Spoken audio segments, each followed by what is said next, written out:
Smoking gelato right now, you know what I'm talking about? Xavier, Jordan. $20 a blunt. I wanna be the richest nigga in the room. Got it out the mud, ain't had no silver spoon. The realest nigga in the room.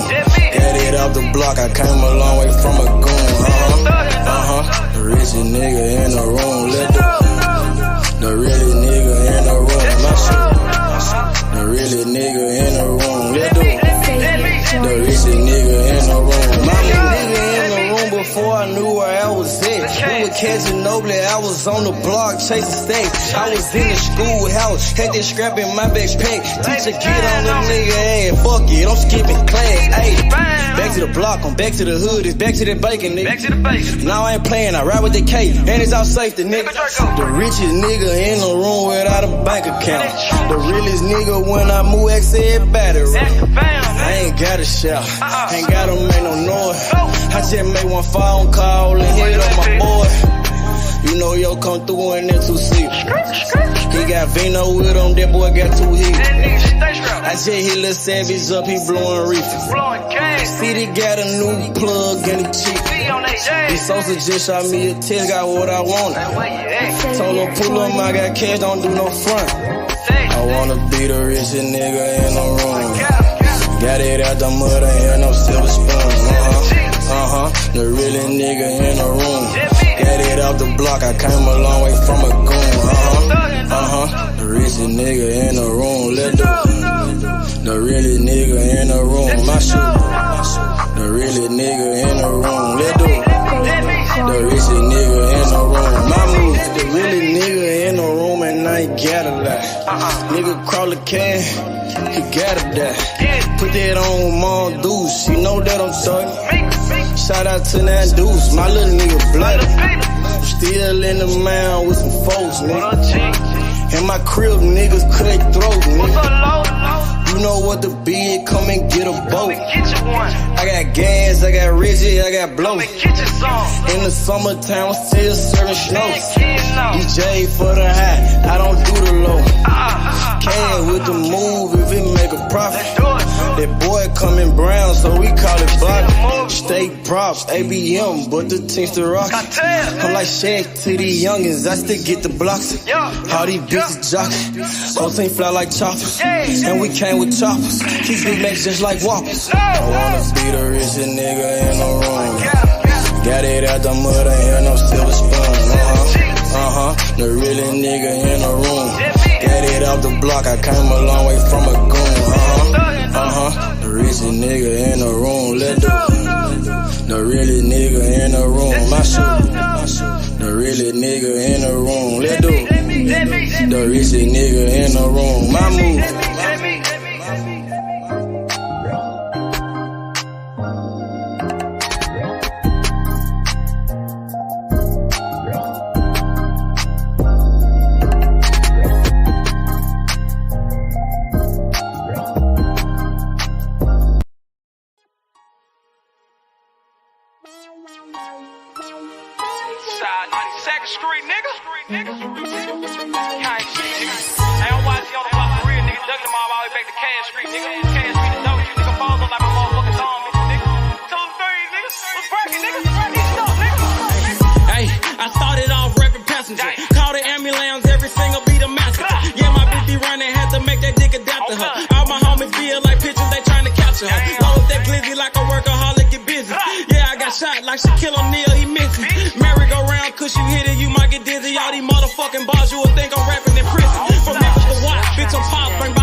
If your gun jam, make like a plumber and change the pipe.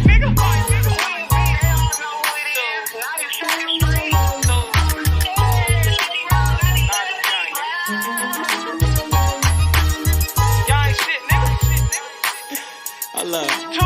Y'all ain't shit, man. Check this shit out. Hey. Late night after dark, me and YG Wolf on the mission. Broad day or dark, it don't matter, no competition.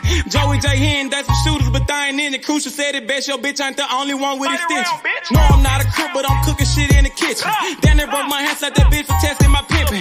Breaking bitches left to right, Brian Nick be my witness. After I get through fucking that bitch, I'm in her mouth like a dentist. Free blood raw, I done turned this shit to a movement. These niggas acting, we load a couple clips, shoot a movie. These niggas pirates, gay as fuck, just want the booty. Make my family proud, sugar mama, penny and Trudy. What's up? Twist your finger, chop what she banging. My flag like an old lady titties, you know it's hanging. Breath off in the time, but these bullets will get the slanging. No, I'm trapping off these features. A year ago I was slanging. These bitches dogs too, but they never bite like a poodle. These niggas giving out information like they on Google. Treat them like a model. Set them up, then I shoot them. Gang shit, nigga.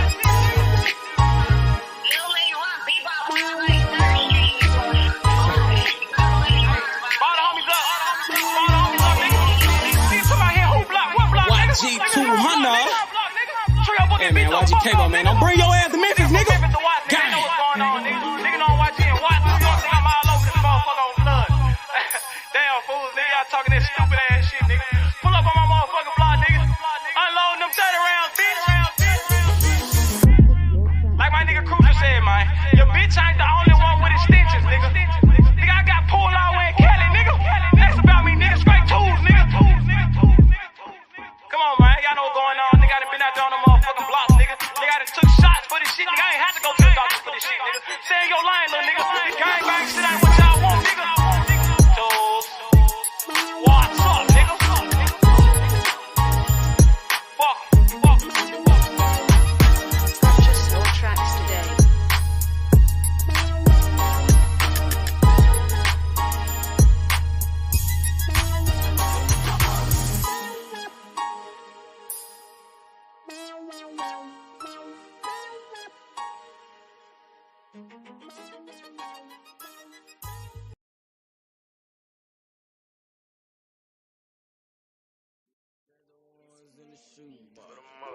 I used to buy a gun, now I got two. Had to change location, feel hit the spot. Got me a new plug and it still get drunk. Get the gas from the best crop. Bitch got the biggest ass and the best top. Drop 10 on the drop top. Did 110 when I left the lot. I want that drip in that marinara, and 50 on me like a Zebo. Try to pussy so good, but don't want no fucking, don't come with the detail. Got rid of my old plug, hopped on the plane, we got me another one. Night about full of ones, overflooded, gotta go get me another one. Relocate the spot, the night getting hot, and I know them bitches coming in. About the dividends in the Benjamin, a nigga might have to go kill a friend. Panamera on the Roy Royce, drop top on the Wraith. 150K, I need a higher place, I had to paper at the safe. I used to buy a gun, now I got 2 Glocks. Trapped at mama house, now I got 2 spots. All this ice on, I need a flu shot. But don't reach, cause they probably get your crew shot. Yeah. I used to stash the ones in the shoebox. I used to buy a gun, now I got 2 Glocks. Had to change location, feel hit the spot. Got me a new plug and it still get drunk. Get the gas from the best crops. Bitch got the biggest ass and the best top. Drop 10 on the drop top. Did 110 when I left the lot. I dropped 10 on that rolling watch. Then I blew 10 when I left the spot. I made 10 at another spot. We dropped 10 at your beach spot. I got 30 at your whole house. I got bowls at your mama house. On the low, I stashed that 40 in the fender, nigga. Out of state to state in different runners, nigga. In the mouth like a dentist. And I ain't saying shit like a witness, He ain't get the picture. Milk carton ain't missing, you know. I used to stash the ones in the shoebox. I used to buy a gun, now I got 2 Glocks. Had to change location, feel hit the spot. Got me a new plug and it still get drunk. Get the gas from the best crops. Bitch got the biggest ass and the best top. Drop 10 on the drop top. Did 110 when I left the lot.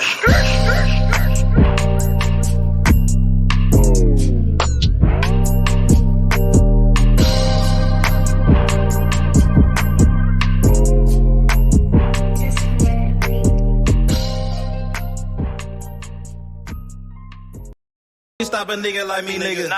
You never be fly as me, nigga. Nah. I used to bust down a P, nigga. Yeah. Just to run up me some cheese, nigga. Listen to me when I speak, nigga. Hey. I say you hope I'm a priest, nigga. Yeah, I'm a priest to the streets, nigga. Listen to me, we gon' eat, nigga. Hey. Listen up, listen up, listen up. Yeah. Pull up and hop out that Fendi truck. Yeah. Flex on these bitches with no muscle. Hey. You know it blood on my Fendi buckle. Hey. Drips on my nigga, codeine in my liver. I'm smoking that fruit in my pedal like Skittles. Ballin' you niggas won't pick up my drip. But then the bill like school dismissal. Just caught a bum, no missile. Nigga try to do me, I'm healer. You know I ain't lying, no symbol. Money over bitches that simple. Bowls in the kitchen, no dishes. All about bread like Jiffy. Clumsy with the weed, I'm tripping. Try got it for the low, let's get it. Get in the guapo.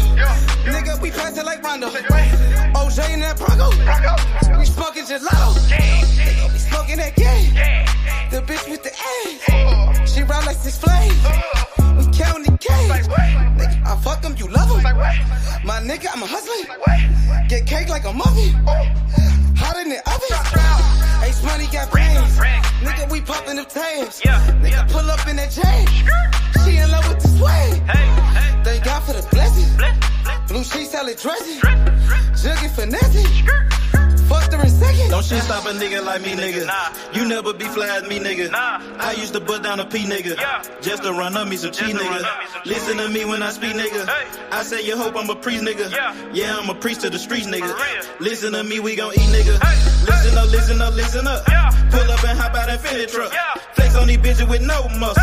You know it blood on my Fendi buckle. Let's get it, let's get it, let's get it. Hey, I look like I'm worth about $1 million. I'm loaded, my sweat through the ceiling. I got this shit off of drug dealing. Rats all on me like I came out the bank. We turned up, he just broke out of paint. Told my engineer don't turn me down. Toss it to blue, told him break it down. Back to back rolling up out of pound. Got some little gangster come out the mouth. Shoot around me when I'm out of town. Soon as I hit him, it got around. Fuck all these niggas who doubted us. Bitch, I went 4 years without a fuck. I do not give a fuck, no nigga killing us. I know you broke, you ain't feeling us. My life expensive, I live it up. These niggas wishing I give it up. Still the same shit, I can't switch it up. These niggas bitches, they switching up. Gucci the lure, I switch it up. Racks, packs, switch it up. Run it up, run it up. Your life ain't worth shit but $100 bucks. 4-0 don't pull up without it. No limit, we bout it. Strong, got it, clouded. Nigga, come through in the outed. Don't shit stop a nigga like me, nigga. You never be fly as me, nigga. I used to bust down a P, nigga. Just to run up me some cheese, nigga. Listen to me when I speak, nigga. I say you hope I'm a priest, nigga. Yeah, I'm a priest to the streets, nigga. Listen to me, we gon' eat, nigga. Listen up, listen up, listen up. Pull up and hop out that Fendi truck. Flex on these bitches with no muscle. You know it blood on my Fendi buckle. Let's get it, let's get it, let's get it. I look like I'm worth about $1 million. I'm loaded, my sweat through the ceiling. I got this shit off of drug dealing.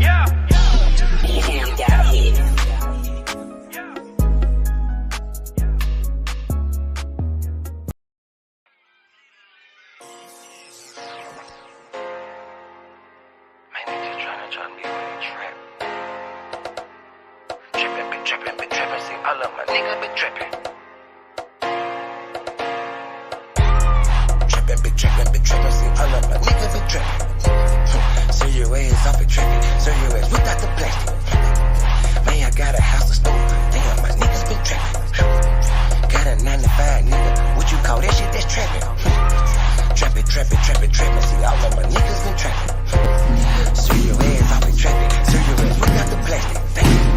If you got a 9 to 5, what you call that shit, that's trappin'. They about the body on the shit need to Yo, came from the corner, nigga. Wasn't pounds of marijuana, nigga. I just came from Arizona, nigga. Went to Denver, ran across the plug. Way back in 10, I was selling drugs. I'm a street nigga, get plenty love. Bust out some rats with my Fendi plug. Still trying to run up a Billy truck. Back in the day, I was getting it up. Now every day, nigga, live it up. I ain't make shit off this rap shit. I'm in the trap with the lemon squeeze. Bitch, I came up off of selling peas. I know some niggas who copy keys. I know some niggas that were trapping, nigga. Now they locked up and they copping please. Bustin' jug while I'm in the street. These Gucci's on the nigga feet. If I'm broke, then I can't sleep. Run it up, bitch, I gotta eat. I know these niggas can't take me. Never let no nigga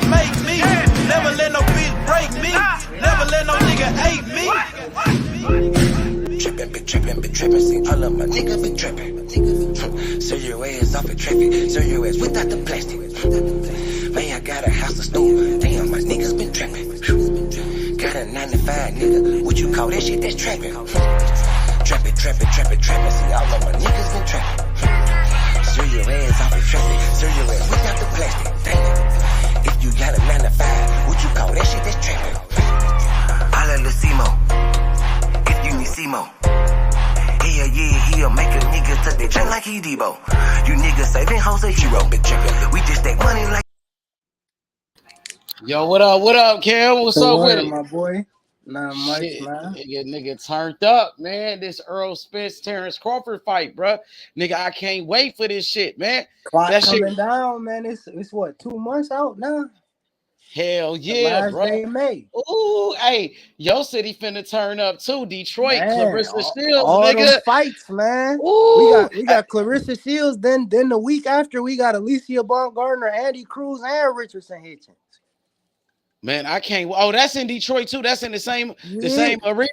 No, not the same Okay. arena, but it's But in the same all city downtown. though. Hell yeah. Okay, it's all in Detroit. That's what's up, man. That's gonna be lit, bro. No Hey, cap. I'm excited for Clarissa Shields this Saturday. She's actually one of my favorite fighters in boxing. I like her skills. I like the way she boxed, my nigga. She a 3-time undisputed champion. Imagine if there was a man that was a 3-time undisputed champion, bro. You never hear the That end would of get that all shit. the credit. Yeah, you would never hear the end of it. That But nigga Clarissa be Shields, a she pound did for it. pound legend. A legend. Terence Crawford, he's fighting to become a 2-time undisputed. Like Clarissa Shields, she already did that. Yep. Been there, done that. She's a 3-time undisputed champion. And she's a champion in 3 different weight classes. She just been dominating, man. She make it look so easy, bro. But that girl she about to fight, she been doing a lot of talking, bro. So I'm excited for this one. I can't wait for it. I don't know who on her undercard. I wonder who on her undercard. Yeah, that's a good question. For me, like I really don't even care. I'm just happy to watch Clarissa Shields Hell fight. Yeah, bro. she about Every to fill time that she bitch fight, up. 15,000. Man, to me, I thought she should have been fighter of the year, man. When she became a 3-time undisputed when she beat Savannah Marshall. She don't get the credit that she deserved, bro. She don't, bro. She should be a millionaire, nigga. She should be getting millions, nigga. I'm telling you, you got all these billionaires in boxing, all these fucking promoters, nigga. Somebody need to pay Clarissa Shields, bro. She should be a superstar, bro, in the game for sure. I remember when that fight was happening, my man was spreading the word around like a motherfucker because Clarissa Shields, she had even odds with Savannah Marshall. My nigga threw 40 racks on her. Dang, I know he came up Easy. That was the easiest 40 racks a nigga would have ever touched in their life. Cause she had dead even odds with Savannah Marshall. She was like a negative 125. So, and she dominated that fight. Look at this stupid ass comment right here. You know this a troll. He said nobody cares about women's boxing. Stop the nonsense. You don't care, my nigga. Yeah. And if you don't like it, get your bitch ass out of here. You fucking troll. Bitch ass. Niggas who watch boxing care about it. Nigga, Clarissa Shields is the truth. Nigga, give Clarissa Shields her credit, bro, that she deserved. She made history. 3-time undisputed champion. No man has ever done that I know of. A 3-time undisputed, my nigga. They trying to push that Amanda Serrano Alicia Baumgartner fight next too. Oh man, Katie Taylor needs to give Amanda Serrano her rematch, bro. Or she finna do a rematch with Cameron Taylor. She doing a rematch with her.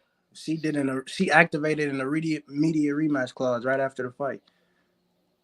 Yeah, she needs to do a rematch with Taylor, and Katie Taylor needs to do a rematch with that girl. What's her name? Cameron. What's her name? Chantel Cameron. Yes, Chantel Cameron. Okay, so she gonna do a rematch with her, and she should do the rematch with Amanda Serrano too. For real. I just think Serrano fuck around and get to Alicia Baumgartner first. Yeah, She that's was a big fight too. she was I don't talking think about it. Katie Taylor was really like that. Like she was a good fighter. She's decent. Like she's good, but she's not like what they try to make her. You know how they try to build her up. Like, come Nah. on, man. She got too many controversial fights. She's not like Clarissa Shields. She's not on that level. The She's not girl better than Clarissa. the girl that's fighting Savannah Marshall too. Savannah Marshall the favorite in that fight. Oh yeah, Cruz Dezern. Yeah. Yeah, They got franchise. What's the they name? got Franchise Savannah Cruz Marshall a Dezern. negative 400 in that fight. That's gonna be a good fight. I think that's gonna be more like a 50-50. What's her name? Cruz Dezern. She don't move like Clarissa Shields, so that could be a dangerous fight. Savannah Marshall do got some punching power. Yeah. You know what I mean, so I think that's gonna be more of a 50-50 fight. Right. I agree. That's gonna be a good one. It could go either way, man.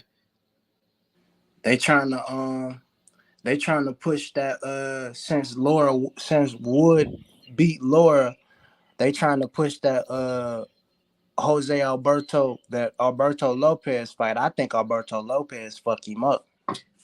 Lopez and who? Wood. Oh, Lee Woods. Yeah, they trying to push that fight next. Oh, that should be a good fight. I want to see that shit. I like Alberto. I fuck with. I think Alberto's give him. Lee Wood just beat Mauricio Lara. Yeah, he just beat him. Mauricio Lara came in overweight too, huh?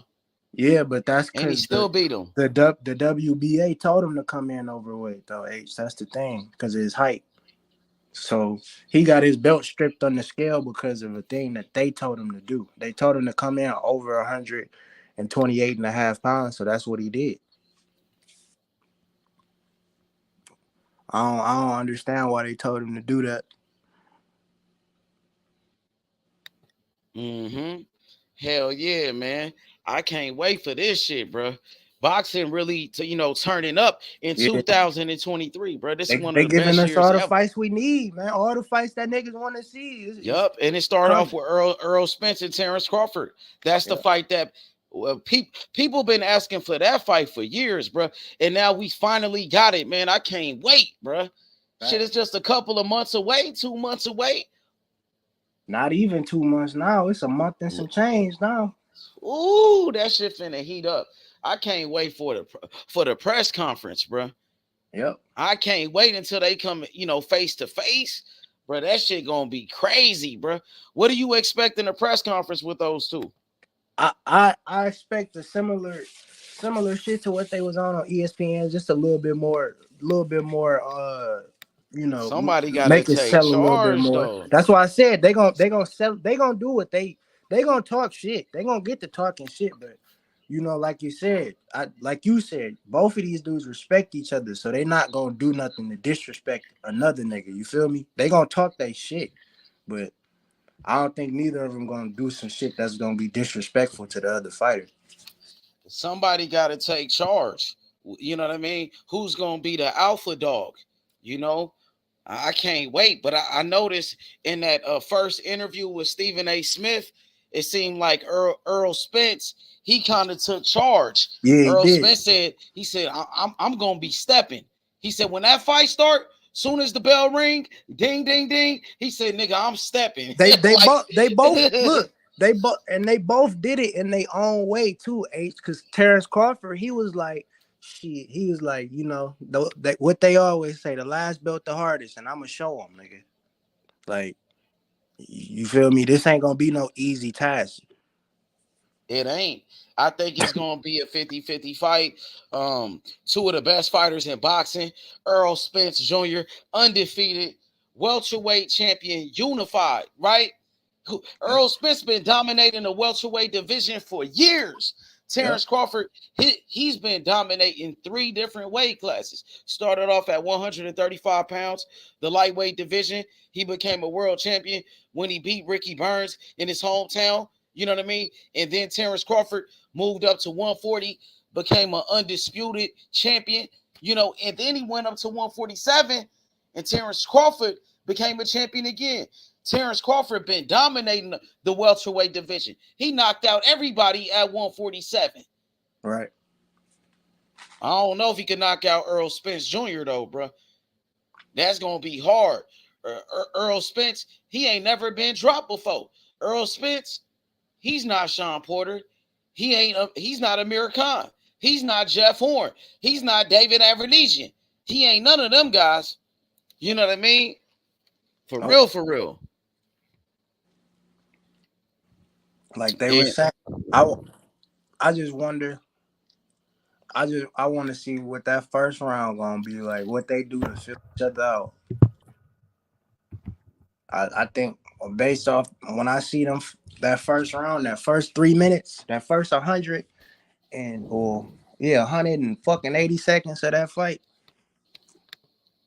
Yeah, I think I'm gonna be able to see who gonna win. Man, it's gonna be hard to deal with Errol Spence because he is the bigger guy, and Errol Spence he throw a lot of punches, bro, and that nigga strong than a motherfucker. Lot. Like 900 to 1200. He's like a machine. Punches. He's like a fucking machine. So Crawford. I know Crawford is a smart boxer. Crawford knows how to move. Crawford got skills and he got power, and he's a dog too. Yep. So I think this got a chance. This got the chance to be one of the greatest fights of all time, bro. For real, for real. I expect both fighters to give us 110%. For real. No cap. I'll be disappointed if somebody don't give us they all. If a nigga don't let it hang, you know what I mean, and leave everything in that ring and give us 110%, I will be disappointed. For real, for real. If one of them niggas tuck they tail and start fighting like a bitch, I would be disappointed, my nigga. Hell yeah. They waited all this time to do that shit. Hell yeah. I'd be disappointed. Like, if a nigga just try to survive and not try to get whooped or not try to, you know what I mean? You know what I mean? Like how Mikey Garcia, the way he fought against Errol Spence, man, Terence Crawford better not do that. Terence Crawford better not go up in there and my niggas just try to survive with EJ, be on some bullshit. Like this nigga ain't really fighting back and shit.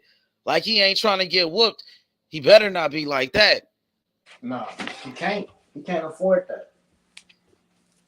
I know what EJ gonna do. EJ said what he gonna do. He said, "Nigga, I'm stepping." So he came out and said it. So Crawford, what you gonna do when that nigga starts stepping? Is you gonna stand your ground? Are you gonna box? Use your IQ, your footwork? What you gonna do? You know what I'm saying? Are you gonna run? Is he gonna run? I mean, I'm not gonna call it running if Crawford want to go out there and box and use his footwork and his legs, but I want to see him do more than that though, bro. For real. Because Mikey Garcia, when he fought against Errol Spence, man, Mikey Garcia was trying to survive in that motherfucker, bro. He wasn't really fighting back like that, my nigga. But the way Sean Porter fought against him, man, Sean Porter, bruh, he showed a lot of heart in that fight. Sean Porter was a dog. He gave Errol Spence all type of problems, bruh. Hell yeah. So I don't know if Terence Crawford is going to fight that type of fight. He's not Sean Porter. Sean Porter is he's an awkward fighter. And it's hard to get, you know what I mean? It's hard to time Sean Porter. Yeah. For real, for real. And you seen the way Ugas, the way he fought against Errol Spence, he wanted to go toe-to-toe with him. He wanted to stand and bang with him. And you saw what happened to Ugas. He got destroyed in that fight. Errol Spence, he beat the shit out of Ugas, man. Oh, D Young said, Bud ain't Mikey. I'm just saying, DY, when that fight start, I don't want to see that, bro. If he do that shit that Mikey did, Mikey... He just tried to survive in that motherfucker. What? He wasn't really fighting back. He showed up for a paycheck. Nah, man. I want to see this nigga, leave it all on the line. Give us 110%, my nigga. Now, one thing I will say is Bud do got the reach advantage, so that's going to be interesting to see, too. What's up with it, Taco? What's good? Bud. I ain't trying to hear none of that shit. Hey, look at this though. Hey, H Money. Hey, and H Money. I'ma look at this shit though. Like for all you niggas that love a new way and got him on your pound for pound, nigga, I don't want to hear y'all say shit about Bud resume. Cause nigga, who that nigga have fought? I've been saying that can't shit. even pronounce the niggas that nigga fought name, bro. He just fought the Like, best. He fought the best. Look, he did exactly what Terence Crawford did. Fought the best niggas at the fucking weight division. You feel me? Like, exactly. Niggas still got this nigga fought number the best 2 niggas pound for pound. No, they had to offer at 115 and 118, bro. But big them facts. niggas. So them niggas, feel me? I don't want to hear none of this shit about the resume. And if you got a new way on the pound for pound, I don't want to hear shit about no resume, bro.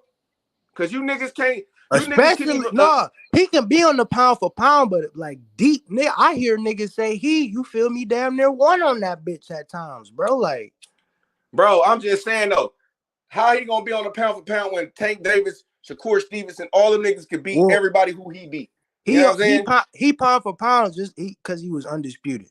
So he gonna get that pound for pound before he got undisputed. What you talking about? No, I know that, but I'm saying that's really gonna keep him on the list. Is that right? But still though, nigga, I can't see how niggas will have him in the top 5 pound for pound. And nigga, you want to talk about resumes with Crawford? Bud got him top 5. I don't want to hear none of that shit.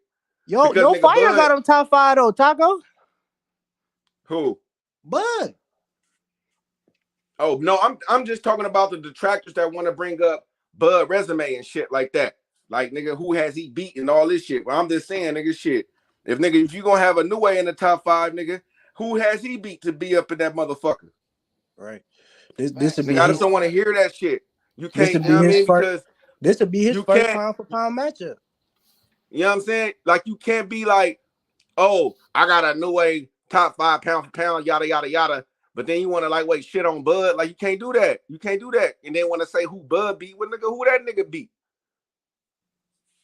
I ain't trying to hear none of that show. Nigga, Bud finna knock this nigga out, and niggas is mad, bro. That's Taco. I got a question for you. You said Bud gonna knock out EJ, but EJ ain't never been dropped before. That's good. That's good. Because Porter ain't never got knocked out too, so it's gonna be a first time. But he got dropped though. Porter got dropped by Broner, and Porter got dropped by EJ. But we ain't never seen EJ get dropped. Period, though. I know. That's why it's gonna be so incredible, H. Facts. But EJ got a solid defense. So incredible. He always EJ always keep his hands up. Like sometimes he make mistakes and shit. And Crawford got to capitalize, you know, but it's Crawford going to put himself in that danger zone. Is he going to step inside that danger zone? Because we seen Ugas step inside that danger zone with EJ, and we seen EJ, he destroyed Ugas. So is Crawford, is he willing to step in that danger zone? Yeah, he going to step in and then step out. See, Ugas was stepping in for too long. He stepped in and stayed in the pool for too long. He had to get out the pool. You know what I'm saying? Like he stayed in there too long, H, and was taking a lot of damage. No. Look. That wasn't smart. You gonna say Taco? He stayed in there too long and fucking drowned. That's what he did. Yep, exactly. He's supposed to get out the water. He was supposed to jump in and then jump back out to go jump in again. But he didn't do that. He jumped in and stayed in the pool, and then shit, just like Cuz said, he drowned. Nigga, that's what happened. Yep. Because he caught EJ and arguably knocked down EJ. Shit, with that uppercut, especially when he went flying back to the ropes. If the ropes wasn't there, that nigga would have flew in the first row. Yeah, but he kind of like he took off on EJ when EJ wasn't looking. He hit him with a 3-piece combination when the man wasn't looking. That's almost like a sucker punch. And he couldn't even drop him with that shit, with that 3-piece. That nigga stayed up. That's and Ugas for you. He recovered quick. He recovered quick too. On top of that, yeah, I know that's Ugas because Ugas don't have or hardly have shit. So nigga, he probably felt the first one. He didn't even feel the other two.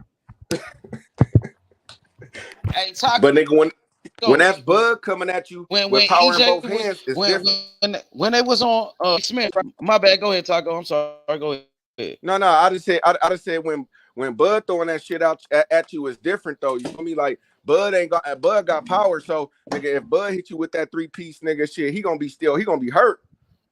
So that's the difference for me. Nigga, I was even shocked that hey Taco. I was even shocked that I was even shocked that that Ugas rocked Errol Spence, to be honest with you. I mean, anyone could get rocked but shit by Ugas though, but not like looking. damn. That's anyone. That's why it's a thing called puncher's chance. Like that was his chance. And I just and that was a shot EJ didn't see coming too. But I'm saying if that happened with Bud, nigga, it's over, bro. Like nigga, Bud ain't gonna stand there and look at his work and be scared to throw shots. Bud gonna keep coming. That's the difference.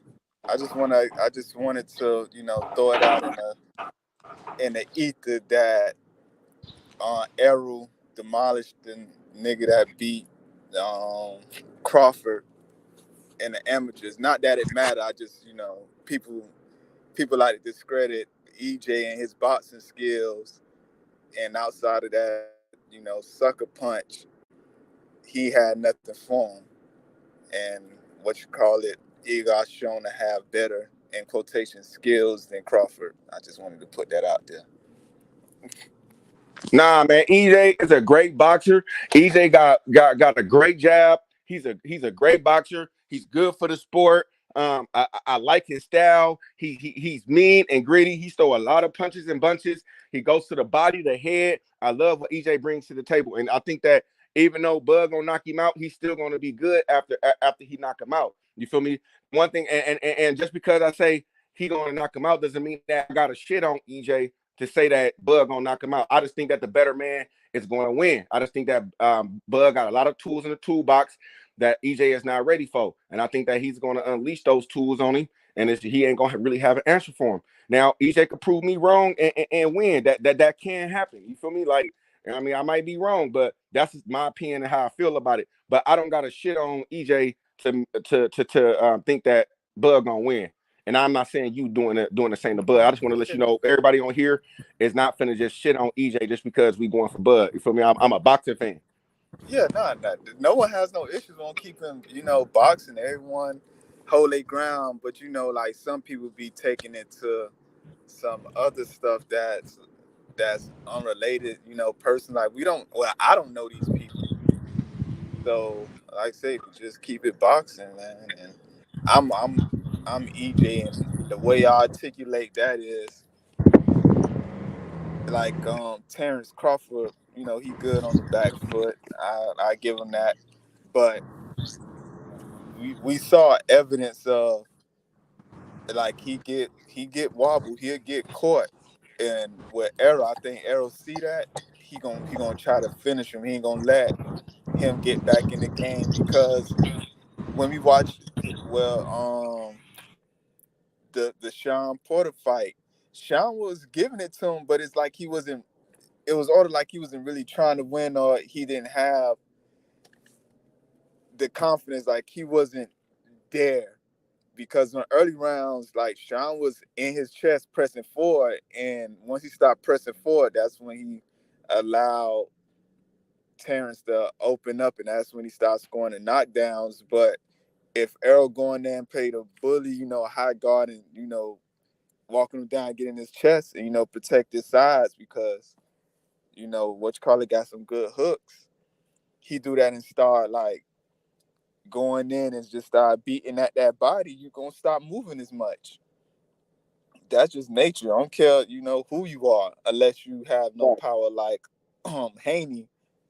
Outside of that, nigga hit you, keep like tearing at your body, you just gonna start losing agility, and that's when you start getting defensive and open yourself up and really start taking combos.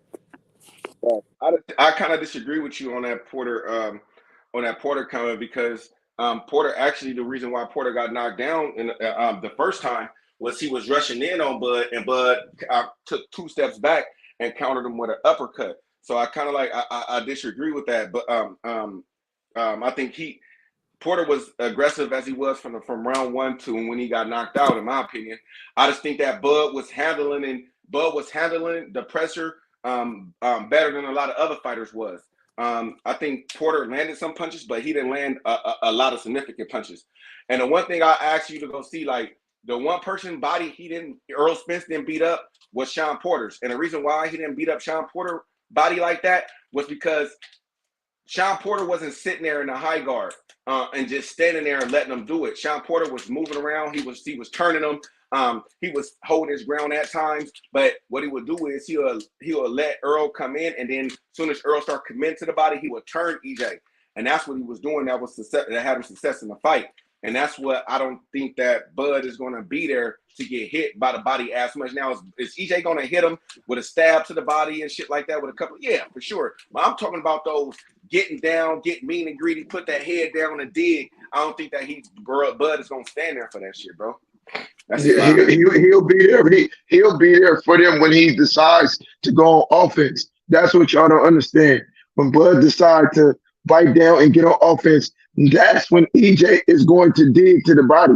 But I think everybody is making a mistake at how they breaking this fight down, because both fighters are true champions, and both fighters have the ability to take their opposing fighters' best strength away from them, which means that uppercut you think Bud's going to land, it's going to land, but it's not going to land when you think it is.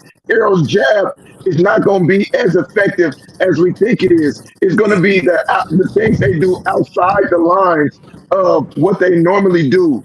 That's going to determine who is the winner. And in my opinion, it's going to come down to, they're both going to get their hands on each other, but it's going to come down to who is durable, who can take the most punishment. Neither fighter is just going to put their hands on the other one and then the fight is going to end. That's not going to happen. They're both going to, if either one of them get dropped, they're going to get up and keep fighting. We both know that about both fighters. And as the fight goes on, both fighters get stronger. So it's going to be about, for Errol, it's going to be about what rank, his adjustments. He makes different kinds of adjustments. His adjustment game is, what range do you not want to fight at? That's the range that I'm going to make you fight at all fights. Bud's adjustments is, what kind of punches are you throwing? Which ones are you repeating? When you make a mistake, you're going to pay. So with that being said, the fight is going to turn into a fight. That's when Errol is going to dig to the body. And that's when Bud is going to land his heavy blows to the head. In my opinion, with Bud coming up from 135, even though he is filled out, EJ has broken down bigger men, a lot bigger men. So when Bud decides to go toe-to-toe, Errol is going to dig to his body. And I feel like that's what's going to end the fight. Or on the flip side, Bud is going to land a shot that's going to hurt Errol, and he's going to try to finish him. Yep, I agree. I agree with a lot of the stuff you said. I also think that, like you said, bro, this is a championship fight. So in terms of both of these fighters being, tier A fighters, pound for pound, best in the world, they're gonna stick to what they want to do, because they feel like they're the better fighter as well. So it's gonna be a lot of instances where, even though they may feel a certain way about each other or whatever the fact may be, I'm better than you. So I'm gonna do this and see what you do. And if you don't react the way I want you to, or to react the way you should, I'm gonna keep doing it. I'm gonna try to dominate you. I feel like that's what's instilled in both of their heads right now. I feel like both of them are working on the amount of counters that they're going to have for what the other one does to counter what they do best. Like, okay, let's say Bud starts to step around Errol's jab and he's catching him with a hook. Errol is going to have a plan for that. Let's say Errol start digging to Bud's body at times he don't expect. Bud is going to have a plan for that, right? So what's going to happen is, once they get to countering each other's counters, what they are going to need is their trainer to be the final sauce for the recipe for what they need to do to be successful. And I know for sure that Derrick James is smarter than Errol Spence when it comes to fighting. I know for sure that Terence Crawford is smarter than Bomac when it comes to fighting. So Terence is going to have to make his adjustment, but it's going to come from being in the ring, not from looking outside of the fight and seeing what's going on. While Errol is going to have the advantage in that standpoint. Now, is Terence smarter than Derrick James is the question. And that's what I can't answer that just yet. I can't answer that. Terrence is borderline a genius, but he just doesn't have the durability to withstand heavy blows. Salute, my taco. What up, Karen? What up? I What's agree. happening? Like you, the output I gonna just the we don't output know. gonna be a motherfucking We problem don't too, know like you though. said. These is questions that H, what up? see. We what's happening, Brody? We are guessing. We don't know. We don't know if Bud could take the punishment or not. We don't know if EJ could take Bud power. We don't know. All this shit gonna be answered. You know what I mean?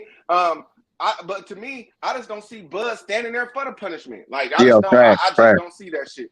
I just see him moving around So in the ring. let I me, see him standing there at times, but I see him standing there to bait. Because once you stand in that high guard, what happens is that's when Spence commits to the body. He's dropped down, he's planted his feet, and he finna start digging. And that's how Ugas caught him with that uppercut. Now, what I think is Bud gonna do, he gonna stand there to trick him to try to think he gonna stand there, and then that nigga gonna step back and move back. That's what I can see happening. You know what I mean? And that's what. And if you nah, go that's down a and good watch assessment. a lot of film on EJ, if you go watch a lot of film on EJ, which I done did with a lot of his fighters, nigga, them niggas stand still. It ain't no, oh, he just walked like them niggas don't.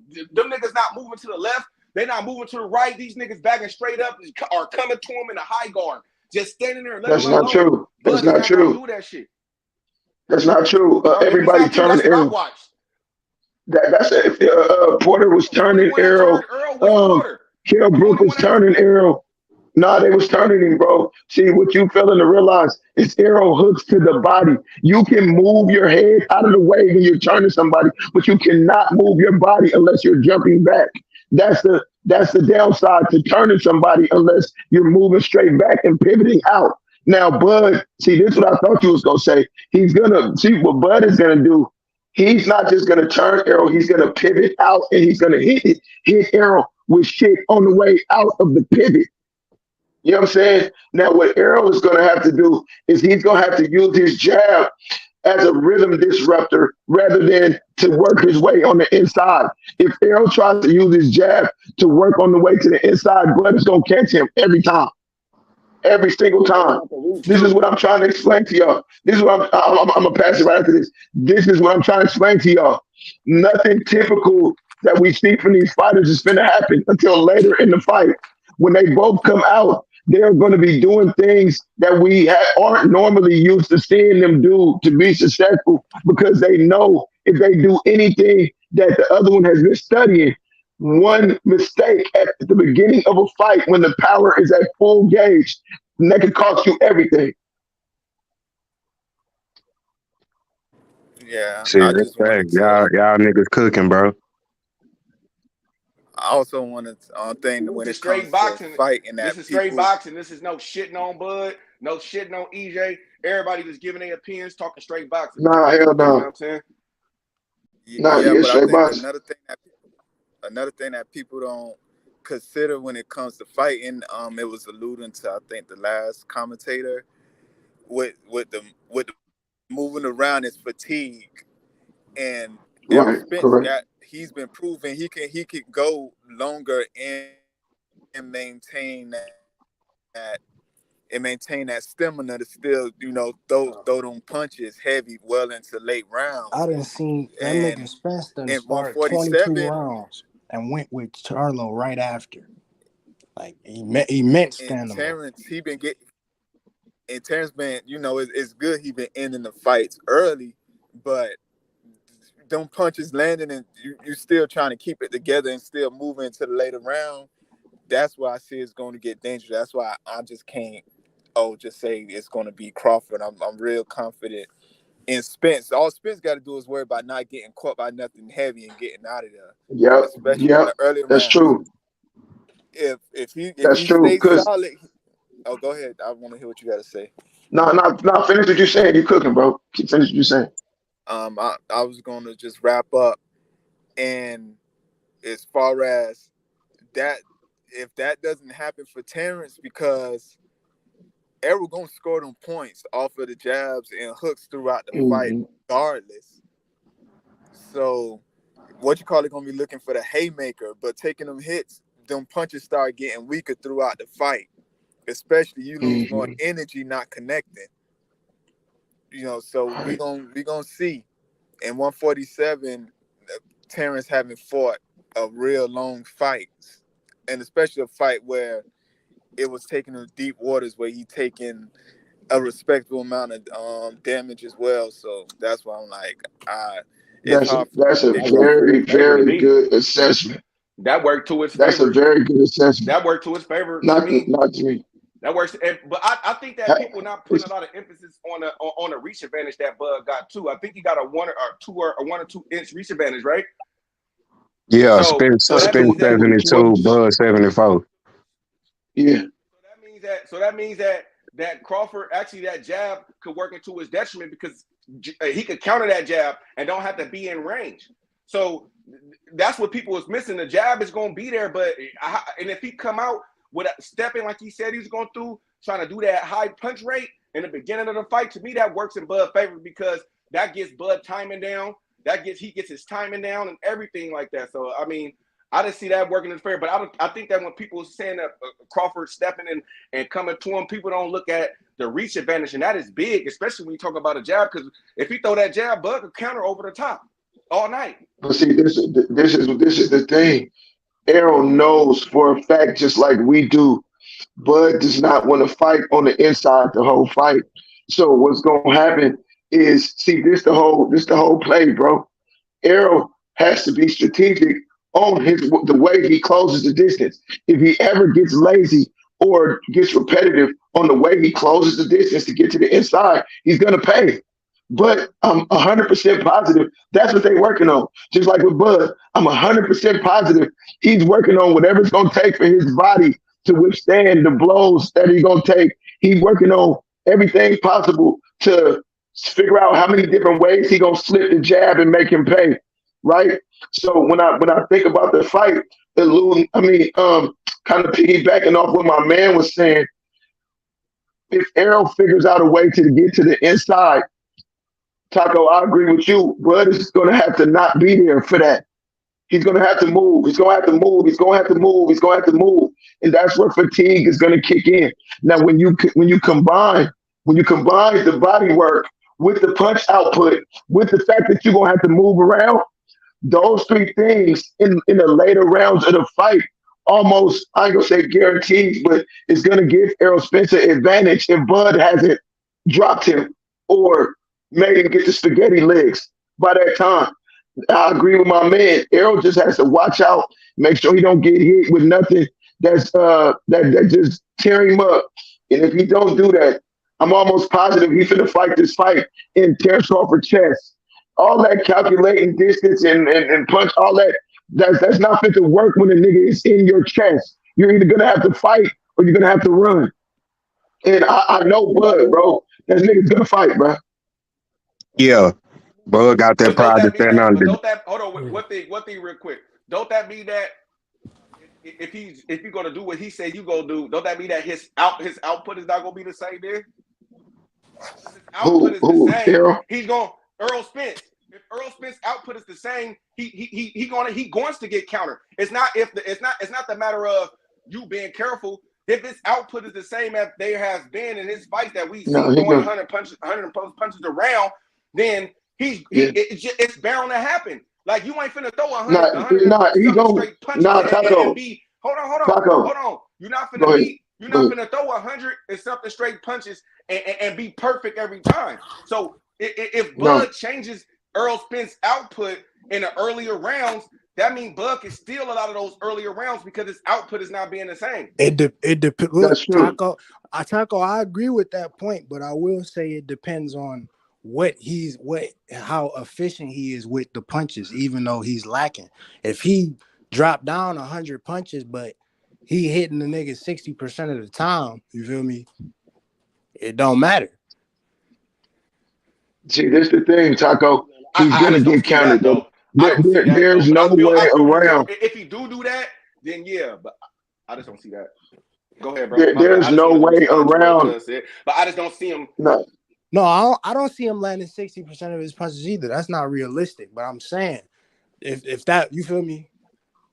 That's what I There's no way around the fact that DJ throws less punches, he would be more accurate.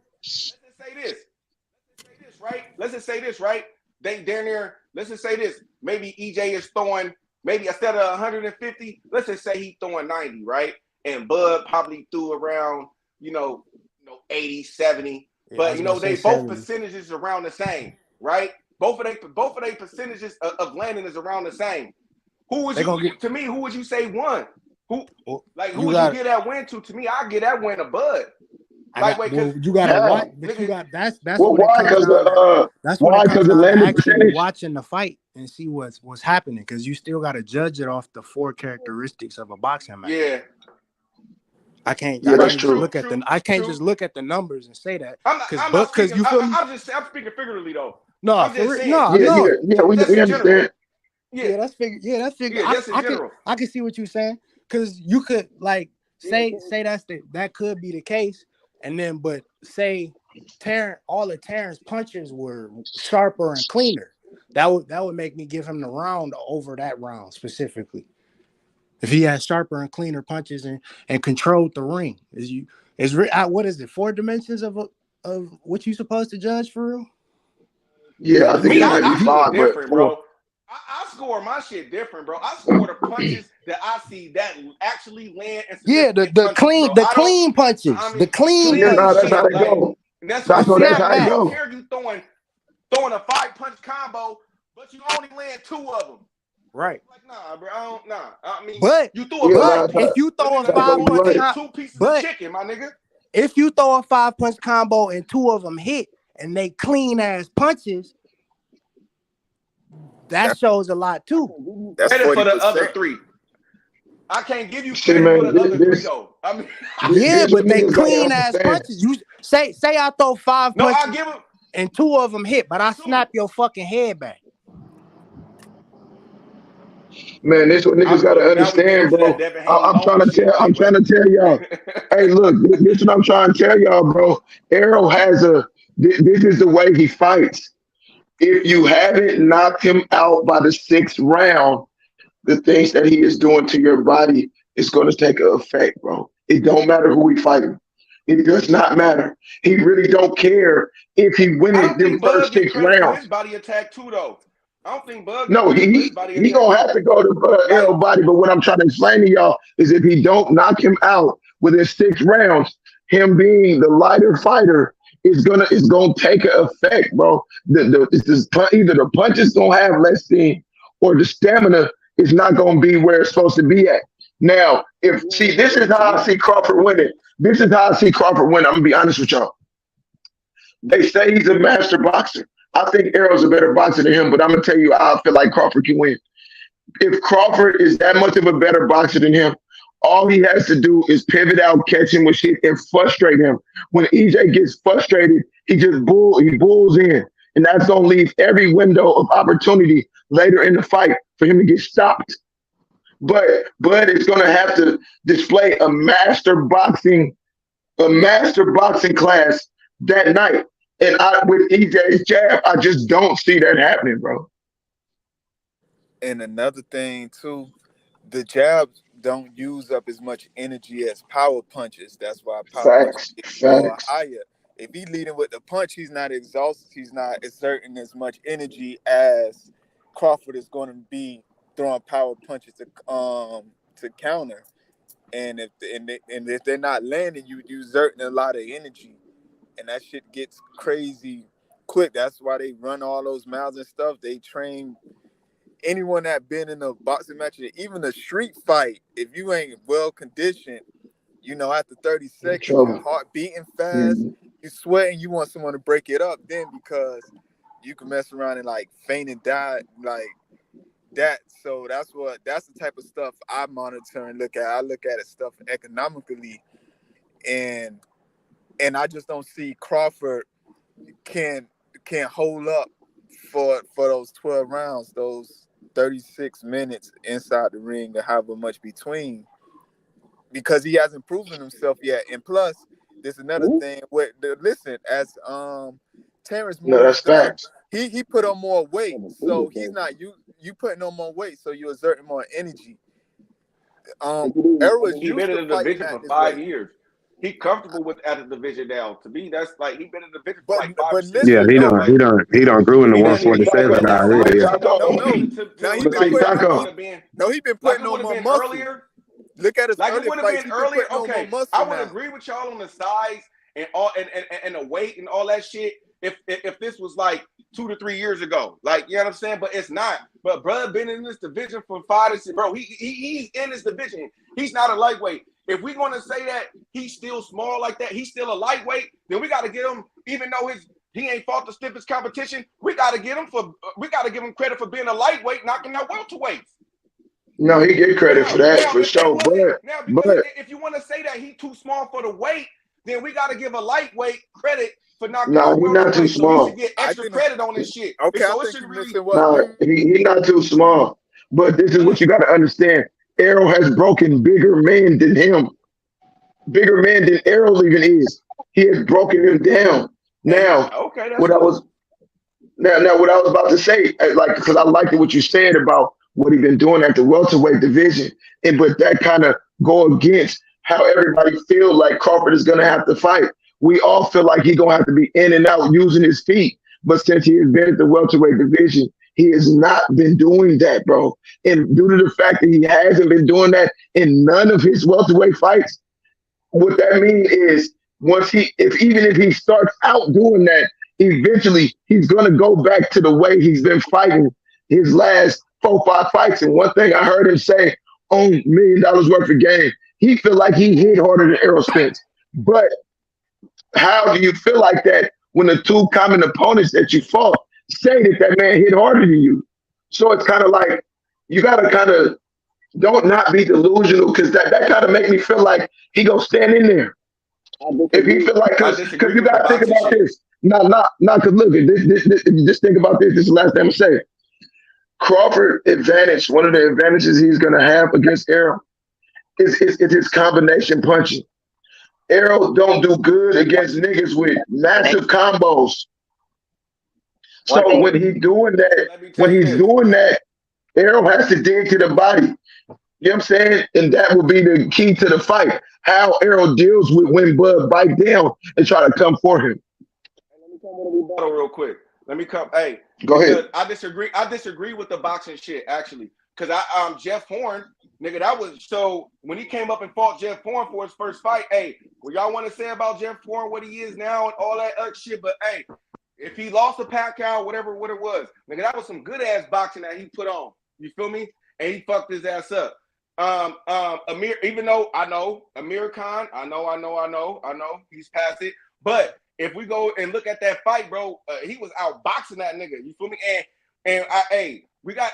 Amir Khan was outboxing Canelo for a minute until he got knocked out. A few niggas until we got knocked out. You know what I'm saying? Now, you know what I mean? And that fight, it was no chance. He was outboxing him. Now, those fighters was a little bit. I know. It's not Errol Spence. It's you know what I mean? Like, but I'm just saying, for example, those are two like performances I could say that where Bud was on his back foot with Jeff Horn, moving around. He was just coming for him. He was just pop shot him, pop. You know what I mean? Using boxing, like I was saying. You feel me? So I think Bud could actually. Hey, but would you say he was his competition that he? Would you say he was moving around? I think that his competition, because he knew he wasn't fighting his competition. I think that he chose to fight the way he fought. You feel me? Because he felt like he didn't have to, and he wanted just to fight. Now with this, I think he's gonna go. Can I ask you a question, Taco? Taco, let me ask you a question about what something you just said. Now, when it comes to the Jeff Horn fight, right? I agree with you. He was using his feet, but in the instance of what we're talking about with Errol Spence, he's gonna have to get out of the way completely of some of Errol's body work. With Jeff Horn, he wasn't vacating. He wasn't like running backwards from Jeff Horn. He was pivoting and turning Jeff Horn. He was not moving straight backwards and like evading him like that. So let me get this right. He could do against EJ. That's what I'm saying. I think what I'm hearing is correct me if I'm wrong too, bro. But you're saying basically Bud don't have the legs he used to have at 140. Correct. That's what I'm saying. He chose not to. I think he. I mean, I can't say he doesn't, I'm just saying it's an unknown at this point because his last 5, 6 fights, bro, he haven't that ain't been his style. See what Yeah, happens he with a lot hasn't of had to people. do it. Okay, I see what Right. you're saying. Yo, It's like for example, let me give you an example. Chris Colbert, right? Before he fought Hector Garcia, he had got some knockouts. And what happens with people who get knockouts, the same thing happened to Canelo against Bivol. They fall in love with their power all the way until the point they run into that nigga they can't knock out. Now, you didn't came into this fight without a boxing strategy, trying to knock this motherfucker out. And now you behind in the fight because you didn't box him. And Yeah, that's but where I feel like Bud is at we're because he's not been knocking everybody out. with his power like that, though, bro. You know, he's meticulous about his What you power. say? I was just What you saying say, that. bro? No, you made a good point. I'm just saying that Crawford's not in love with his power like that. Like, he's real meticulous with his power. And one thing that's going to be real interesting, and how I know we got a really good fight that's very accurate that was on the interview, the first take interview or whatever, was the fact that they both really do believe in their styles. Like, Crawford going to be Crawford, Spence going to be Right, Spence. And, right. you know, one thing Spence alluded to that I think he actually believes, and it's probably kind of true, bro, is that he damn near, he alluded to the fact that he's got the perfect style. Like, there's not a lot that he can, when he's fighting, that he can't deal with because of his style. So That's I'm true. not sitting here saying that he can't lose the fight, you know what I'm saying? But at the same time, Spence and Crawford both truly believe in their styles, bro. And I Yeah, think that's that what was I was accurate. saying earlier. Let me And pick it back after this, big Hold on, homie. I just Hold want to on, add to that. I just let want me to add to that. And that's why I say, and that's why I think the fight is going to be in Bud favor because I think he's gonna come, but I think EJ gonna come doing his same style, bro. He gonna come do his same shit. He ain't gonna change up he's shit, not bro. He gonna gonna do stick to that, who he is Taco. Yeah, and come and he I gonna don't see him sell. not changing up shit And, though. and Derek no, James I'm not gonna let him He do gonna that. have some yeah. change up. bro. He not gonna come Derek with that James, same shit, Not bro. gonna allow him to do that. I'm not gonna That's lie. what I was gonna say, Cam. I He's think in not the gonna allow beginning that. of the fight, that's what I was telling a lot of people. We might If you come gonna out go in there and do that, and you might see as well not EJ. even fight the nigga. We might come out and see EJ in Facts. the first half of the fight. Like we ain't in the style we ain't never seen him before. You know, standing, boxing with Bud going into them later rounds. But what I wanted to say was on that endurance and shit. Y'all forget, Bud trained over there in Colorado, high Yeah, altitude. Keep in yeah. mind when he stopped Porter, Knocked he his was off. going. He was going into them championship rounds. Yeah, He stopped Porter. He stopped Porter in 10, and right. before that, I think his last fight he went the distance was like Benavidez till he stopped him in a 12. Keep in mind, I don't know if y'all watched that Avanesian fight and shit. I know people ain't want to see it, but I checked it out. I seen it. That was a good fight, though. Bud said in round like 5 or 6, he was like, man, I felt like I was just getting warmed up.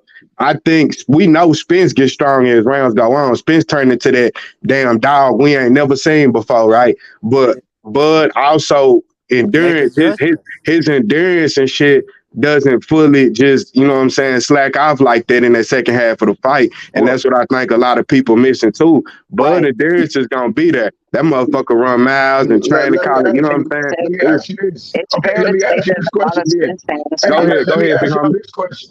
Go ahead, Let big me homie. ask y'all this question. Now, while I agree with everything you just said, and you brought up perfect examples of how Bud actually gets stronger as the fight goes on too, because like you said, he stopped Benavidez in the 12th, he stopped Sean Porter in the 10th. So we actually could say the same thing about Bud that we could say about Spence. They both get stronger. Now, where I think the key factor of why his endurance, I'm not saying it won't be gone, but I just feel like it's not going to be the same because He of feel two like the things. body shots is Three, gonna no, catch three up. things. Not just the body shots, but him having to get out of the way, Yeah. him Multitask. him Multitasking. throwing. He's going to be Multitasking. throwing hard counters. He's going to try to get his respect early, so he's going to be throwing hard counters. I So see that too. when you add in him getting out of the way of punches, with him throwing hard counters, and then him having to raise his punch output to win rounds against Errol, and then you add in the body attack, right? Those four elements of the fight, I feel like if Errol push him to do all of those things in the later rounds, It's an unknown for me. I don't like to say like, You oh, saying, hold that on. nigga. Two But things are basically, you true, bro. saying Two that things are you true, bro. hold on. Wait a minute though. Go ahead. Go ahead. You already okay. Go So you ahead. saying that you admitting that Bud gonna be throwing hard counters. So are you thinking he gonna be missing and missing and missing? Or are you thinking that Earl just Nah. gonna be eating that shit? Because I'm No, pretty sure no, he gonna hit with some no. shit he I don't don't think see he's gonna coming. be missing.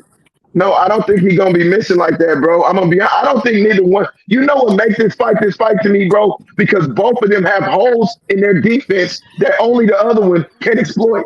Wait, You know Yeah, what I'm saying? yeah, like a little bit. Yeah, for sure, bro. Yep. Yeah. So when you factor that in, I don't think neither one of them gonna be missing. But I also don't think neither one of them is gonna be. They gonna have so much pride that they not gonna get knocked out, bro. Unless I like somebody what just you gets guys, separated from their senses. I like what you guys said. I like what you guys said too about one thing, bro, because I've been picking up on that too. Is man, motherfucker. Oh, so like, check it out, bro. Like, yes, this is a fact, bro. This is a fact. Earl Spence has a high motor, and as the fight goes on, he gets stronger and he picks up his pace. But the interesting thing that I like that you guys said is so does Crawford. Really, Crawford does too. He does not have a history of slowing down in the later rounds and shit. Right. In fact, he starts heating up in them later rounds. So this is gonna be a match made in heaven, bro. And when Bud having that reach advantage, bro, he gonna be able to counter eat a little bit more easier and get out and counter at a little bit of a distance. That's what people not bringing up a lot. It's gonna come down to science, bro. This is gonna come down to science. Bro, I'm telling you. No, and So, for me, actually, EJ got to come in. Y'all got to remember, EJ got to come in, and when because Bud got that counter punch ability, he gonna be able to step as soon as he try to hook to the body. He could be able to step and counter over the top. And Listen to this, though, Taco. Listen to this. Derek James said out his own mouth, bro, and pretty much we all know this, bro.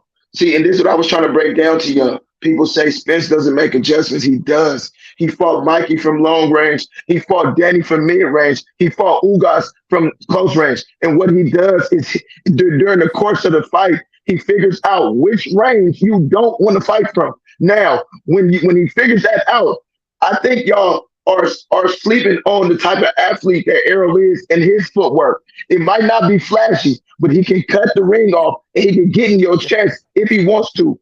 Motherfucking, what's the white boy name that he fought? This is a good example, even though he's not the best fighter. Callum Smith. What's his name? Smith. No. Oh, the white dude what you that talking Pacquiao about? fight. No, my boy too. I fuck with him. He be talking shit. The white dude that Errol fought before he fought Kell Brook and them. Pacquiao fought him. Nah, you talking about Chris Algieri? No, not Chris Algieri. Chris Algieri. Oh, you talking about Chris Van Herden? Chris Van Herden? No, Algieri. No, Algieri. Yeah, Now, yeah. if you watch that fight, Algieri's footwork, as far as pivoting out and getting away from somebody, his shit is top tier, bro. He's not the best fighter. I'm not saying that. He don't have the best power. I'm not saying that. But one thing he do got is footwork. If you watch that fight, EJ's ability to cut the ring off and set traps with his feet, you'll see how educated Errol's feet are. And now when he was able to get in the later rounds, what happened is he found the range that Algieri didn't want to fight at, and Algieri couldn't get away from it.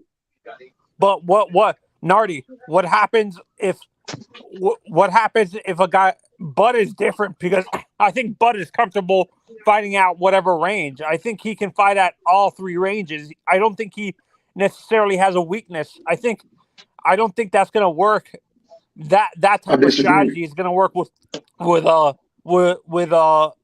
Terence Crawford, because Crawford is comfortable fighting at every range. Middle. No, he's not. He's not comfortable close range, bro. And anybody that know Crawford know that he want to catch you at the end of his punches. Everybody got a weakness, bro. No matter how big or small it is, everyone has one. No matter how elite you are. It's the punch you don't see coming that's gonna get you. And I say also, this, when you, and I say this that Bud with certain niggas, he's comfortable at all three ranges. With certain niggas, with EJ, he's not gonna be comfortable fighting close Right, up and close range because he know right. what EJ gonna bring. yeah, Let's just no, be honest. Hey, EJ, bro. hold Hey, on. bro, EJ is EJ. We just gonna say it. EJ damn near gonna be the aggressor in this fight, right? We all can agree on that. Damn near just off of what we know. We can say EJ gonna be the aggressor for majority of the fight. You know, like I go back to his previous fight, Avanesian, before he stopped him, he was in close range with his ass. You know what I'm saying? Just, you know, in close range in the middle of the ring with him before he stopped him. EJ, he's not doing it. I watched the interview a couple of years ago or a year ago where Bo Mack said that if Bud is smart, he just listen to us.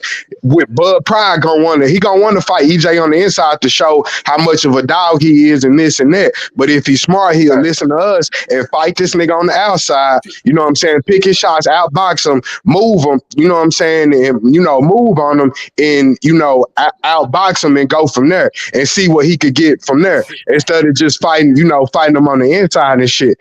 We all know that Bud ain't finna just go up and just for the whole fight stand in the pocket with EJ. That's a dumb fucking move. That ain't even Bud's style. You know what I'm saying? So BJ, I have a question for you. Actually, this applies to what you're talking about. Do you think, honestly, for a guy like Bud, you don't think? So you think it's smart for him to be the counter puncher in this fight, not be the pre?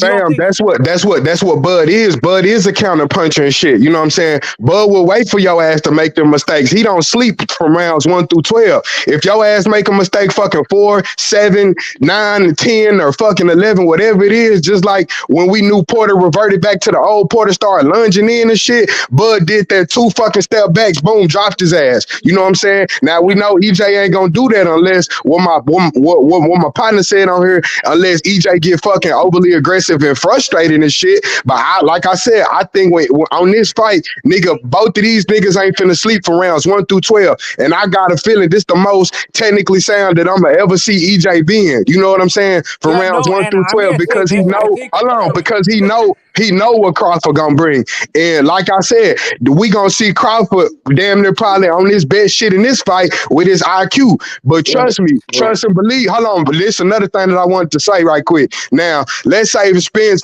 throws all these fucking punches in the round, and Bud throws, I say, maybe 75% of that. Now, Bud can land more shots, but in my opinion, some of them shots that EJ might throw, it might do a little bit more damage. You know what I'm saying? But Bud might land the more shots. That's what I wanted to hear you talk about, Taco. Like, what you think if Bud land the more shots, but some of EJ shots, if he throws lesser shots, bro, but it might do more damage. You know what I'm saying? Depending on where these shots coming from.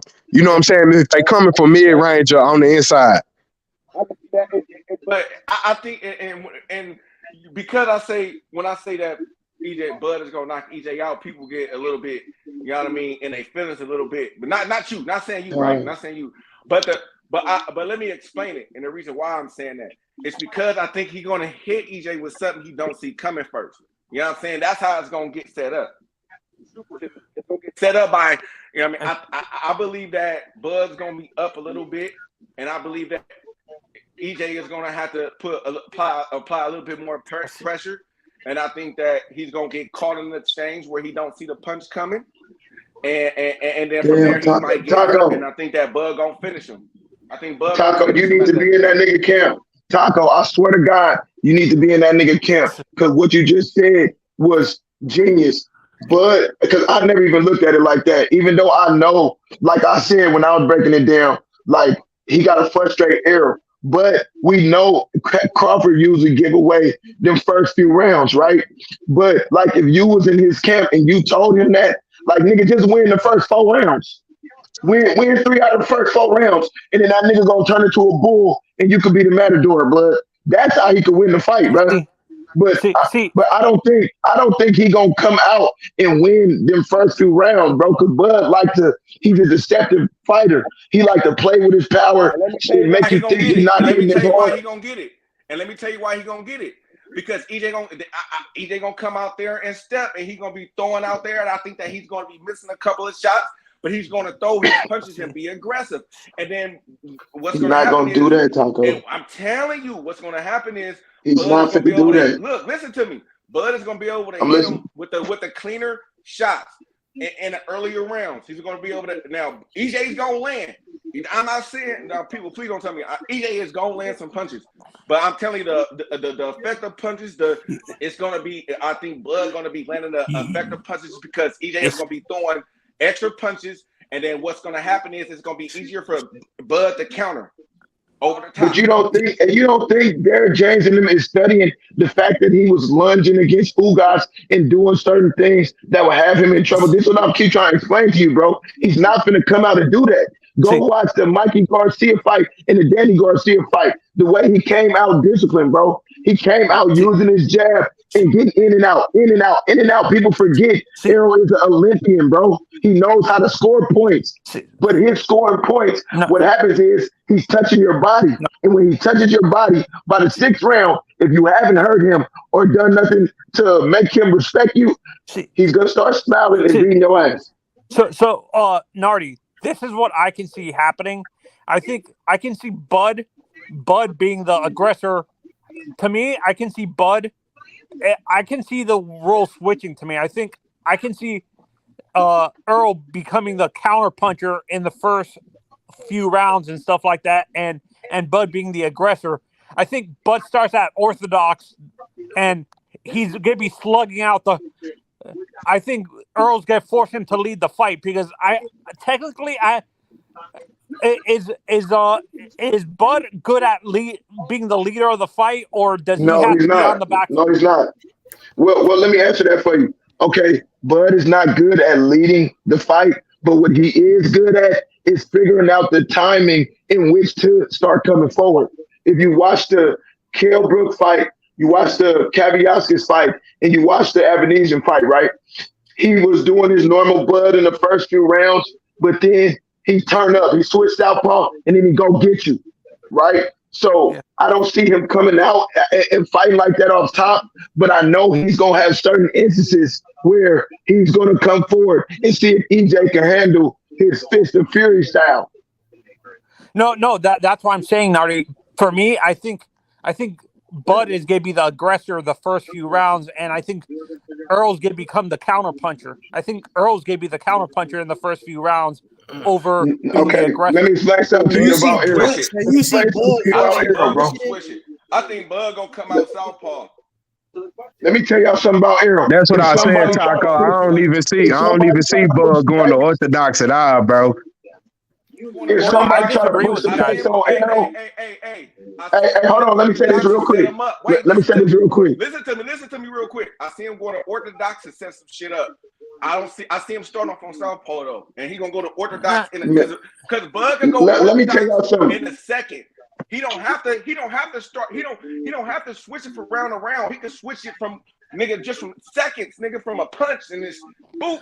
Watch. No, I can see him starting at Taco. I disagree with you. I can see, and BJ, honestly, I can see Bud starting at orthodox because I think he wants to be.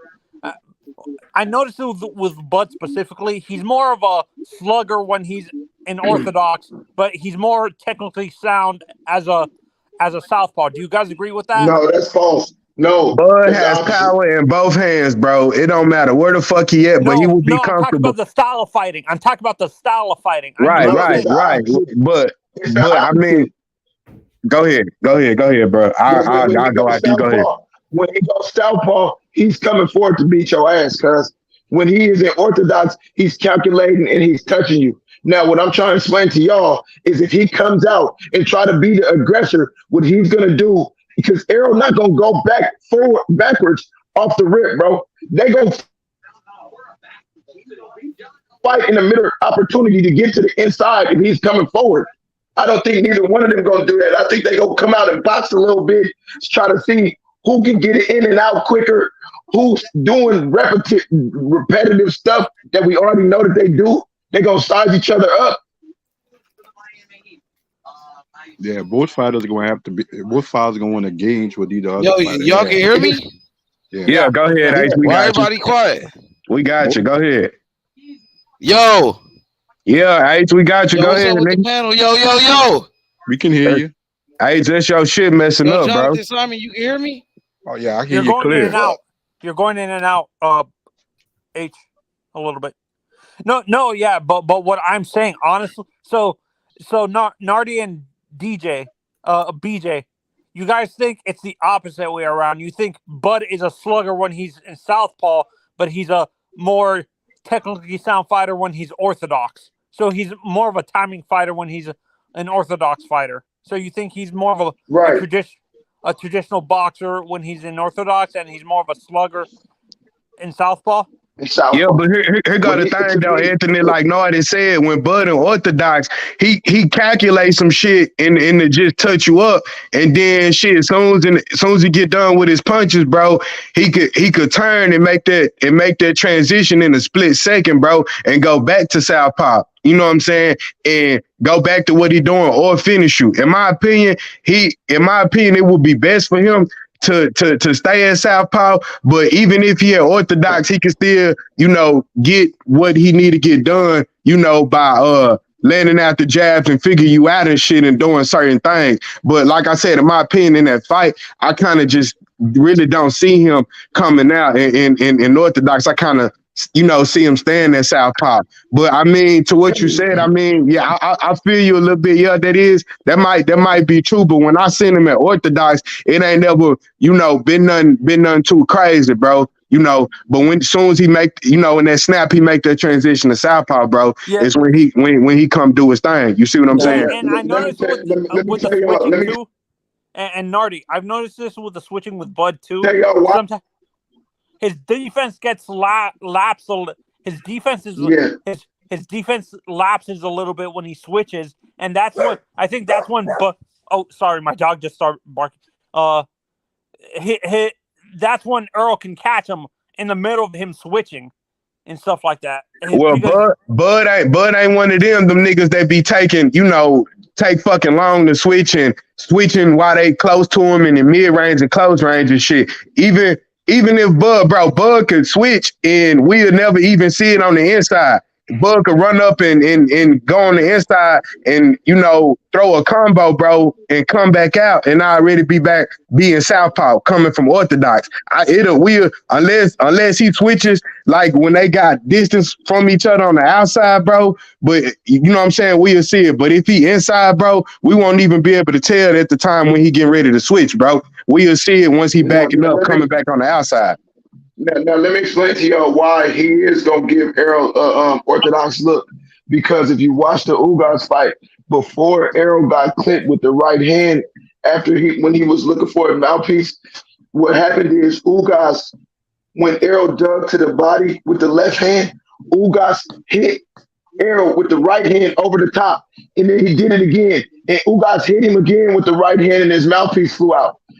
Bud is gonna look for that same shot, bro. I promise you, because that nigga's a thinker. He like, oh, okay, I'm gonna set it up, but I'm gonna turn orthodox and see if when he gets comfortable with his left hand, and I'm gonna come over the top with the right. You know what I'm saying? But I'm telling y'all this, man. Facts, though, Nardi. Facts, and that's when that IQ, and that's when I think Bud IQ just gonna can kick in when he does shit like that, bro.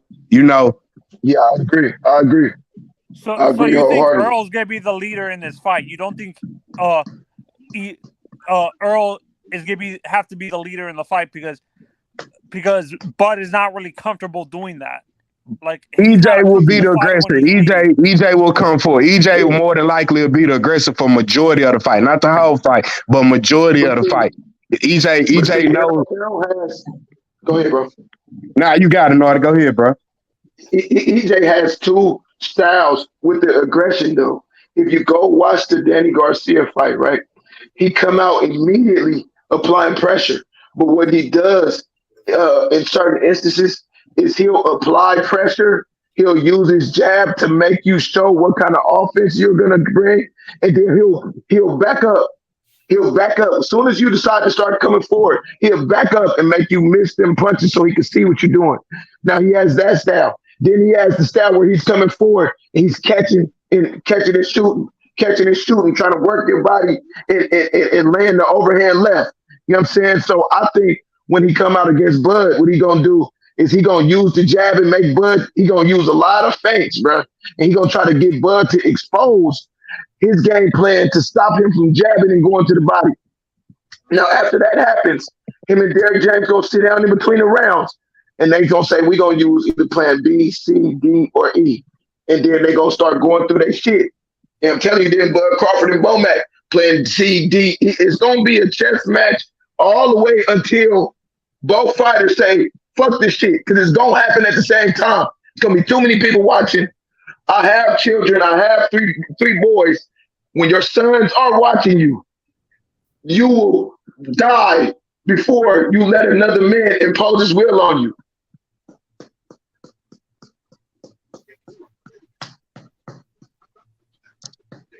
Out of these two fighters, I say, even though, like I said, bro, y'all know, nigga, it's a 50-50 fight, bro. Bud, my favorite fighter, but also EJ, bro. EJ got a style of toughness and dogness in him that you can't train, and at the end of the day, I know for a fact, you know, we all can say EJ is willing to take one to dish one out. How would that work in his favor? But you know, we know EJ willing to take one to dish what he need out. You see what I'm saying? The welterweight Bud is too. That's what people don't understand. That's how Caviasca's clicking.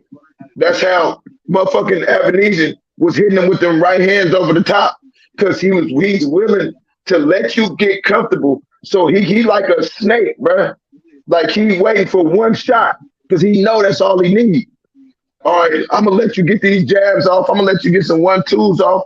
But guess what? As soon as you get overly comfortable, similar to what Tank did to Ryan Garcia, I'm gonna catch you, bro, and I'm gonna hurt you. But I think Errol and them know that too, bro. They've been studying each other for years. What was that? Did he stop Benavidez with when they was close up in the pocket? Was that a left hook or a right hook? Because Bud set that shit up nice. I don't know if that was a see, that's what I said. That was a right hook. So that one came from his right hand. Yeah. You see what I'm saying? Yeah. So and that's the most. He knocked out Benavidez similar to what Hearns did to Duran. He fainted and he came over the right. Yeah, and that was, like I said, that's another intriguing thing. As I say, bro, this nigga got power in both hands, fam. That's just some shit that's just, you know, like I said, that also working to his favor, bro, that another EJ just gonna have to watch out for when he, you know, when he in the pocket, you know. And people don't know that a lot of Bud fans, because I got EJ in the fight, but I'm realistic, bro. A lot of people feel like Benavidez wasn't a good tune-up for Errol, but people don't know why he used Benavidez. If any of y'all could tell me what style Benavidez had, why he used him, then I know y'all real Bud fans, but I'm not gonna wait on y'all. I'm gonna just tell y'all. Benavidez utilizes the high guard, and the way that he knocked Benavidez out is during the high guard, you blind yourself sometimes. And as soon as Bud caught him blinding himself, he threw a phantom jab with his from the southpaw position. He threw a straight to make him open up the high guard. As soon as he opened it up, it was a right hook coming. As soon as he opened it up, and it knocked him out cold.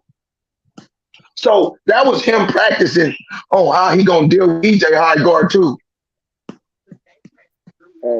Hey, and I think that Bud don't get credit for his body work as well. I think that's what's going to be over the set too. Bud got good body work. He got good punches, good power to the body. Stabbing punches that we've seen. That's how he won undisputed at 140. You know what I'm saying? Knockout from a body punch, body. You know what I mean? And I think that's what's going to be able to set up some of those hooks and uppercuts too as well. You know, by catching him actually to the body. Nobody has really been able to touch Spence up to the body, and then that's how he can set up those, act like he's going to the hook and then come over on top too. I mean, I think that the main thing with me, I think that everybody is having a question about where Bud is basically is if his body can hold up to the beating that he's going to get from Errol. Like, and I think that it is. Like, I don't see why there's no reason. He live a fighter lifestyle. You know what I'm saying? He don't smoke. He don't drink. You know what I'm saying? He don't do none of that extra stuff. You feel me? And I think that he's going to be the fresher fighter. And then by him getting these knockouts early and stuff too, that's going to help too, because actually that's credit to him. His body not taking that extra beating, that extra mile. He's not doing those extra miles. So that goes to his favor. By the Amnesia's knockout, he didn't fight that. Like he said, he got some good work in. Got some things he needed to do for EJ, and he got in and out of there. So and that's when you get niggas that saying, "Oh, Bud ain't been battle tested. Oh, but EJ has," and all this. We hear that shit all the time too.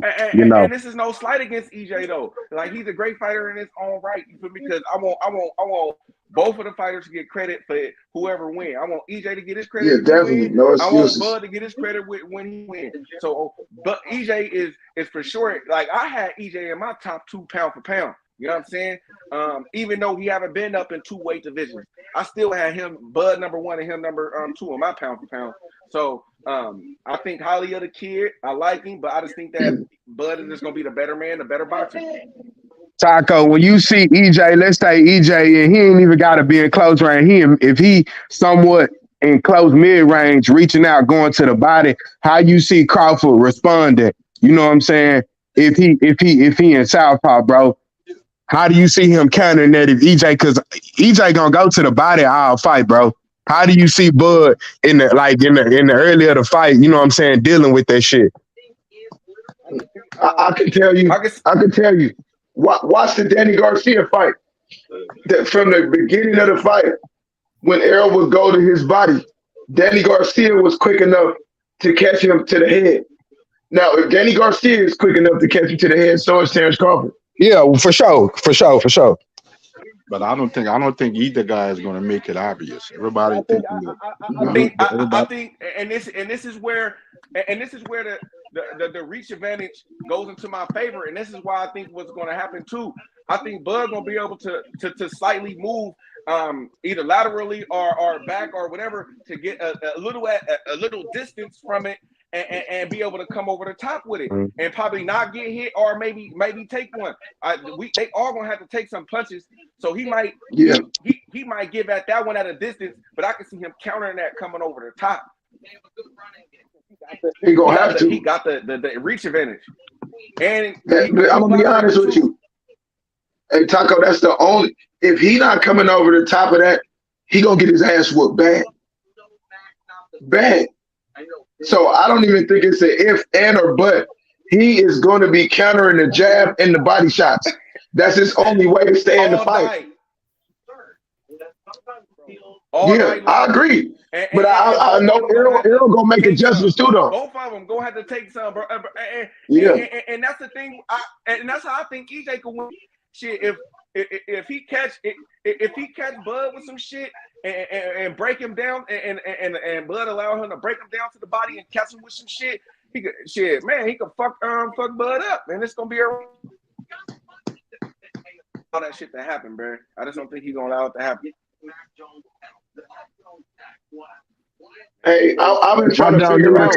I do see Bud having a lot of answers to what EJ gonna bring, bro. That's just my opinion, you know. And like I said, it ain't like EJ gonna land. How will Bud respond once EJ clip his ass? You know what I'm saying? In close range or however he do it, you know. But I do see him Bud having a lot of answers, bro, to some of that shit that EJ gonna do, fam. I feel like they both gonna have answers, and whoever body and head hold up. It might be too much for Bud to handle. You never know. Like, I can see it at like that too. Like it just might. Shit, this nigga just might be that too big and too strong. Like, you feel me? You know what I'm saying? You know what I mean? Like, it's just too much. I can see that shit. Man, EJ has. Man, I got a partner. Hey, y'all, I got a partner. This nigga like an expert. His page called Boxing Gyms. I ain't trying to plug him, but I had a good conversation with him because he got Crawford winning the fight. So I just wanted a good breakdown from him, and what he was explaining to me is he know what he gonna know what's gonna happen after the first round. He said this is the only way that Bud can win. When Errol get to moving to the inside and going to the body. And when Errol get to using his pin frames, when he uses his elbows and his shoulders and working that off end, you know what I'm saying? He was like, Bud can't be there for that. If I ever see a point in a fight where he is not getting the fuck out of there from that, then I already know he's fit to lose, cuz. Hey, that's the best breakdown channel, the Boxing Gyms, bro. Yeah, but I, that's I The don't ones I for don't know. I don't know that nigga. Like I don't know that nigga. Like don't try to plug that nigga on my shit, bro. Like Yeah, I ain't fuck that trying. nigga. I I ain't don't trying to know that plug you, nigga. bro. Yeah, like you know what I mean. I ain't got nothing to do with that. You heard me? But let's get back on the Yeah, fight. You you feel good. me? yeah, but that's a Right. common sense situation. Bud can't just stay in the pocket round after round with EJ, and EJ can't stand there and be on the end of Bud punches neither, knowing that Bud has the longer reach. So it's gonna come down I feel to like tangible. EJ can't get caught at the end of Bud punches. Like Bud like to catch niggas at the end of his punches. He don't necessarily like the only time I seen him in Yeah, close range. true that. I seen him knock a nigga out close range. Is he got a sneaky southpaw right uppercut from close range, the one he knocked out Benavidez with. Yep. And I'm sure Errol and them. If I'm looking at the shit, bro, I know Derrick James and them, like, bro, they see that shit too. Just like Bomac and Terrence and them, they see everything, bro. It's not going. I don't think it's gonna go how none of us actually think it's gonna go. I think it's gonna be like, oh shit, this nigga can fight like that. Oh shit, this nigga can fight like that too. Oh And that's what shit. I was telling you at the beginning of the fight, nigga. EJ might come out. We might see some shit we ain't never seen before. Just cause Yeah. he know, you know what I'm saying, who on the other side of his ass. Same with Bud, you know? And that's why I think these niggas to come out like this, nigga, the first 4 or 5 rounds, we might see some shit we just ain't never seen before, you know? Yep. I agree. Yeah, they're But I gonna bring the promise you, best out of each other. but see, nigga, I promise you, EJ, nigga, he ain't going to sleep from rounds 1 through 12, cause he know soon as he make a mistake, he gonna have to pay for that shit. And EJ is Yeah. gonna be real. EJ gonna set that jab early. He gonna be real picky with his shots, all the way up until rounds 4, 5, and 6. He gonna be picky with his shots, bro. I disagree Hey, I'm gonna tell because y'all to I watch for this disagree. too. I Hey, watch for disagree this with that. I too. disagree with that because to me, if EJ changed his style, that means that he's not going to be throwing as many punches. And if he's not throwing those 100 and something extra punches like that, and to me, I think Bud is a better counter puncher. I think he'll be able to counter him more, and he'll be able to score more. I can still, like I said, I can still see EJ hit him, but if he changed his style up too much, I think it benefits Bud because now you got everybody seeing and everybody basically knowing your style. You know what I'm saying? And to me, the eyes of the judge, they'll look at that shit, bro. So I think that But see, EJ that's the can come out misconception. and being EJ and who he is. He gonna That's step. the misconception about EJ. EJ has a lot of Ain't styles, bro. nobody. Hey, He picks and the when the one that Mikey you fight, don't want. people question his boxing ability. That's why he said he fight like Mike. He said other than that, that's the only reason why he did that. But I think in this fight, he gonna fight his normal style, bro. He believe in this shit. He gonna come out and do his thing and how he been doing. Nah, he gonna He give ain't him gonna Taco. change He gonna nothing. give me some different Guess what? looks. Yeah, yes, he is. They both gonna be giving each other looks to see which one the other one not comfortable with. I promise you. I promise you. That's the only way. He cannot come out there and just run straight to that nigga, He bro. gonna come He's just gonna keep doing the same thing, nigga. like he did with Carl Brook, just like he did with everybody else, bro. Just like he did with Mikey, just like he did with everybody, bro. He gonna come and he gonna step, bro, and he gonna give him that shit. And he gonna throw 150. He did say he gonna step. punches. That's what he said, bro. He can't. What he gonna do now? He not gonna step now? He's gonna keep stepping.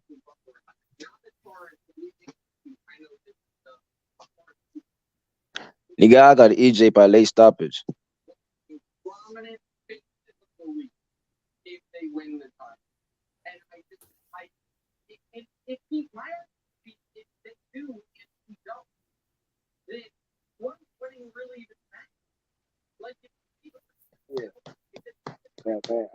And that's I just believe in Bud's style, bro. I think his body gonna hold up. He hasn't really taken as much punishment as people say. To me, who body got to hold up? We got to see it. We got to see if EJ body can hold up. Because if shit, Bud hitting something, what if Bud hitting with something in the eye he don't see coming? Fuck his eye up. You know what I'm saying? You never know, bro. Like, you feel me? Shit could get dicey. You got to see. You feel me? What if he hit him in the mouth? He thought his mouth. He thought his teeth fall out. You know what I'm saying? We don't know. Shit. Like, you feel me? That's what he said. He said in this fight, that's what happened. Yeah, I seen that too. He said that's why he turned his head. He didn't want the We camera gotta to. see. He didn't want the camera to catch that shit. In the Ugas We fight. gotta see. Yeah. We gotta see. We gotta see who body gonna hold up. That's all I say. Bug is gonna counter him and hit him with shit he don't see coming. See, with Danny Garcia, I think he could. Reason why he was ready for Danny because it was just a hook, right? That You know nigga what I'm said saying? he beat Danny was Danny. He could focused beat on. Danny at 60%. That nigga said he wasn't even 100% when he beat Danny, bro. Facts, bro. Facts, bro. Yeah, but And look at He was and you worried should about a look at counter Danny's hook. face. it doesn't take too much to Look beat at Danny Danny Garcia's Garcia. face after that fight. Yeah, but it don't Imagine take if too. Errol Spence was his best He version, worried bro. about a counter hook. But it don't take For too that much shit, to a beat a counter guy hook. like That's all Errol I Danny gotta Spence, worry Garcia. Errol about. Spence shouldn't come forward and put his head down like Sean Porter did. Sean Porter put his head down too much. He got countered with the uppercut from Bud Crawford. Errol Spence shouldn't do that. He should use his reach advantage too. Like Bud Crawford has a 2-inch reach advantage. That's nothing, bro. Errol Spence is taller. He still has a reach advantage too. So he should use his height and come forward like nonstop, bro. Bang, bang, bang, like he always does. He shouldn't And change his that's what style I for think. Bud. That's what I think too. That could work. That could also work in EJ favor, man. If he just constantly, don't let up on being aggressive, just coming forward. Even like I said, even if he taking some, we know he willing to take some to dish out some, and that might Yeah, be the only thing that, in my opinion, that I could really just see him. You know what I'm saying, in his favor, him just breaking Bud down, coming forward on Bud, just constantly wearing on them, breaking them down, constantly wearing on them. You know what I'm saying? yeah. I can see this. I can see Bud. I can see Bud standing in the middle of the ring when the first bell first sound, and not moving. I can see that. I'm telling you, bro. I can see that shit, bro. I can see that, nigga, and wait for him to come in and then counter, bro. I'm telling you, bro. Watch, I can wait for that shit. I'm telling you, bro. Watch that nigga go. I can see that shit, bro. I'm telling you. I don't One of think those Derek. fights, nigga, just to see where a nigga because at the end of the day, both of them gonna get hit. I think that if Bud, to me, what make Bud dangerous too, if he figure out he can take your power too. You know what I'm saying? So if he go in there and he think that he can take his shit, man, nigga, I can see Bud come out there, nigga, I stand, think Bud's nigga gonna don't feel even them shots budge. from Errol. I think Bud's gonna feel them He body gonna shots, feel him bro. regardless. He gonna feel him Yeah, regardless, he gonna but he feel gonna them. be able to counter him though.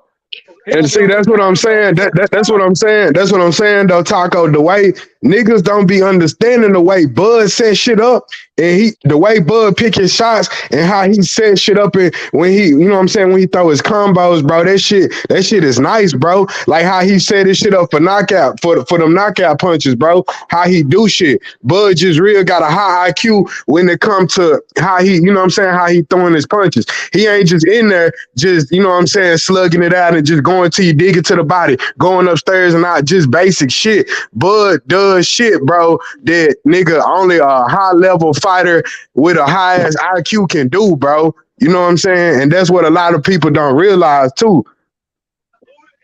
That's why I say a lot of people don't look at the technical side of Errol Spence and the boxing IQ of Bud Crawford, and that's going to play a big factor in the fight.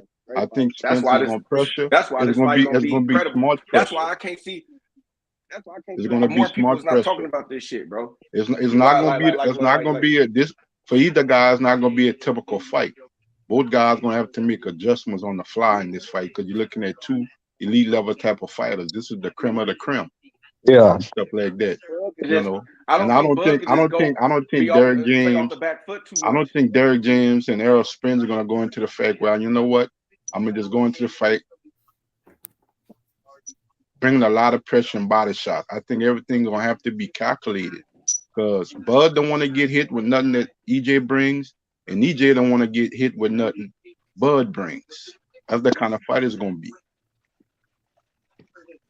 I don't think they're going to have the mindset give one to take one. I don't think Crawford is that type of fighter.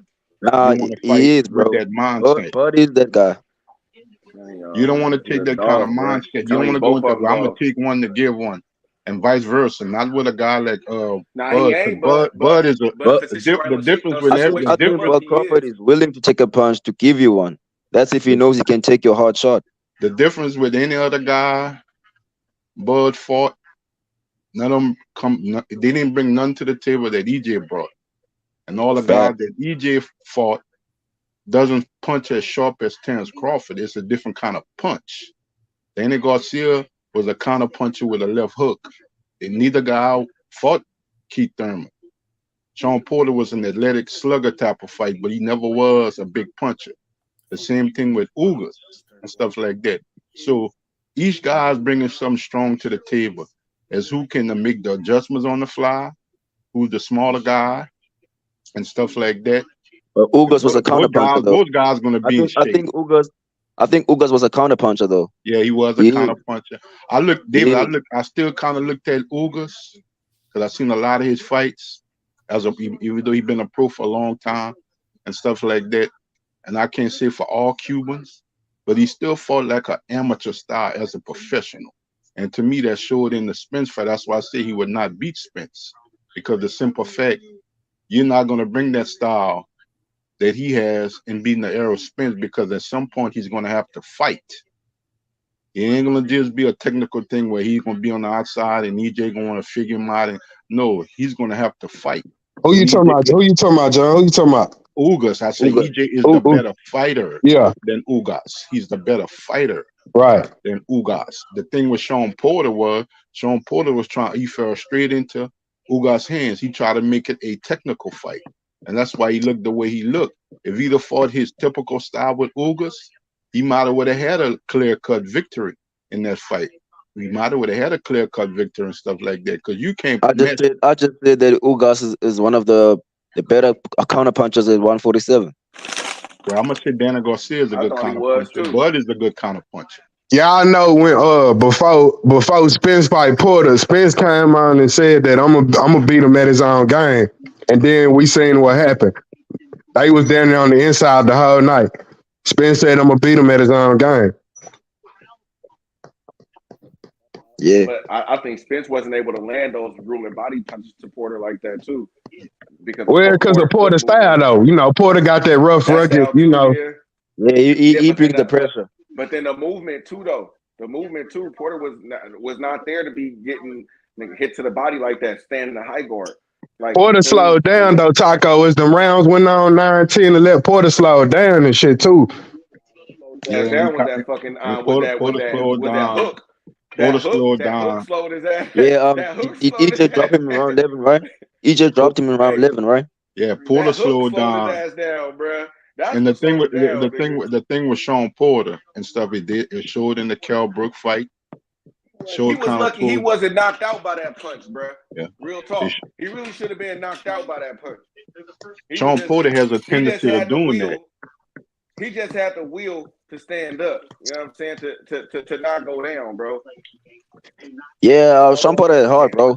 Even when he fought Bud Crawford, bro, he's there throwing the towel, but he wanted to continue. Hey, I think it's probably the right thing. And that's what I be arguing with motherfuckers about, bro. You know, Porter wasn't hurt. Porter, I said, bro, Bud one of the best finishers in the game. It don't matter. Bud was gonna finish his ass, bro, if his daddy would have let him win on. But his daddy did him a favor. He was mad at his pops, you know. But we know Porter wanted to go out on his own will. Yeah. But his daddy knew what was smart for him, bro. You know. I say that all day, bro. But I just don't like how Kenny Porter blasted him though.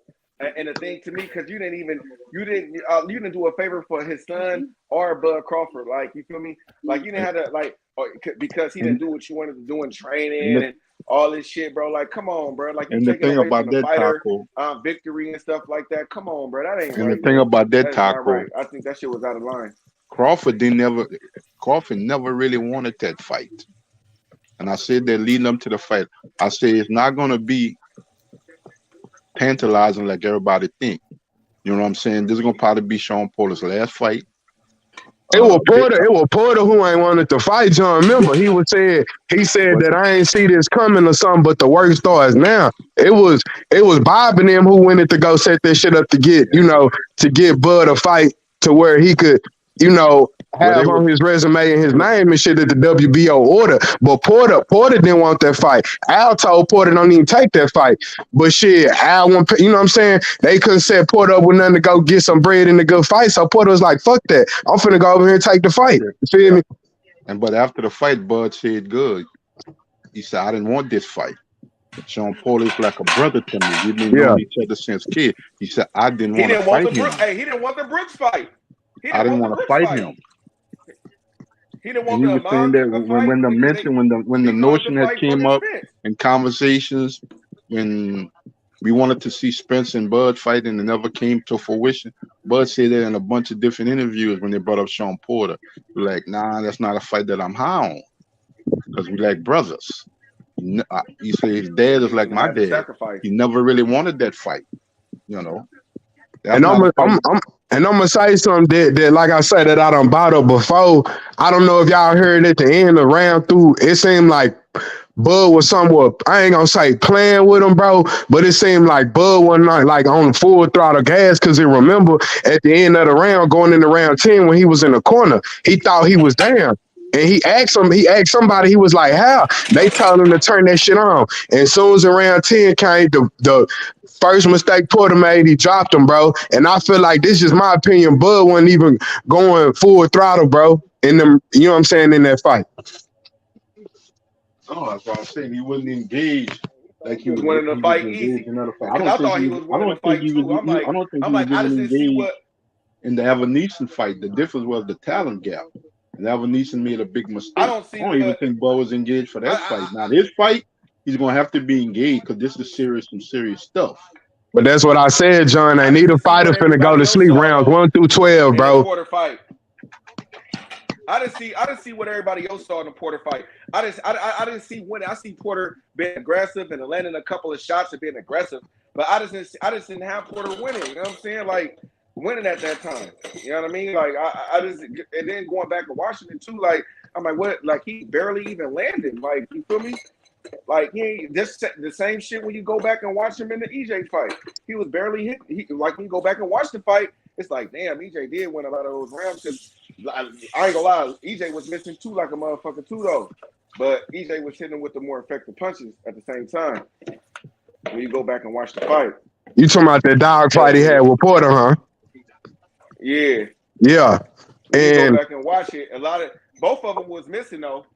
I had to go back and rewatch it twice, bro, because like I said, just watching the fight live, bro, you would think the fight was well closer than what it was before Porter got dropped, bro. Yeah, you did. I did because the night of the fight before the knockdown, I had Porter up. I had it. Shit, before the knockdown, yeah, bro. I had it somewhere. People said it. It was the night of the fight. It was close. It was top notch. It was 86, 86, or 85, 87. That's what a lot of people had it. 86, 86, or 85, 70, or 85, 87. And then with the Spence knockdown, because I damn near had Porter winning the rest of that round. He was winning that round to me. At the night of the fight when I was watching it, I'm drunk and shit and juice. I'm talking shit on the internet, and then Spence knocked his ass down. I'm like, fuck. And it was over. But then when I rewatched the fight, you go back and watch it, you like, damn, well, shit, Porter ain't really hitting. And then you look at it like damn, Spence hitting him, but he ain't really hitting either. That nigga missing too. But Spence was a more aggressor, and he was hit him with the more effective punches. When I went to go watch it back, so then before the knockdown, I think I still had Spence up after the rewatch. I had Spence up going into the knockdown, and then just the knockdown just put the icing on the cake, and then he won the 12th round too. Because wasn't it the 11th round he got knocked down in, right? The 11th round, right?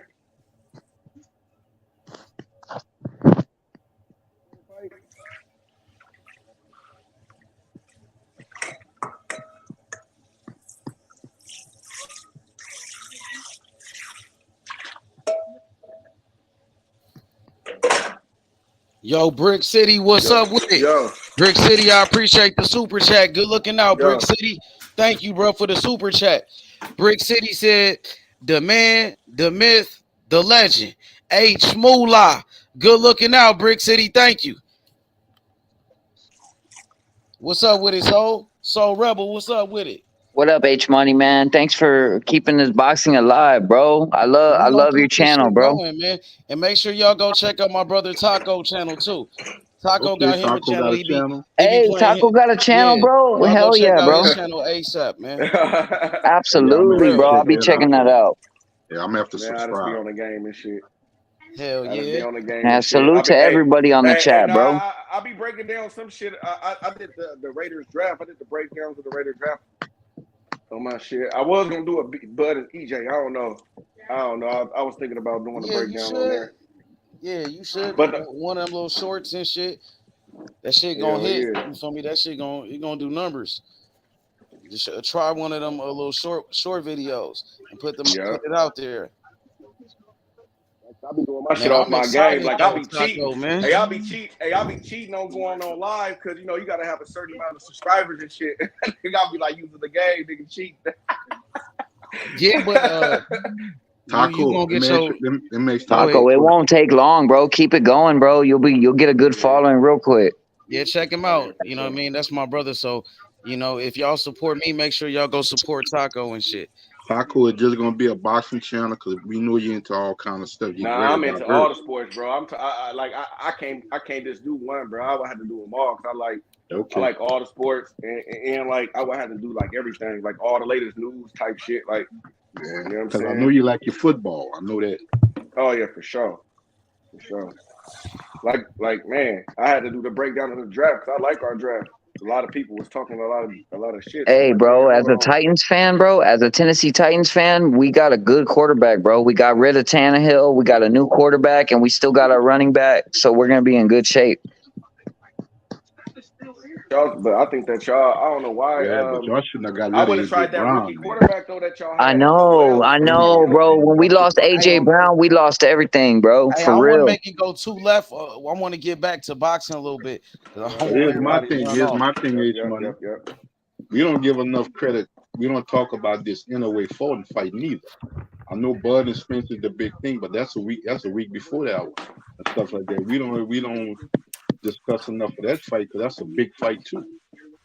Yeah, it's a great fight, man. It's a great fight, man. That's not giving a lot of pub. Crawford and Spence gonna overshadow a lot of stuff.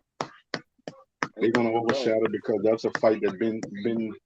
Well, it's about time, Jonathan, man. It's about time we got the fight, bro. I'm just happy. That's going to overshadow a lot of things because that's going to be the number one topic of talk when it comes to boxing. But I like this Fulton Inouye fight. I like this fight too. Oh, I like it. I like that too. fight, man.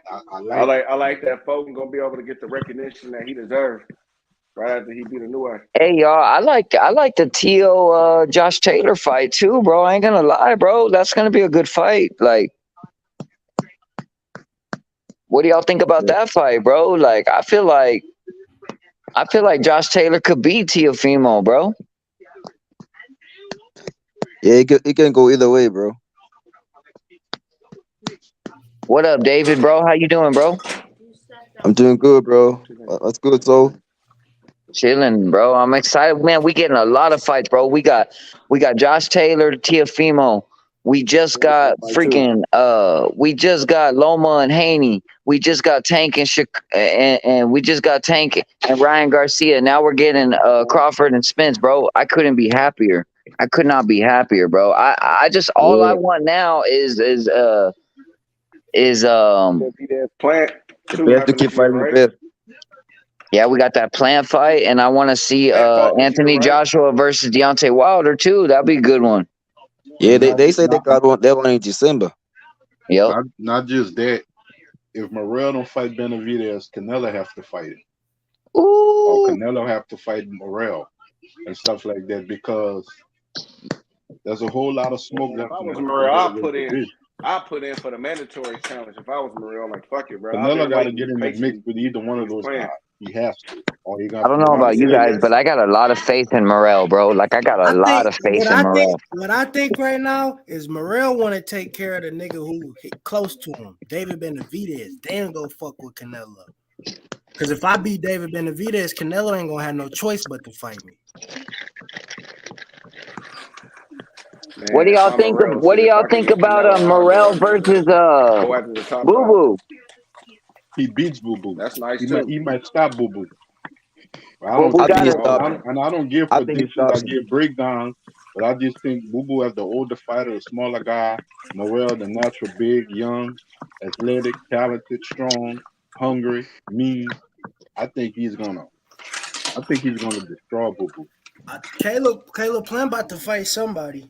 He back in another big fight. He ain't announced it yet, but it's gonna be a Yeah, big I name. saw that, bro. He said there's another big fight coming up. I wonder It's, who it is. he gonna be a big name. I know I that. feel bad, man, but I've just never been the biggest Plant guy.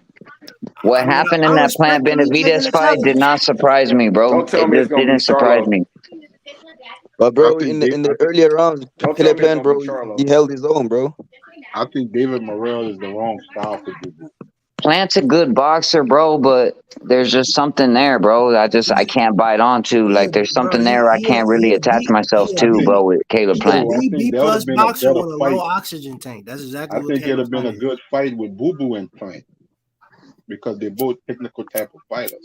They're similar. And it's going to come down to who can adjust and who going to be the aggressor. When you're looking at guys like Benavidez, and you're looking at guys like David Morrell, that's big, young, strong, hard punching, offensive type of fighters. And I think either guy is a bad matchup for Boo Boo at the stage of his career. It's a bad matchup because the activity. You know what I'm saying? That's some guys that's very active and they're young. Facts, man. Plant's still around, man. Plant can still make some noise, bro. There's a lot of good fights to be made. And I am excited about David Morrell. I think David Morrell needs to fight David Benavidez. That's what I think. That's who he want. He called him out and said, "I don't want to fight nobody else but him." So David Benavidez is the one that don't want to make that fight, bro. I don't blame him because, I mean, at the end of the day, bro, David Morrell is, dude, that dude's incredible, dude. That dude's the truth, bro. He's for real. He got the Cuban skills plus the killer instinct, bro. Sometimes you don't get both. You know what I mean? Like sometimes you don't get both. But he got the killer instinct, man. David Morrell go in there and rip your head off, bro. That's what I like about him as a Cuban fighter. So I be tripping out on David Morrell, bro. I feel like David Morrell, I think David Morrell's a better prospect than Boots. And that's coming from me. That's just my opinion. And I think Boots is nice, but I think David Morrell is a better prospect. And he has lesser fights. Well, it's because you can see with the thing is with me, David, you can see David Morrell eventually moving up to 175 to fight Bevo. Like he has that type of potential, pound for pound potential. Like that, my definition of pound for pound is moving up and down in weight and getting belts and defending those belts. I think David Morrell is the guy. I think he will be the guy at 168, and eventually he'll be the guy at 175. Right. He'll be that guy. I look at Batavia moving on with his career and going off in the sunset. Bevo is going to be getting up there in age. He's been in the weight class a long time. He's been a champion for a minute and stuff like that. So he's also getting up in age. Hey, Jonathan Simmons, man, why hasn't Canelo locked down that Bivol fight, bro? What's the problem? To be honest, I don't know. We know what the problem is. Bevo said, "Nigga, I want to fight you at 168." Yeah, I want the belts, Hobie. As a fan, I don't normally say that. I'm just getting a little tired of Canelo. Right. I'm just getting a little tired of him because yeah, I kind of like that too a little bit. Where it's like, what are you gonna do? For David Morrell, I just think he's holding up the division. That's just my opinion. Exactly. And he's allowed to Especially do that. when David Morrell fighting all your mandatories. John Ryder was one of the first mandatories he fought at 168, right? Or outside of Caleb Plant. Because it's not just a fight with the Benavidez or Morrell. They want to fight for all the marbles. They want that to be part of a championship level fight, but they got Canelo just sitting on those belts, and you don't know what he's Yeah, gonna do and that's stuff what I like think, that. bro. That's what I think it is. He wants to go up there, and he's already lost to Bivol once. He wants to go up there and challenge Bivol for his belt. To whereas Bivol's like, shit, I could take your shit down at 168 or 175, whatever it is, bro. I'm not, whatever, but Bivol could come down and get them belts from Canelo, and Canelo wants to go up there and get a rematch for his belts. And it's like, I feel like Bivol got the upper hand to say what he wants to do. And that's sure. That's what I don't understand. The man want to come down and wait, fight you for your belt.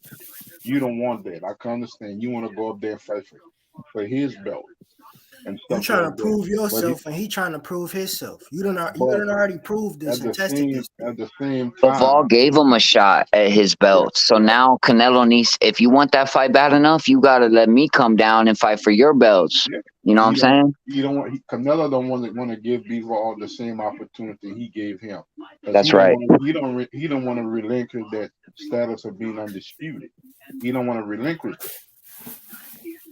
So what are you gonna do if I can't get it? Got your cake and eating it too. You know what I mean? You already lost. If I can't get it in my favor,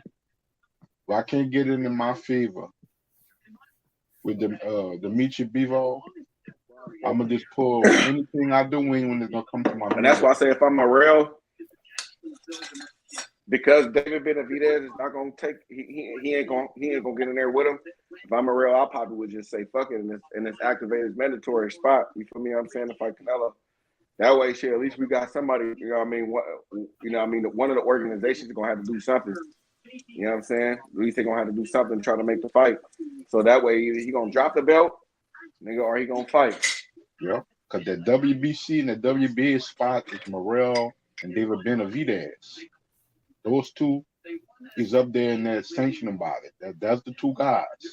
I don't know about the IBF or the WBO. But those two sanctioning bodies, that's the guys he'd have to face. Morrell or Benavidez. And if he don't want to do that, he needs to get up off them belts. Right. And Morrell activate his mandatory, then shit. He activate that shit, then shit, he got a certain time to fight him. Because Benavidez is not gonna fight him. He gonna try to stay in the WBC and stay right there in that organization and stay there. Because Bivol not. If he was gonna fight him, if he was gonna fight him, he would have been trying to come out and fight him. He almost got smoked. Bivol ain't looking at it like this, Paco. Okay, I beat Canelo, my career is made. I don't need to do nothing no more. He'll fight a Benavidez. He'll fight a David Morrell. He'll fight them guys, man. And I think that'd be good fights for him as well as for them. You know what I'm saying? Canelo need to either make a decision or move on out the way. That's just my opinion. You know what I'm saying? He'll be coming down. How many pounds he'll be coming down? Bro, like 175 to 168, 7. Damn, he willing to come down 7 pounds to fight for undisputed. Is he small up there or something? No, I feel like he been at 175 for a minute. But did he move up or anything, or he started there? Did he start there? That's a good question. Anybody know?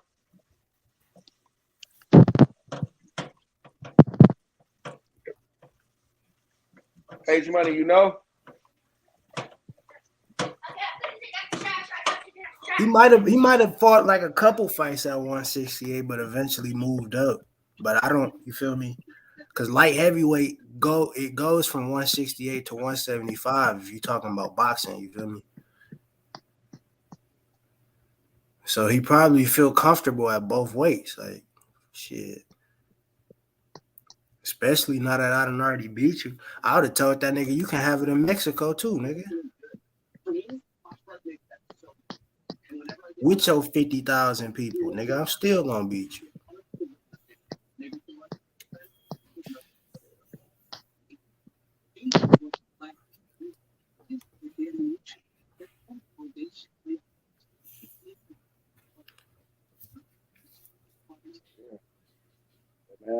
cannot wait, bro. I'm frying some fish. Shit, we gonna do a crab boil. You know what I'm saying? About to have some crab macaroni and cheese for the July 29th date. Man, I can't wait, boy. It's gonna be a celebration. Hey, Taco, Crawford's gonna I ain't cook never them, had dog. fried Crawford shrimp gonna cook before. them, man. They ain't understanding. They ain't gonna be able to believe it. They gonna be like, what? It's like you said, Taco. It's not gonna be like what people think, bro. It's not gonna be like what people think, man. Bro, Crawford gonna beat him pretty good. man, them boys gonna come out ready to fight, bro. Ain't none of that, oh, you feel me? Manny I don't think Pacquiao, Bud can. Floyd and I shit. don't think Bud will be able to take the kind of pressure from Errol Spence, bro. Errol Spence is I coming feel you. for 12 rounds, bro, straight up, non-stop. I feel you. Bud not gonna I sit don't. there in the high guard neither. And just sit there to Errol get Spence punched. can't stop you. The only way Bud can win this fight is by knocking Errol Spence up, and I don't think Errol Spence can. The thing is, He can bro. win The on thing points is because he could be hitting them with the cleaner punches. What are you talking about? If if if, What? if Bud is landing a more clear, effective punches, it don't matter about him being aggressive at that point because you're gonna score it around for who's doing the most damage at the end of the day. Now, if That's he gonna want to be keep Errol coming Spence, through like a though. Tonka truck, if he want to Errol Spence. keep Errol coming and Spence got running a like better a jab, Tonka truck and throwing that jab, he want to keep that jab out there, and then Bud but gonna be countering him off the but jab. EJ got the better jab, and he jabs all the time. EJ will come forward and hit the body, But bro. Bud got the Each better and every timing. time. Each and every round, bro, he's gonna come But forward. Bud, but Bud got the better timing. Yeah, What'd you say? Crawford's got the jab that offsets you though. Crawford got the jab that offsets you to where Spence he leads with his jab. Like his jab is nice, bro. I'm not taking nothing away from his jab. He's got one of the best jabs in boxing.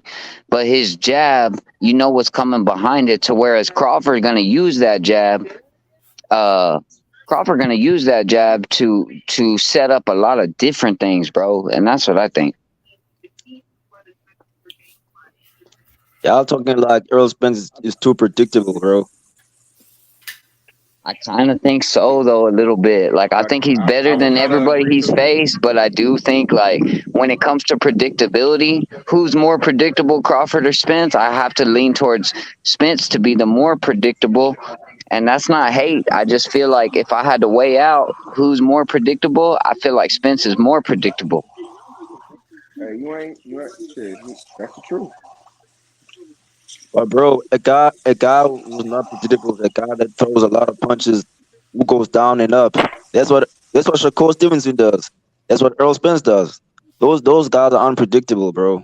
I don't think Earl Spence is that unpredictable, bro. Yeah, and I agree. Y'all I can think say Spence y'all is can say better than Bud. people realize too. I Yeah. do feel that in my bones. Like Spence is better than people realize too.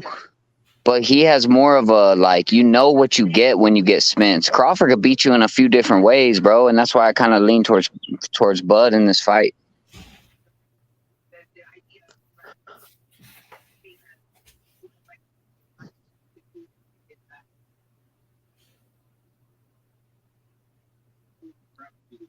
Yeah, we gonna see, bro. I got It's EJ gonna be all it's day. gonna be a it's gonna I be a got great EJ fight. all day, bro. I think EJ is gonna win by late stoppage. I think Bud's gonna be effed up, bro. His face is gonna be bruised up. The referee's gonna stop that fight, bro. But Spence, and in order for that to happen, Spence gonna have to do a lot of work early in the fight. Yeah, And I I look bet at it you the will, same bro. way. I I bet look you at will. it the same way. This is his biggest fight. I look at it either way. I say the same way it can go down for Spence as the same way it can go down for Crawford. Because Spence is gonna get beat up too. It's not gonna be a one-sided fight. Whatever Spence is gonna bring to Crawford, Crawford's gonna bring right back. And we know that those two guys can fight at their best in the championship rounds. Spence can as well as Crawford. So it's not one sided like everybody think, well, you know what, Spence is gonna get him in the championship rounds. Nah. It ain't gonna be easy like that for either guy. Yeah. That's what I said. Got 10 days till Josh Taylor and Tio, man. The only thing, Yeah, David, mixed with that. the only thing, David, I hate why we have to What is wait that? so long for these type of fights. Why we have to wait so long? You know, I feel like it just everything happens hasn't. for a reason, bro. With God, And yeah, I but feel like I whenever don't heard that. whenever a fight happens, I don't heard that too. And I've been following It's boxing. just it's Everything just the happens for a culture of reason. boxing today. One It's thing just I'm the happy culture of about is when boxing. the Spence Crawford fight got made, at least it's only 2 months out, bro. They didn't set a date that's way out there. They didn't set a late date. Like that fight's yeah, gonna happen soon. like August, yeah, and they The immediately only, promoted it the next day on ESPN. I'm gonna give you an fact. example. They talking about this Wilder Joshua. The only reason why this fight has happened is not because it was meant, because both guys show vulnerabilities in their career, and they Yes, figure, sir. Yep. and they can, Yeah, and the power they be figure we can still make a lot of money on this fight because of the names. Is Joshua and Wilder the same type of fighter pre their losses? Probably not. So we can't say where it was meant to happen. And these guys are not the same type of fighters. yeah. I'm just glad that Bud and Spence are still undefeated, bro. Yeah, and like I said too, David. Yeah, This 135-pound division, they gotta figure it out too.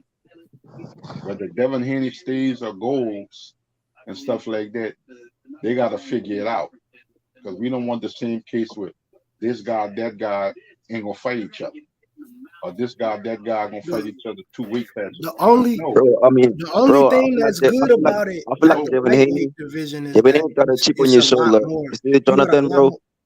You got a Devin lot Haney more got to to prove offer at himself the right now, lightweight bro. division. He just come from a fight where everybody thought he lost, bro. If he's going up to 140, he gotta pick the top guy like Regis Prograde, bro. If he gonna like cherry pick, like test the waters, we're not gonna like that shit. He's gonna be like a nobody at 140, cause he's only like he only matters now because he got them belts. But at 140, he's a nobody. Jonathan, the reason I do see what you're talking about with that, but the reason why I think it'll be, I guess, a little bit easier to do it at the lightweight division is you got a lot more boxers at the lightweight division. I can name you 15, 20 lightweight fighters that I feel damn near at least tier B.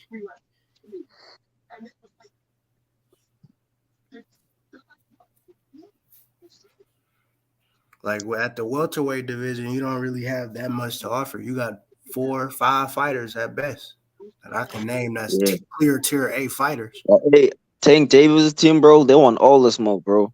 They calling out Shakur, they calling out Devin Haney. Coach Kellen's calling out Devin Haney. Coach Kenny's calling out Shakur.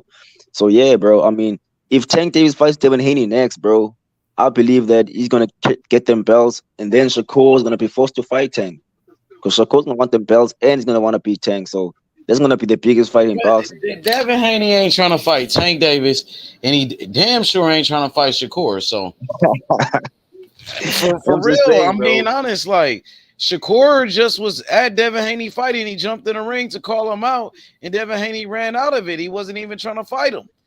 He doesn't say anything about fighting Shakur next. But You now say everything to everybody else but Shakur. I know It's that's still weird, the same huh? way. Yeah, I mean, age, bro. I feel like if I He was Devin falling Haney, into a trap. Devin Haney about to fall into a trap from Tank Davis and his team. Because once you're trying to say, if you say you will fight Tank, that's going to open the door to fighting Yeah. Shakur again, once again. What's up with the Sports 7? What's good? What's up, brother? What's up, King H Money in the chat? What's up with it? what's up? What's up, Sports Heaven? Shit, just getting out of work. Listening to y'all, man. Hey, Yeah, Sports 7, we in the What's up? Tank Davis era. This the new era in boxing. Gervonta Tank Davis, man, he's bringing that excitement back to the sport of boxing. That's a fact. fact, age. That's a fact. Hell yeah! And now we getting Errol Spence and Crawford for the undisputed. I remember a couple months ago, everybody was saying PBC is broke. PBC is going out of business. They don't But put out now the they best putting on fights all these this big year. fights. Fact, Yeah. fact, age. I don't hear them saying that no more. PBC back damn near hurt. H. All the They shit they bringing putting on. boxing back, The bro. They thing putting about on the big fights. like I told you a while back, Ish Money, when I heard that ridiculous statement about the PBC, this and that, I said, the PBC put together two different undisputeds under their promotion. The Canelo undisputed and the Jamel Charlo undisputed Yeah, man. under their promotions. Yeah. I don't see too many other companies do that besides what? Top Rank, they did it with Crawford. Now with Devin and Josh Taylor. But They that be was far nigga in hate. between. That's what it is. But hey, Simon, bro, Spence gonna be the next one. Yeah, Spence gonna be the next one. You're right. So I don't see where this notion was the PBC going out of business and they put together these big fights that we want to see and they fall the marbles. Yeah. I see this fight easily cracking over 1 million.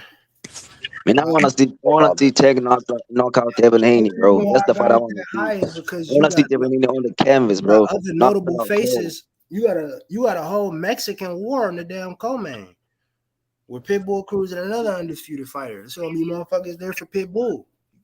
Yeah, I don't know if it's gonna easy crack 1 million, brother. I don't know.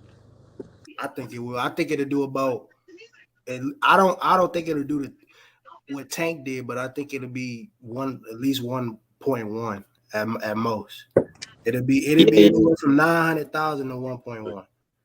Yeah, I mean, I'm not gonna I hope it do 1 million. I mean, I'm gonna support do what I can. It can, but I 800, 700. Because let me say this, and this might ruffle some feathers, but at the end of the day, like I was listening to what y'all was talking about with the Sean Porter fight with Spence, and listen, and Crawford as well. Porter is one of the best welterweights in this division, right? And in this era, should I say? Is he an all-time great? Based on his resume, you know what I mean. Like his resume might be a little stronger than Spence's and Bud, if you want to be honest, at welterweight. But maybe not. But I don't think he's an all-time great. My point, what I'm trying to say is, and this ain't no knock to Spence or Bud. I don't know if they all-time. I can't say with a straight face that Spence is an all-time great. And that's what I'm getting at when I say can it make 1 million like as good as Spence is, as good as Bud is. I mean, Bud, he gets his accolades because he was undisputed at 140. And, you just can't throw him in the umbrella of welterweight because, he's been in multiple weight classes. So he gets a little bit more wiggle room.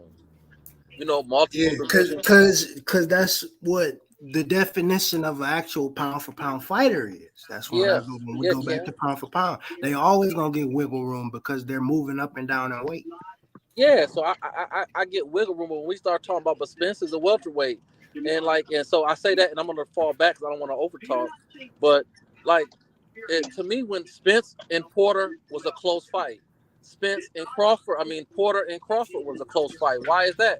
Because Porter is one of the best welterweights in this division, in this era, and Spence did not separate himself in that fight as he won the fight. But he didn't separate himself to be some all-time great when he fought Porter. He struggled with Porter, and it looked like a very well-contested fight at welterweight. And the same thing could be said about Bud, but you got to give Bud the credit because he finished him, and that says a lot. To piggyback on that, dogs make fights, bro. I do think Sean Porter might have the best resume in this era in the welterweight division. Win or lost. The only guy, two, he didn't fight was either Mayweather or Pacquiao, but he fought everybody else that was who's who in the weight class. He fought everybody. He fought champions or former champions in the weight class. Yeah. So his resume pretty much can stand alone, because it's not every fighter gonna get a Mayweather or Pacquiao on their resume. But he done fought everybody who was something, was at the top when they were supposed to be at the top. Sean Porter fought them all. I think it will be Sports Haven. Errol or Spencer have a lot more all-time greatness around him if he was to get that, if he got that Pacquiao fight. If he would have got that Pacquiao fight, I think it would have gave him a little bit more nod. I agree, but and I don't knock the man for his out of the ring activities, because we're all human beings, and he's a stand up brother. I really like Errol Spence.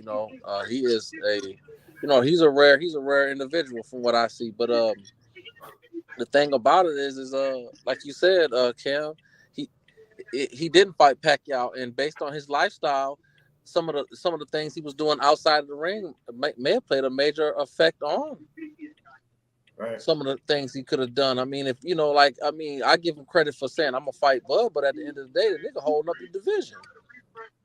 Right. He holding the division, and it's not the first time when you get in car accidents and getting drinking and driving and getting thrown out of your car. You're supposed to be a professional fighter. You getting thrown out your car, having accidents, and you holding up a division. Well, I'm gonna say this for Seven. You're right. You hit it on the head. He had the Pacquiao fight. It's just a freakish fluke injury he had in camp. Yeah.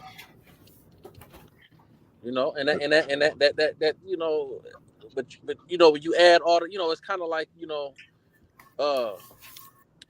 Uncle Simon, better because you're an older guy, and as a wise man, you understand. It's kind of like excuses does hold a level of relevance, right? Yeah. But it's like a rumor. A rumor might not always be true, but it didn't come from it came from some fucking where. Now, the girl might didn't screw your wife. My wife might didn't cheat on me, but she left the club with that nigga because they wouldn't be talking about it if she didn't. Mm-hmm. So it's like it's not his fault he had a flu accident, but when you add all the extra shit, you know what I mean? It kind of gets to the point. Well, you live by the gun, you die by the gun. Because all the things that happened to Spence outside the ring, he has to take full responsibility for that. When you in training and preparing for a fight, that happens all the time. You have injuries where a lot of fighters don't disclose it and they fight through it. And they got some injuries that a fighter gets where it's like, you know what? You just gotta fall back. And it's not good for your long-term longevity. And this is another reason why I don't think that Inoue and Fulton fight is getting enough credit as it should. Inoue got injured during this fight. They were supposed to fight this month. Fulton said, fuck that, push it back 2 months, we'll still bang. And the thing about it, Tim, and Sports Heaven, everybody, it's not an excuse. But like you said, Sports Heaven, those injuries, at some point in time, they do going to take a toll on your athletic peak. Yes. And I still think I done had injuries. I was an athlete. And you done had injuries. You was an athlete. Mm-hmm. Some things just don't go away like you would think it would. They don't. It don't go away. You know what I'm saying? Uncle Simon, your injuries, I tell people all the time, when I was young, I didn't understand that. But when I got older, betting on sports and stuff, I learned, your injury is a part of your resume. So just like if somebody run a 4.3, right? And you looking at that, if you're going to pick this player, you can't ignore the fact that the nigga had torn ACLs in the last 3 years. You cannot ignore that. It's like when Derrick Rose, he tore one ACL. He tore another ACL. He got his face busted up. Clowney. You can't ignore the defects. You can't ignore it because they go right along with it. You cannot ignore Spence's injuries. Pretty much as a fighter in that sport, you got to pretty much live a flawless lifestyle outside that ring. I know it's hard and stuff like that. It's hard because a lot of them guys come into something they never had or never envisioned they was going to have in their life. And there's a different life to live now because I came from nothing, now I'm something. I didn't have nothing before, now I have a lot now. So pretty much you're going to have to live a flawless lifestyle and make the right decisions and stuff like that because that's a sport that you don't play with. Boxing, that's a sport that you don't play. Fact. You don't play boxing, man. You got to be on your A game. You got to be alert. You got to be disciplined. You know what I'm saying? There's a lot of things that it's not just actually you're going out there and fight. You know what I'm saying? A lot of people just think it's easy. Oh, I put on some gloves, go in the sweatshirt, and just throw punches. It's not that easy. Nah, it ain't like that, bro. It's not that easy. And then you try to explain that to people, and people like create arguments, which I see on the outside it look easy. But on that inside is a totally different ball game. It's not as easy as you think. We sitting there as fans and spectators. We ain't going through the process them guys going through And months then and weeks of training camps and stuff they Jonathan, got to put aside. And then the grueling for year after year after year, training and preparing and going through this and going through that and undisclosed injuries and got to fight through injuries and stuff that people don't know about. And that's a lot. That's a lot. And then if you're not living a flawless life outside the ring, knowing that the other thing that you got to deal with to get in the ring, man, that's a lot to deal with, man. but but it's a lot, man. It's like it's a double-edged sword with it, and I only say that because shit, John Jones had a lot of fuck ups, but we can't say that nigga ain't the go to UFC. Yeah, but Cam, that's a great point. But listen to this though, bro. Gordon had a drinking problem. We can't say that nigga wasn't the GOAT. Well, hold on a minute though, Cam. Let me say this.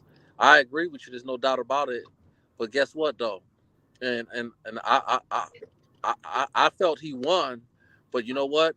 Due to his lifestyle and what he was doing, the nigga damn sure lost. He damn near lost. It was arguably lost to that tall Puerto Rican boy in Santiago too.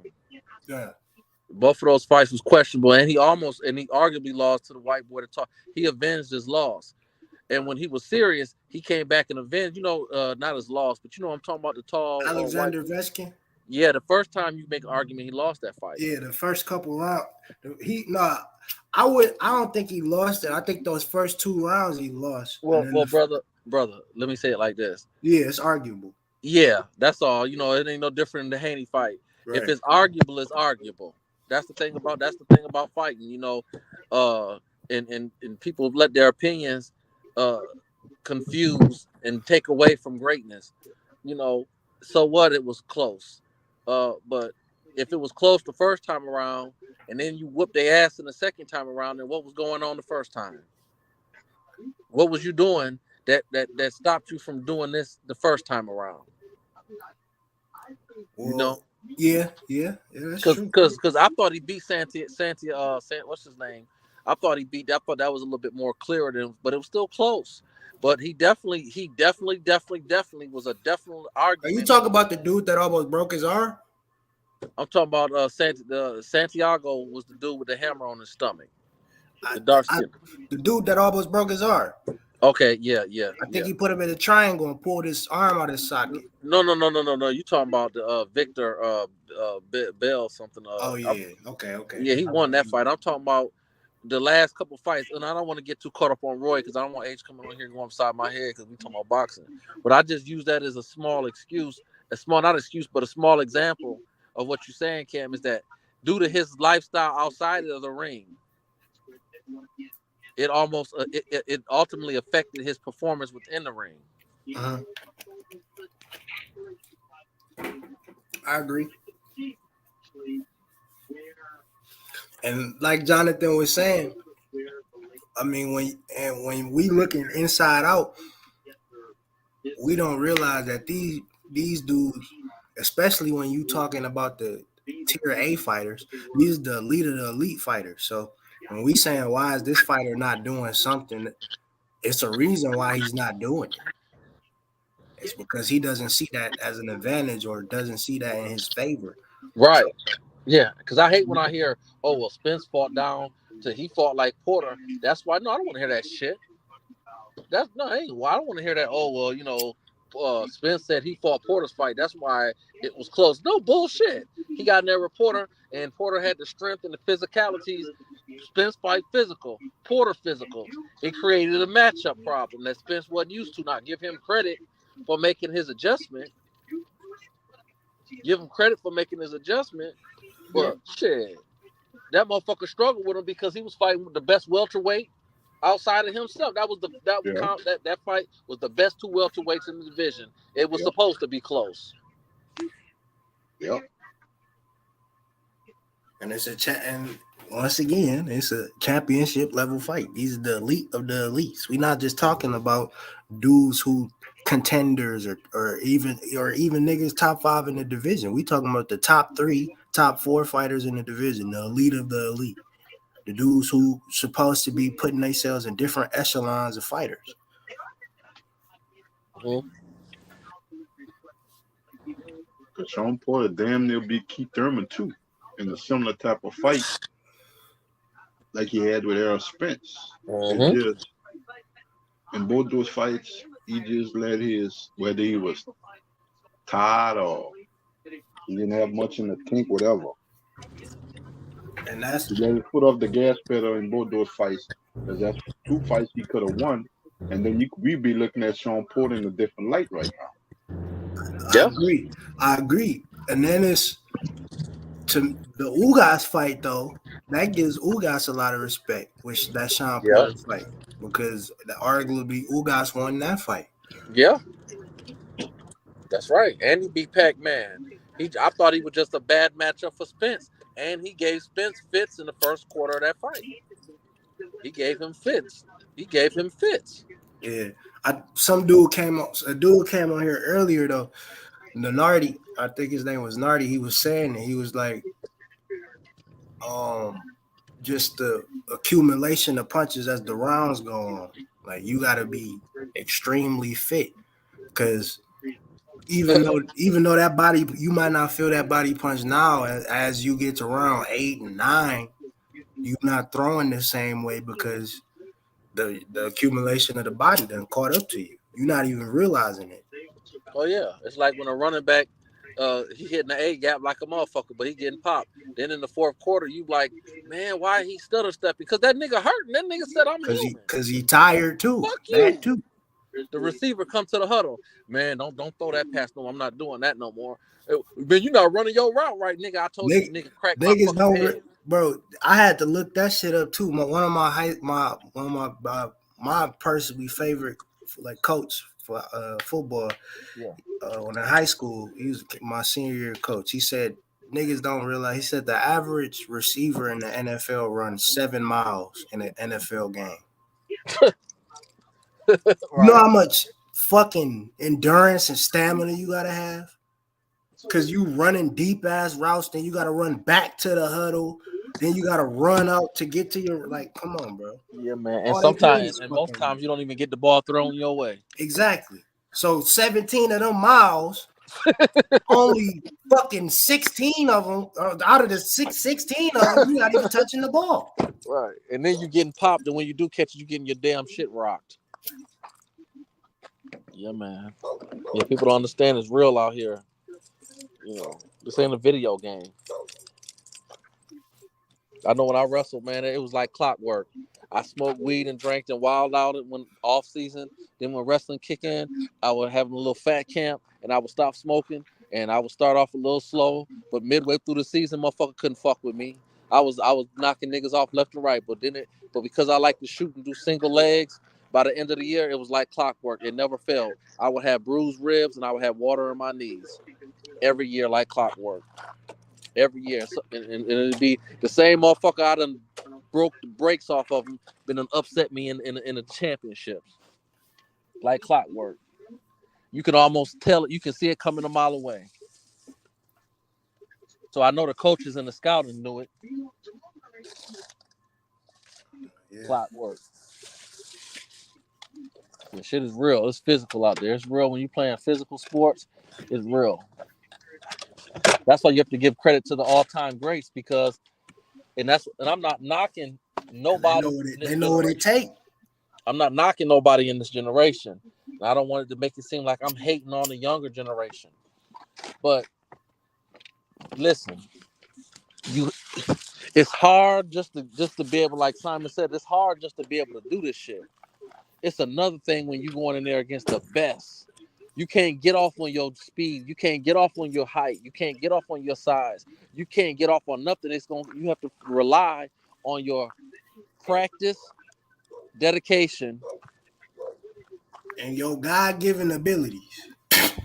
Yeah, because because and that's why Spence is the greatest welterweight in this era, because when he ran into adversity against Porter, he was able to overcome it. This is what makes Tank great, and a lot of y'all don't like Devin right now, but Devin too.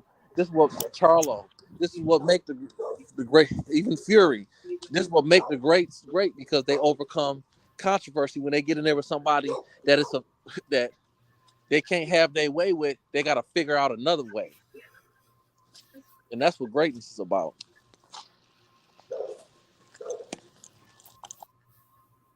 Yeah. When one of your tools get taken, what do you do? What other tool do you pull out to counter that tool?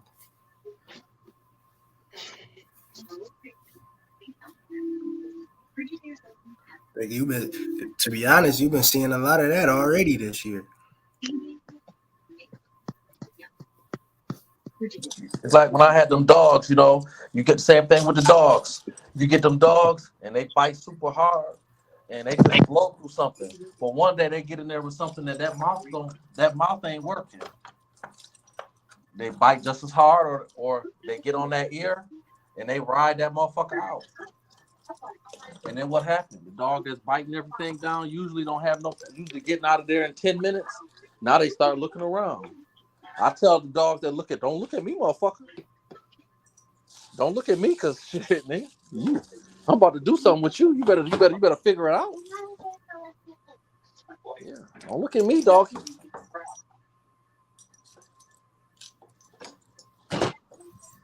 Today you gonna be great.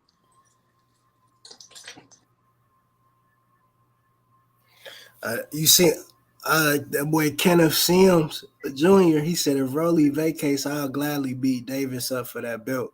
Either way, I'm getting that strap. So they just keeping it warm for me. Davis, you talking about Tank? No, Kenneth Sims Jr. up at 140. Yeah. He's saying if Rolly vacates the belt, he's be more they just mandated somebody to fight Rolly. Okay.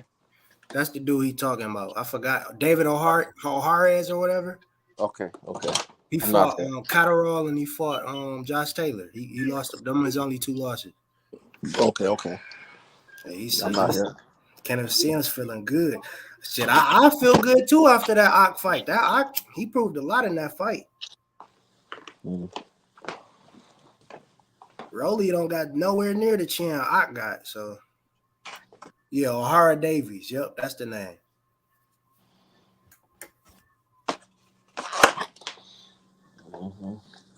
Every time it's my wife's time to cook, she always ordering something. I feel like throwing some water on her ass and waking up and get in this kitchen and cook me some goddamn food. I'm cooking for your ass. You need to cook for me. I should motherfucking throw this water on her ass and wake her ass up. I feel like Mickey from Rocky. Wake up, bitch. Drunk all the liquor. Yeah. He just got out of a dog fight with Ock. I think they both threw like over 600 or 700 punches. When was this? When was this fight, brother? I'm not hip to what you're talking about. What card did Kenneth Sims fight on? He wasn't on the Tank Davis card? Oh. Nah, he was on a recent card. He was on a card after that. Oh, the Rolly card? Yep, I think so. Yep. Yeah, I think that was the card. Yep, it was that card. Yeah. So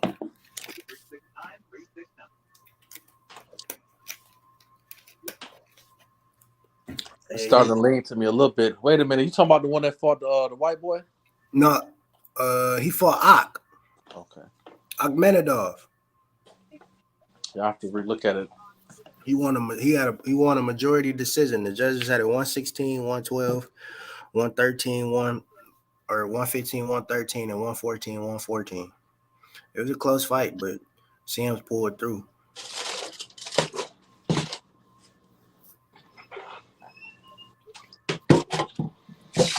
When is the T.O. and Taylor fight? That's 10 next days, June 10th. Next weekend. next weekend. Yeah. And Clarissa when is Shields fight this weekend. okay. And when is Anyway fighting They fight the same week as Spence and Bud. Yeah, they fight the 5 days apart. That's the 5 best days week of apart. boxing. Yep. You got 2 pound for pound matchups the same week. Yep. this is a good year. This is really a good year. Yep. It is, man. I damn near like that they pushed it back 2 months. Now, shit, that shit worked out perfect. Shit. July might be the strongest month that we had in a Yup, while. it will be by far. I think Yeah. you got Big Baby kicking it off the first week of July. That July 1st card, you got Big Baby, Tiger Johnson, Jahai Tucker. But who they fighting though? Because a lot of times, I love watching those brothers fight. They talented. That's why I like PBC a little better because it be competitive. A lot of times, them guys they fun to watch, but they don't be fighting nobody. Shit, I think this fight for Big Baby is a step up. The dude he's fighting, he got 19 fights, 18 knockouts. Oh, the dude it's like Zan, his name is Zan. That's his first name. I don't know how to pronounce his last name. I know he's from Russia. He's a technical fighter. I haven't heard about that. Zan Kasabuski or something like that. He 19-0, 18 knockouts. The last dude he beat got knocked out by Wilder. Shit. And the gonna be every month. The dude that Wilder just knocked out Johan Dupapis. The Zan dude. And Johan Dupapis knocked out Robert Helenius, the same dude that okay, yeah. I was gonna say Wilder knocked out Helenius last, bro. No, I'm saying that was his last fight, but John Dupapis also got knocked out by Deontay Wilder, is what I'm saying. Oh, right. That was for a WBC heavyweight title back in 2015. And then he fought Robert Helenius after and knocked him out too. So they both knocked out Robert Helenius. And then this dude got stopped in the 5th round by this Zan dude. That's the dude that's Big Baby supposed to be fighting. He a southpaw too. Boy, can't be on this shit, Melly. God damn. Let me ask the panel a question, kind of change the tide real quick, bro. So what fan base is more confident, bro? The Spence fan base or the Crawford fan base? Neither one of them. They talk like they're confident. I think the Crawford fan base is more confident, but that's just me. What do I know, right? Like that's just my perception. What's about to happen, so you feel me? Yeah, I think they both. I think it's like they both unsure. I think they unsure and optimistic. Them the perfect 2 words I would say. I see a lot. And that's a cool way to put it. But I feel like Crawford fans feel like a thirst. Like Crawford fans, I just get the impression that Crawford fans lick their lips, to whereas Spence fans are kind of like they're confident. You know what I'm saying? They're confident. I'm not taking nothing away from Spence, but at the same time, they're less confident than the Crawford fans. Well, I mean, I see a lot of teeth showing. I think they just giving Bud his respect because they know it's going to be a tough fight. Yeah, I see a lot of teeth showing. I see a lot of teeth showing. I hear a lot of rattling. The tail. I see a lot of pump faking. I can't really say that, brother. And the reason I can't say that, brother, it depends on who you listen to. Right. No, you're right. I get what you're saying, because if you go to certain channels, a lot of channels been calling Bud a duck so long and disrespected Bud so much to pump Spence up that they do sound a little bit tongue-tied because here we go. But can I say this? Is this okay to say that the fact that, if I never watched any channels, which I do, so I'm guilty of that, but at the same time, if I never watched any of those channels, I would be more confident for Crawford to win than Spence, just on my own perception of how they fight. Yeah, that's fair. I mean, that's fair. Now I respect that, because that's just that's what it comes down to. Because both of these brothers is killers. Because don't get me wrong, Spence definitely got the better resume at welterweight. I'm not gonna deny that. I feel like Spence got the better resume at welterweight. He fought these guys, and Crawford got him later. But when we compare resumes and all that bullshit, I do understand there are elements to that. Like Crawford had a harder time getting them PBC fighters in the ring. He finally got Sean Porter. So there's an element to that. You know what I mean? Like I understand that Spence got them guys first, but at the same time, like them fights were hard to get for Crawford. You know what I'm saying? So it's like I kind of look past that and start looking at just both of their skill sets and what they have to bring to the table. Yeah, I get that. I definitely get that. I get that. I just don't think neither one of their resumes is all that. I looked at it early, because they became champion around the same time. I That's get welterweight. Oh, go ahead, my fault. They became champion around the same time, even though Bud was already a multi-division champion, undisputed champion. But as welterweights, they became champion like pretty much around the same time. And the thing about it, when I hear that word, duck. I know. Yeah, same. That's a hard word, bro. Or dodge when I hear that word duck. The reason why the powers that be in your management team and your promotional company, yes, sir, is not pushing their fighters on that particular fight. Right. I don't call it a duck either way. You know what I'm saying? I know because at the end of the day, the promoters, them guys can't go in the fight without a promoter. Facts. They can't. If it was that easy, and these guys can make their own fights with or without a promoter, and I say, well, yeah, you know what, they're ducking because they can make the fight. They don't need to wait on their management. But that's not the case. And we know we can go back in time. When it comes to certain fighters in certain situations, Bob Arum could become petty. Absolutely, man. Absolutely. He's a petty, stubborn. He did. Look, man. Look, man. Absolutely. He leaves Bob Arum, he gets the Errol Spence fight. I mean, shit, that's literally but all like niggas have to but say. like it's interesting, right? Because like it's not about hate, bro. Like drop that with me because I like Spence too, bro. If I didn't like Spence, this wouldn't be a great, like, to me, bro, them both are the best for sure. But at the same time, bro, like Spence was in a situation where he could get the Danny Garcias and the Sean Porters and the Ugas, to whereas Crawford, I feel like Crawford would have taken those fights on with open arms had they been easily made and presented to him, right? So when we do that kind of debating, we forget that the promotional companies get in the way of all that shit. You know what I'm saying? Hey, hold on. It's Wednesday today. Don't that one Pro Live Boxing come on at like 7 or something? You're gonna let me know. I forgot about that shit. It's boxing matches on today. Is it? What channel? It's like a live channel on YouTube. I'm about to figure out the name. If H come back, he could tell me.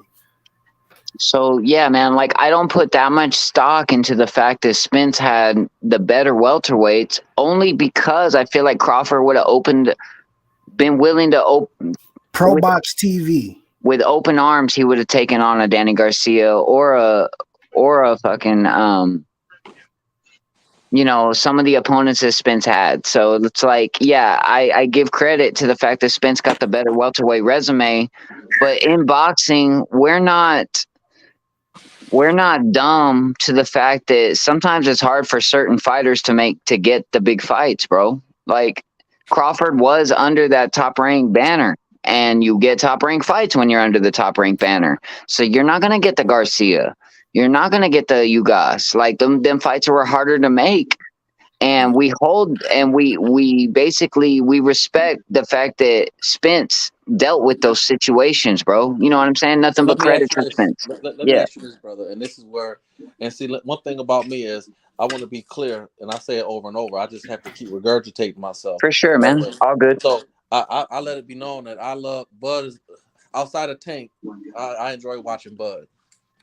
You know, like he reminds me of a low-key, not all the way, but a low-key version of Sugar Ray. Right? Cool. Yeah, I'm cool with that. That's so nice. That's my guy. But at this, I just favor Spence at welterweight. At this, I just favor him. Now, with that being said, I say that to say this. Because of that, ain't no need to buck leg shuffle around the truth. Now, I get it from a financial standpoint. I get it because he wanted another fight. I'm not judging what Bud is doing. I'm not going to judge what he made the decision. But Yeah. that last fight that he made, it fell right in line with some of the fights that he had in the past. Yes, it did, but is it wrong to say this? Okay, you're right about that. It fell in line with some of the more average opponents, but Bud did face a top 10 guy. I think he was a top 10 welterweight. If I'm mistaken, then correct me. I think he was. And on top of that, Bud, when you take on a lesser welterweight, what are you to do? If that's who's presented in front of you, what are you to do? You knock them out. You beat them in convincing fashion. And that's the beauty of it for me. I think it evens out because although Spence had the better welterweights, Crawford, when facing a lesser welterweight, beat them convincingly in dominating fashion. So that's the beauty of it. Like, you gotta give a little towards that. Like, Avenetian could have certainly given Danny Garcia a good fight. You know what I mean? Like, Avenetian. I don't know what you mean, brother. I don't But know. y'all think Avenetian, and okay, I don't want to put words in your mouth, so I'm going to be careful. But Avenetian would have given, I think, any of those guys a decent fight. Okay, I get it. I don't think Avenetian was trash. You know what I'm saying? And I don't think Mean Machine was trash either. Well, I'm Like, glad you them are said that. decent opponents. You know what I'm saying? And I'm glad you said that, brother. I'm glad you said that because you kind of went where I was saying is that, again, I don't want to come off judgmental on the brother. That's right. not what I'm doing. I'm just saying playing devil's advocate because we can't. It ain't if it is good for the goose, it's good for the gander. We can't go into one.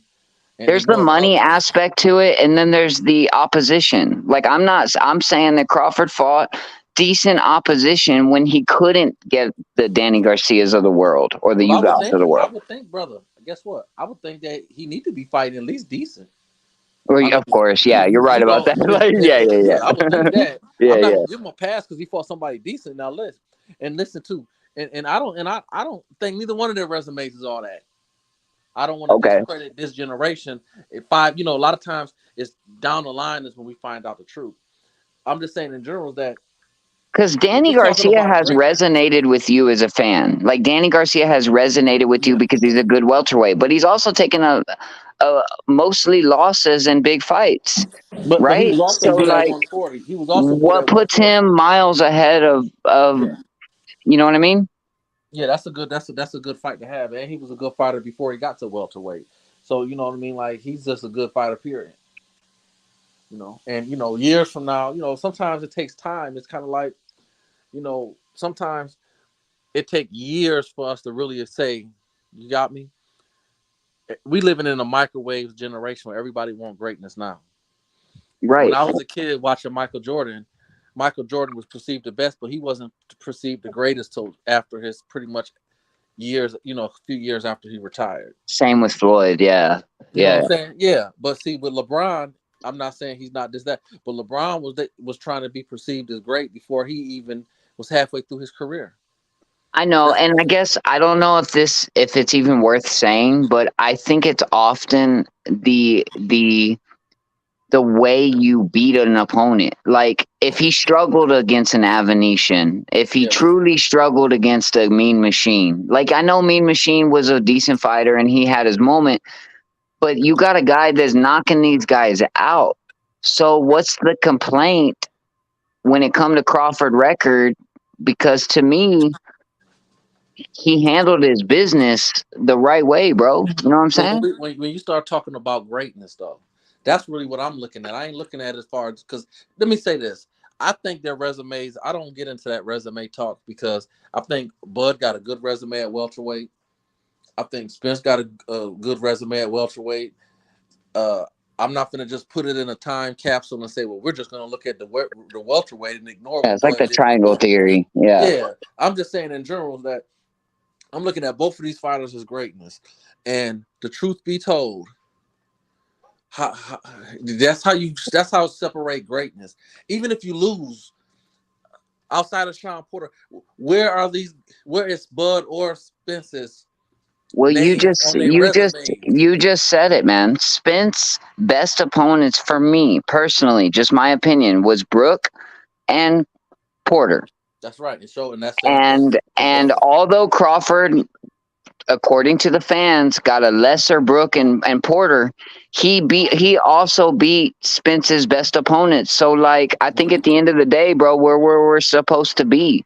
We are where we're supposed to be, bro. I agree. Because I think that's a bootleg fuckery right there. He got the lesser opponent. Shit, That when Brook sucks. fought You know what I Spence, mean? Hearing his that talk eyeball was kind of already sucks. broken. He had already got his eye socket broken. So, okay, because he had one eye socket is better than two. Listen, if anything on your face get broken, you're not the same. Let That's me tell you right. something. I mean, it's just facts. I ain't no bitch at all. Listen, I'm not a bitch at all, and I'll fight, and you damn near got to kill me. But if you break my eye socket, I'm telling you, I don't know. Listen, let me tell y'all something. I'm very militant like that, and I can sit up here and say what I want. But if a motherfucker would have put a whip across the motherfucking my back, I don't know how I would have react. When that pain kick in, that pain is a motherfucker, you know. So you can't say, oh, well, that's a lesser fighter because he had I know one it, eye. right? Because you could argue that Brook got that Spence got the fresher Brook, but in the same breath, Crawford did face Kell Brook, and he faced Kell Brook off a 3-win victory, and Brook out of his own mouth said it was the best I've ever felt. I'm in the best shape of my life. Take it with a grain of salt, right? All fighters say that, but at the same time, like, the comparisons of opponents gets old because at the end of the day, Kell Brook's Kell Brook, and Crawford dealt with it. Here's my thing, Kell so Brook can Rebel. say Kell Brook. I'm sorry, go ahead, Uncle Here's Sonny. my thing, so Rebel in Sports Haven.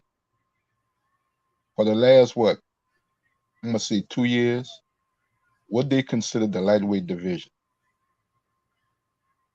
The best. The 4 kings of this era.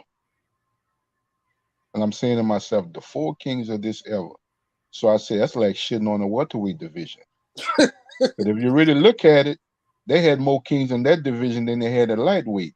And a lot of those kings fought each other. Thurman, Andy Garcia.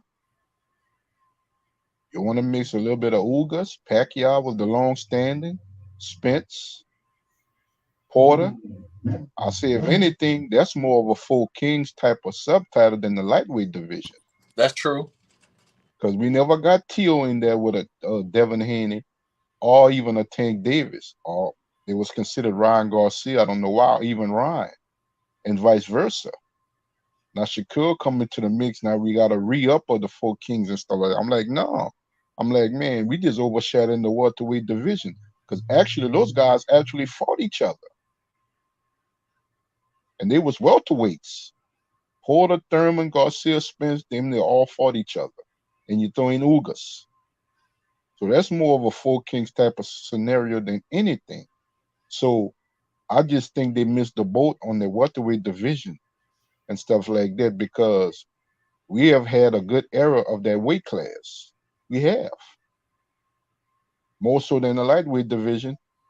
Basically, almost more so than any division in boxing. The welterweight division. Because all these guys fought each other when they were champions. A lot of these guys fought each other at their best when they was at their peak. And that's how I look at the whole scenario and stuff like that. I said that was a weight class. I said that's not a weight class about this fighter and that fighter. It's a weight class about the weight class. Because any one of them guys could be considered in this era a 4 king. That's a good point. We had a good run in the welterweight division. You mentioned Sean Porter, and I agree he might have the best resume because he damn near fought everybody but Mayweather or Pacquiao. He fought everybody. It was in their peak, and there was active fighters in the weight class, arguably champions and stuff like that. And that's basically how I look at it and stuff like that. You know what? To be honest, Uncle Simon, not the piggyback on you. When I was coming up, Porter would be getting a lot more credit and push on being considered a great than he does in today's generation. He really would.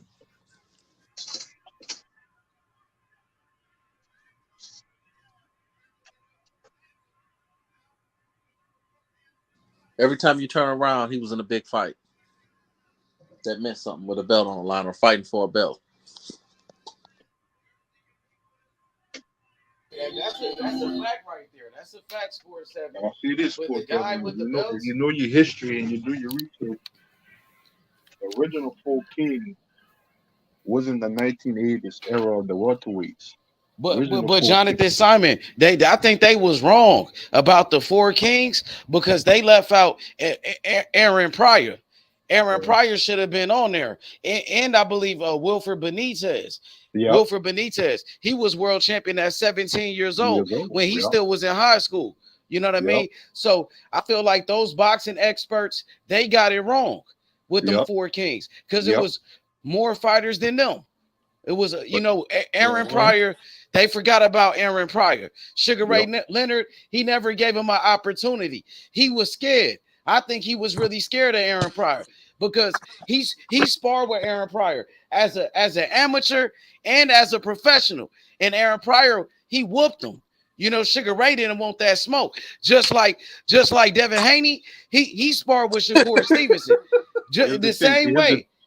Here's the thing: is one thing you forgetting. But Sugar Ray a great fighter. Tommy Hearns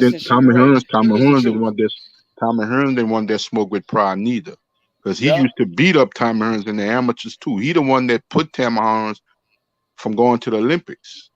Yep, he beat him up fact. too. Yep. He did. It's on video. That one is on video. He beat the hell out of Thomas Hearns, bro. And he never got his opportunity. And nowadays they say the four kings is Ryan Garcia, Teofimo Lopez, Devin Haney, Tank Davis. They forgot about Shakur Stevenson, bro. How you gonna forget about Shakur? That's a fact. That's what happens when you try to put, like what you said, Simon. That was on point. You put it on fighters instead of the division or instead of the full purpose. It's like that's why I love H Money is this H Money production. H Money put this together. He was the one that was creative enough when everybody want to sit on YouTube and listen to themselves talk all day and make people pay money to give their 2 cents and half the time be shitting on them.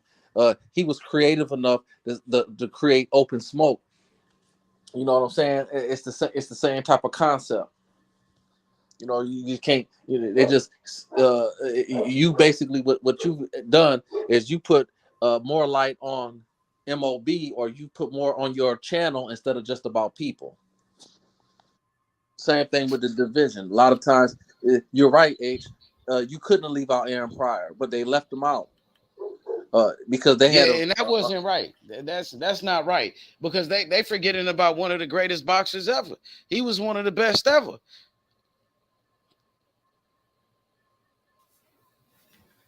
He was an amazing fighter. 40 fights, 35 knockouts. Hell yeah. Man, he had like 28 straight knockouts, bro, in championship fights, just destroying people, bro. Yeah. That man was so good. He fought at 135. Nobody would fight him. He had to go to 140 to get him a title shot. He had to move up in weight.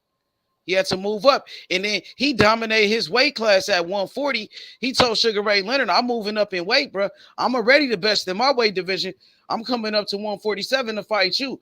And Sugar Ray was like, man, hell no. Like, he kicked him out the press conference and everything.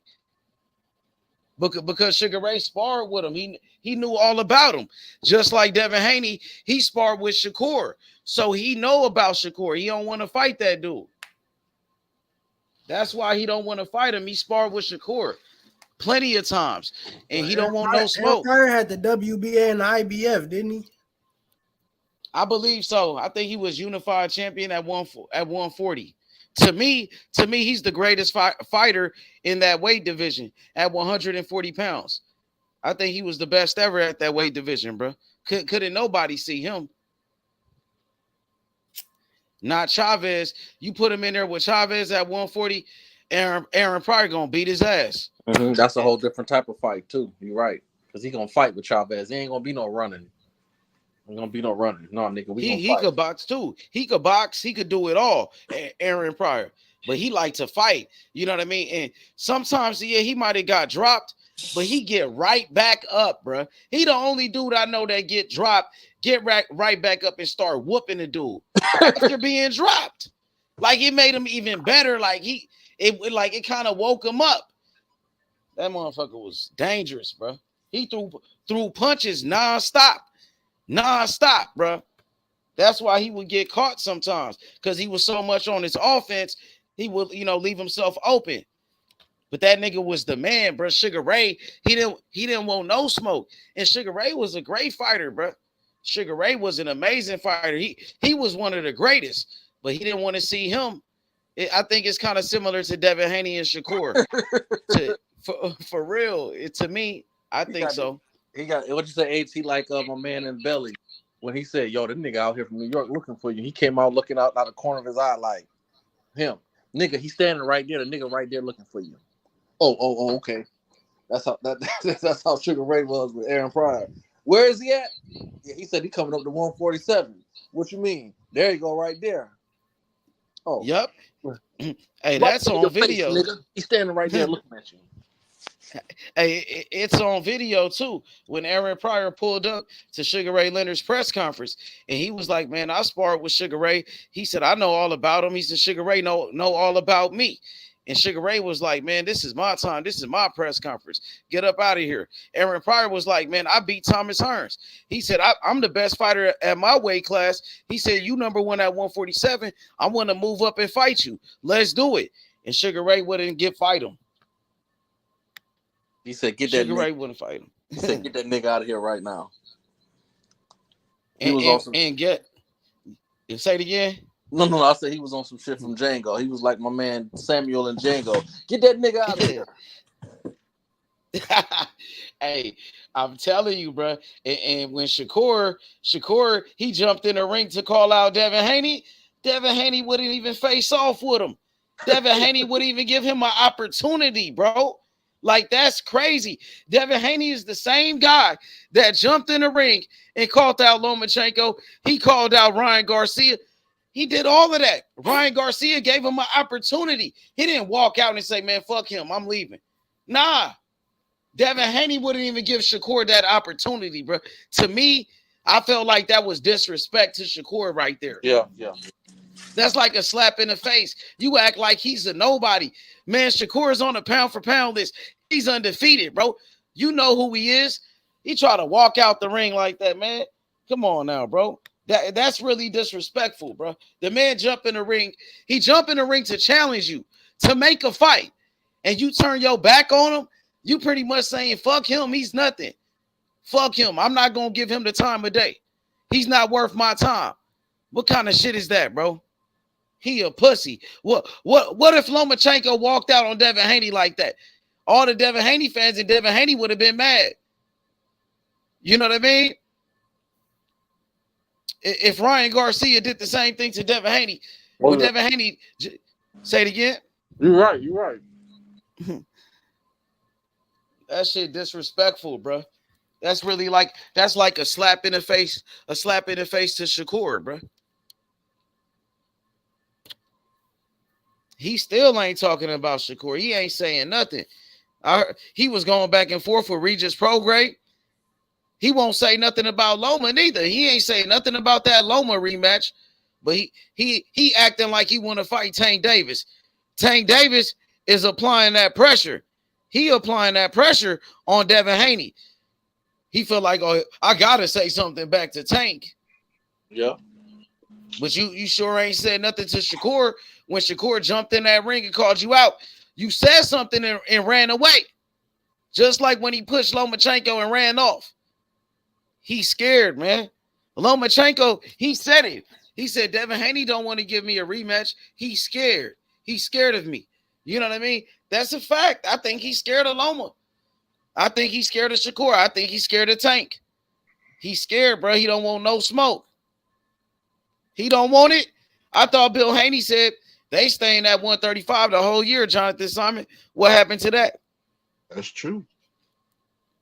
Why he walk off? Why he run away when Shakur jumped in the ring to call him out, bro?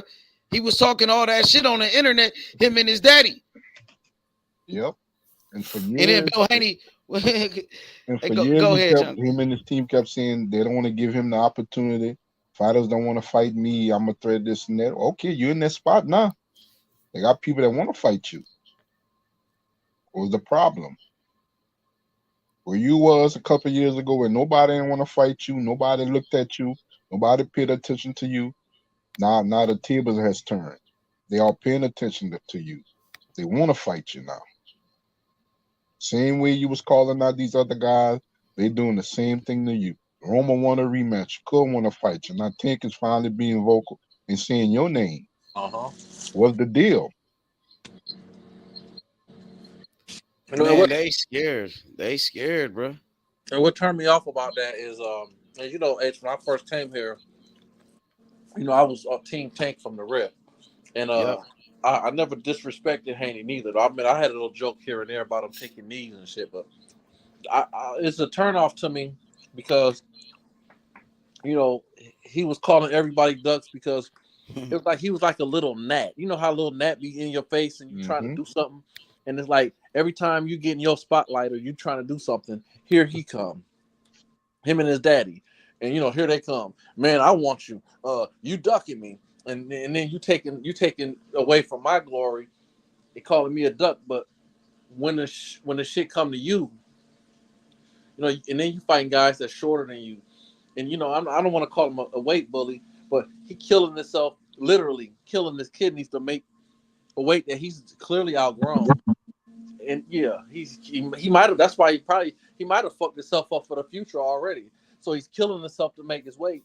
And then when somebody come up that you ain't gonna really have a whole lot of advantages like that, or it's not as much. Where's the same energy? And that's what's a turnoff because you made a name off of calling. You made a name for you made yourself to be a boogeyman because you come blowing up other people's spotlight. But now somebody's blowing up your spotlight. Here it is. You're on national. I've never seen that shit in my life. I have a different view on the fight, but I've never seen no shit in the life where a motherfucker come into the ring and call you out and you leave the belts in the ring and leave your daddy and children in the ring. And the nigga done called you out. He's scared, bro. And then Shakur does an interview with Fight Hype, and he tell Fight Hype like, man, Devin Haney doesn't want no smoke. He didn't want no smoke with me. And you don't say nothing. You don't check him. You don't respond. He hasn't said nothing back to Shakur since Shakur called him out that first time. Instead, you remember that first time after his fight with Robinson Conceição, Shakur called out Devin Haney, and then Devin Haney, he said something to Keyshawn Davis. He was talking shit to Keyshawn Davis. He got mad at Keyshawn, but he didn't say nothing to Shakur, right? And then Shakur called him out again after his last fight with Yoshino. And Shakur said he always got the best of Devin Haney. He said he gonna smoke Devin Haney. He said Devin Haney gonna be easy work. And Devin Haney didn't say shit. You know what I'm saying? And then he showed up to Devin Haney fight, jumped in the ring, called him out and all of that, and said Lomachenko is the real champion. He said Lomachenko should be undisputed. He did all of that, called him out, and Devin Haney ran off and didn't say shit. That's 3 different times, bro, where the man showed he didn't want no smoke. And then on my channel, on our channel, when Shakur pulled up and called him out, he called him out to his face on video to Bill Haney and Devin Haney, where it all started. And them niggas didn't want no smoke. They said Shakur could have jumped the line. We gonna fight Shakur. And then the next day they said they gonna fight Loma. And then after the Loma fight, they ran away when Shakur was there.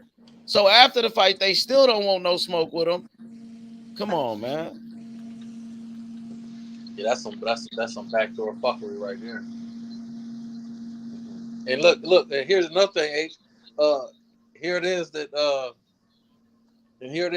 Haney came to the fight when Tank and Ryan fought. You know, went against Tank because I promise you, I can't guarantee this, but I think a lot of y'all would agree with me on this. I guarantee you, if Ryan would have won, I wouldn't have been surprised if Haney got his punk ass in the ring. But here it is, you come to Tank fight when he breaking records now. They breaking records. And you standing in the background. Why you didn't get in the ring after Tank won? He said he didn't think about it. He said he didn't think to get in the ring with Tank. Wow. Even though he been calling out Tank this whole time. Yep. He swear he want to fight Tank for years. Come on, he showed up to I got a fight coming up May 20th. I got to put some respect on Loma. They gonna push that nigga. No, that's the perfect. That's the He could have perfect. jumped in the ring. Could have said after Instead, the Loma fight, we gonna get it on. Instead, you got a meme made out of you.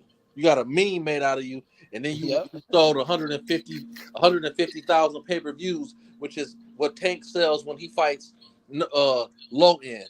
That's his low end numbers. That's his low end numbers. And you done fought one of the best fighters in this era. And couldn't sell nothing. Yep, and Bill Haney was saying it's the Super Bowl of the lightweight division. He was saying Tank Davis and Ryan Garcia wasn't a good fight. It's an exhibition fight. And guess what? They do more numbers than you, bro. They make you look silly. Tank Davis and Ryan Garcia, they did over 1 million more pay-per-view buys than Devin Haney and Loma. They did 1 million more. You know what I'm saying? So that's why it's good to be humble. It's good to be humble sometimes, like an Andre Ward type of nigga. Yep. You know, you say you want to fight somebody, that's cool. Keep it moving. You know what I mean? You ain't got to do all that extra shit, calling the niggas ducks on TV and all of that. But then when somebody call you out, you become the duck. So to me, that was so distasteful because one of the reasons I have given Bill Haney and Devin credit is because, you know, I like what that's the father-son black chemistry. Yep. The father-son duo. You like that. Black man. And then for you to turn around and start posting people mug shots and then start, you know, trying to say, oh, Calvin was capping, like you trying to idolize violence and gang activity. You know what I mean? Like that that's something that a child would do. You know, oh, he wasn't thugged out like that. Nigga, you fucking 60 years old. Shut the fuck up. That ain't nothing to glorify. He on some bullshit with that one, bro. For real. He was trying to assassinate Calvin Ford's character. That's right. Exactly what he tried to do for no reason too. It wasn't like Calvin was going around talking about him. It wasn't like Tank was going around talking about Devin Haney. They just was picking on him for no reason. Yeah, they having an interview, and Calvin, it's all right to talk a little shit, you know. They having an interview, and then you start getting into, his personal life. You start saying, "Oh, Calvin, he's not the guy from The Wire. He's not this. He's not that. He didn't grow up like that." He was pretty much saying Calvin Ford is living a lie. You know, I didn't know nothing about that. I'm like, what? Is that true? I was like, I didn't know that. You know what I mean? It was like, why would you put it out there? That's what young kids do when they beefing on rapping. That's some beef. That's what kids do, bro. Hey, I remember when Bill Haney was on, I think on that one channel with Calvin Ford, and he was talking shit. You remember he was doing all that barking to Coach Calvin? Y'all remember that shit? He was like, nigga, what's up, nigga? And Calvin Ford was like, man, I don't want to talk to you. He like, man, I ain't got nothing to say to you, bro. And then because of all that shit he was saying. And then Bill Haney was like, you don't want to talk to me because my son gonna knock Tank out. He said, that's why you don't want to talk to me. You know what I'm saying? That nigga was talking big shit. He was barking. You remember that? I was like, dang, that nigga, man, he talking real tough. You know what I'm saying? And then when Shakur come around, that nigga, that energy is gone. He ain't talking like that no more. He ain't saying his, you know what I'm saying? But I remember that one time he was like, he told Shakur, he was like, man, Shakur, Devin gonna beat the shit out of you. He told him that on our channel. And after that, he ain't said shit though. When he seen Shakur after that fight, Bill Haney wouldn't even look at Shakur. He didn't say one word to that nigga. One word. He wouldn't even look at him. You know what I'm saying? But then when Shakur left, when they ran away and Shakur wasn't around, Bill Haney was like, man, Shakur ain't called my phone. Why he don't call my phone? This and that. I'm thinking like, bro, you just saw that, man. You didn't say one word to him. You know what I'm saying? You wouldn't even look at him. Why you didn't tell him that when you was in the ring with Shakur? Why you didn't say nothing to him? Why you didn't say Shakur called my phone? You could have talked to him about that in front of everybody. Well, you know, he didn't want it. H, the nigga said on when he came on your show, the nigga said out his mouth, is it all right if I call you nephew? You know, you want to be nice. Yeah. He want to be friends with him. Yeah, he like don't want to fight. He want to be his friend because he's scared. Yeah, I want to be nice and then I want to be nasty. I'm gonna be and then nice talk back behind your back and all of that shit. He's scared, bro, and it's not a good look, man. Because I think it's not a good look for Devin Haney because he's the fighter. He should be like, nah, fuck that. I'm about to face off with him. Nah, man, I got this, Dad. Dad, let me take care of this. You know what I mean? And his dad should be like, man, Devin, get on his ass, bro. What the fuck, man? Check that nigga. You know what I mean? But it wasn't like that. Both of them, they didn't want that smoke. I think they both came to the agreement and the understanding that they don't want no smoke with Shakur Stevenson, bro. And they scared of him, both of them. Shit. Nobody spoke for Floyd but Floyd. Nobody spoke for Shane Mosley but Shane. Nobody spoke for Cotto but Cotto because he had his dad in the corner. A lot of them guys, when they went in the fight or whatever the scenario, they spoke to. They didn't need their dad to talk for them. They was the one that stepped up to the plate and said, I want this fight. I want to fight that guy. His dad ain't had nothing to do with that. And they dads. He's scared of Shakur Stevenson. Devin Haney don't want no smoke with Shakur, bro. Shakur jumped in the ring, Jonathan. He jumped in the ring to challenge him in front of the world at Devin Haney's fight in his hometown. And Devin Haney didn't want no smoke. He walked away. He ran away. Him and his dad, bro. But they talk all that shit, bro. What happened? What happened, bro? We seen it. They came face to face. Shakur jumped in the ring. He wanted the smoke, and they ran away. They didn't want it, bro. And they still don't say nothing about Shakur. Jay Prince said they want to make that fight. Jay Prince, he put out a poll. He said, who y'all got, Devin or Shakur? He said, this is not personal. He said, we want to make this fight. This is the only fight to make. And Devin Haney, Bill Haney don't say nothing. Yeah. Because Jay Prince looking at it not just from a standpoint that Shakur Stevenson is his client. He looking at it like this. It's big business for all the marbles. So if he can do with an older version of Vasyl Lomachenko and do 150,000 pay-per-view buys, what you think he can do with a Shakur Stevenson? A fight that everybody want to see. A fight with two guys at their prime.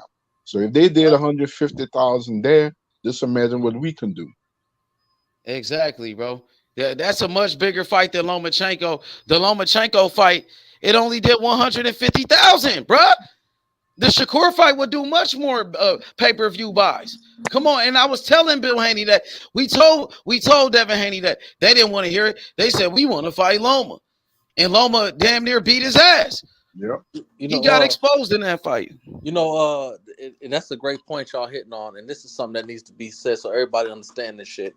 Is that Tank is the pay-per-view financially the face of boxing right now because he resonate with the brothers and the culture, and they support him. So, what makes you think that if Shakur and Haney wouldn't fight, that the brothers and the sisters would support that? That's the culture. You feel me? They running away from that. They running away from who they is. That's what make Tank special, and that's what Shakur has it in him. You know, he just need to branch away from Top Rank. He has it in him. Being who you are. That's what the problem with Haney is, and his father. They doing too much politicking. They playing too much games. They playing mind games. See, Bill still think he pimping. He not pimping no more. He old. Okay, he shriveled up and he old, looking like Larry Holmes, flabby and shit. He need to shut the fuck up. He playing games. The culture will support Shakur and Haney. Yep. They will support that, especially if promoted right. They will support that. Like I said, boxing fans don't support talk; they support action. And I just think that Bill is going a little overboard, and he's overshadowing, in my opinion, who his son could be. He's overshadowing him because he makes it more about him. But you say, well, Devin make the decisions, but if we can't tell, you don't want to let Devin speak. The whole entire time they was on that live, even Devin said, "Well, Pops, let me say something." He wouldn't let Devin speak at all. Shakur was like, "I'm not making it about you, Bill. It's about me and your son. I'm just reiterating something that you put out there when it came towards me, after I called your son out after the consistent fight, my last fight at 130. But you put something out about me. So I'm just checking you on that, what you said. But at the end of the day, the situation is me and your son. It's not you. It's me and your son. It's just like Jay Prince. Y'all two can go at it head up. And Jay Prince is not that type of person and stuff. When he speak, and that's it. He's not all over the place. But at the end of the day, he know it's about my fighter and it's about their fighter.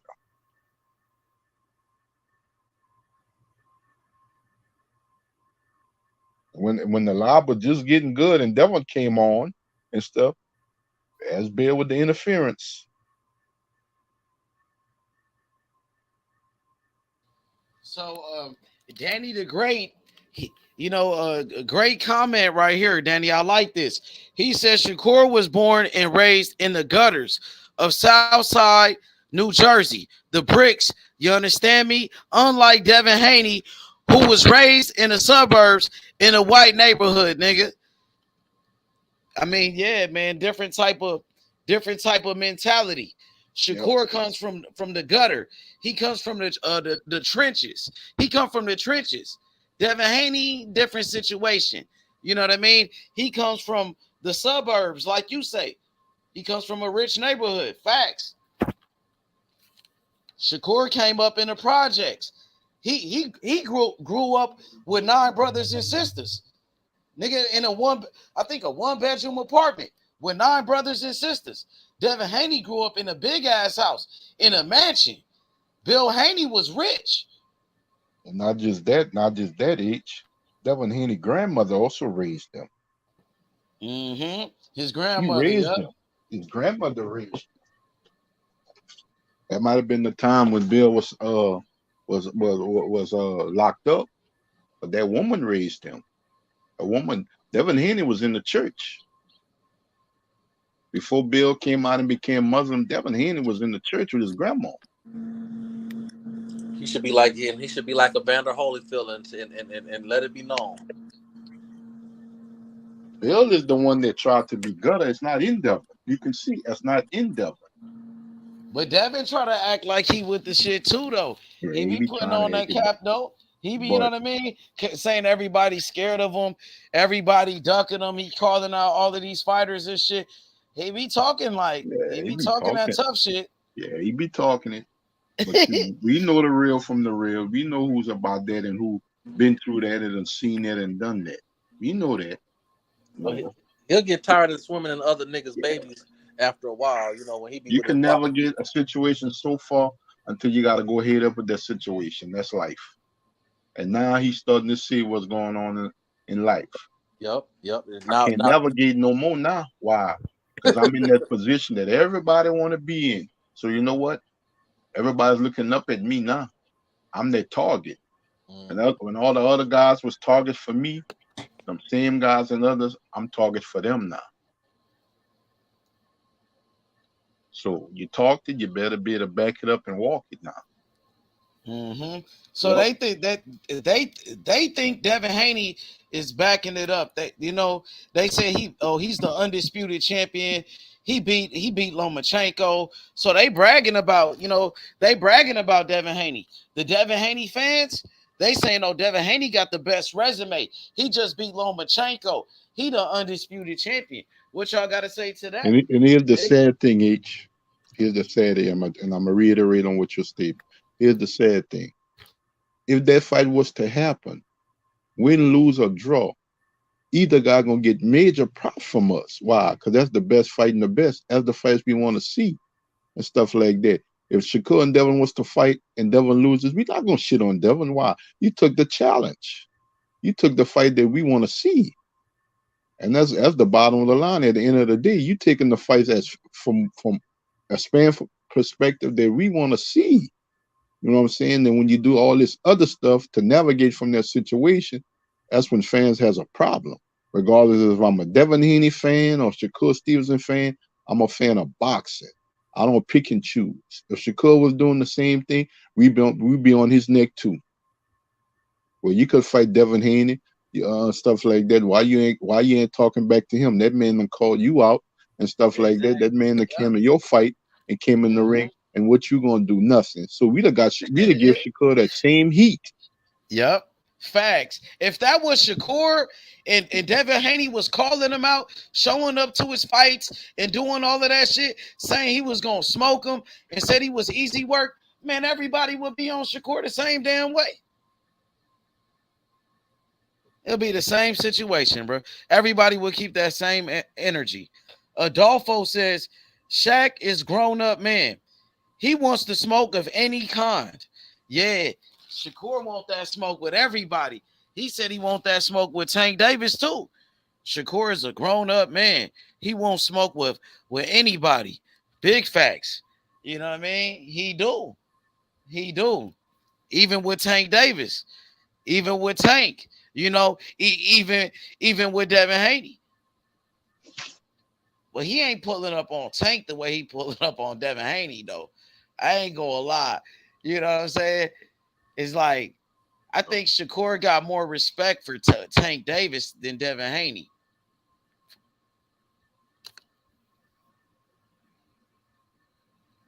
Yep. That's what I think.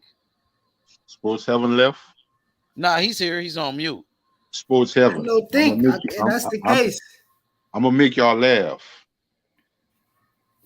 At the time, we was heavy Devin Haney fans, and I still like Devin. You know what I'm saying? I still like, even though they got all kind of bullshit with him. You know what I'm saying? I was rooting for him to beat Loma. Hey, since they got the belts, since they got those belts, yeah, they changed. Here's like the crazy thing, and that's why I didn't understand when it came to Bill and Ish Money. I said Ish Money for years went to bat for Devin Haney, even though people had different things to say about them. Ish Money went hard for them. I was the first person to talk about Devin Haney. And I was the first person to ever talk about Devin Haney before he was nothing.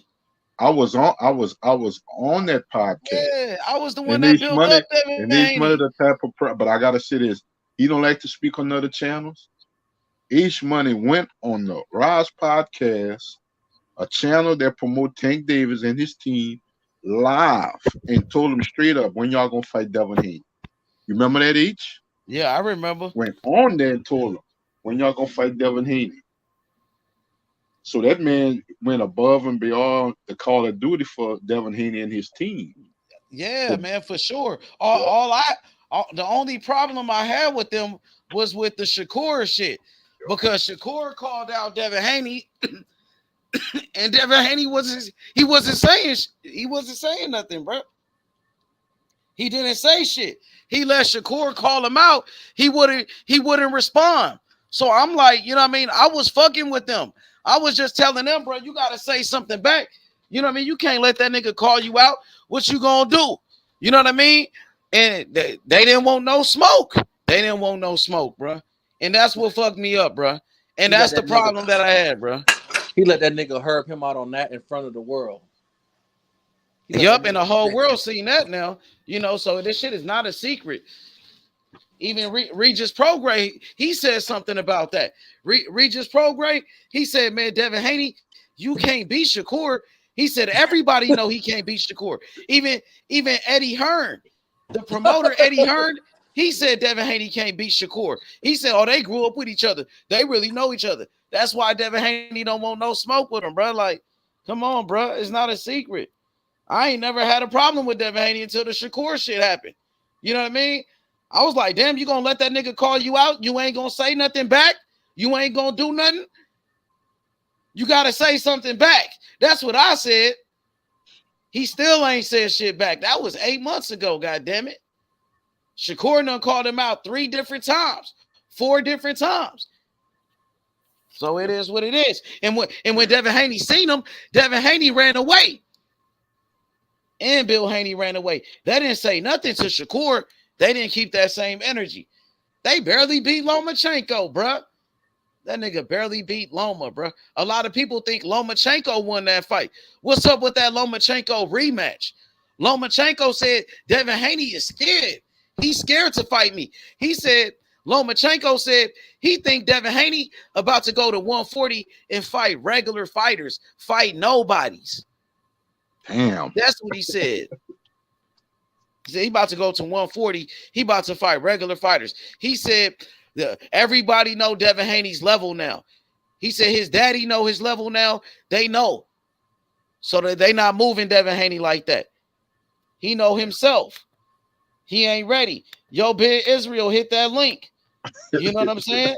I see you. You good, pull up. Let's chop it up. Yeah, you know, get your it's punk a lot ass to on here, talk Ben. You get your punk ass on here, Ben. I've been waiting for your ass. I'm glad he called your name, nigga. I ain't even gonna go on there like that because you get to talking crazy, so I ain't gonna make a big deal about it. But bring your punk ass on here and explain why the nigga ran when he seen Shakur. Here's the thing, He sports. talking about July 29th. He talking about Spencer Crawford. He ain't even worried about Devin Haney. Here's the thing, sports heaven and H money. I ain't never heard Loma talk to that degree. I ain't never heard him talk like that at all. Loma talking a lot of shit to Devin Haney. I ain't never heard that man in all the years I've been watching him as a fighter. And Whatever. Devin Haney don't say nothing no Don't more. say He don't want nothing no back. more smoke. He don't say nothing back to Loma no more. He don't want to say he gonna run it back with Loma. He didn't say he gonna do the rematch. Lomachenko, he's calling for that rematch. He said Devin Haney is scared. He's scared to do the rematch. And Devin Haney ain't said nothing because he's scared. Devin, you gonna let that nigga smoke your cousin in front of you and you ain't gonna do nothing about it? Look what I ain't gonna told do my shit. nephew. The next day, my nephew came in the house. He said, Uncle John, Devin Haney lost that fight. Lomachenko beat him. I said, well, that's not only the fact. I said, Lomachenko is acting like he's a nigga. He's talking nothing but trash. Yep. Remember, and Devin Haney was talking about Loma for years, calling Lomachenko Nomachenko, said Lomachenko was ducking him for 5 years, talking all this shit, and you got a chance to run it back with him. You could, fight him again and whoop him. And based on that too, H, he definitely wouldn't have been able to beat him then. So all that talk about he definitely would have. All that talk about he was ducking him then, that was pure opinion and speculation and cap. Yep. You can't. It was a narrative, a false narrative, because at that time, Devin Haney was much younger. He was way weaker. He was weaker then, and Lomachenko was younger then. Lomachenko was much better at that time. You know what I mean? So he would have definitely. I think he would have stopped Devin Haney. He almost stopped him in this one. He had him hurt like a motherfucker. The Haney that fought Linares would have lost all the way lost. It wouldn't have been no nothing because you just got stopped.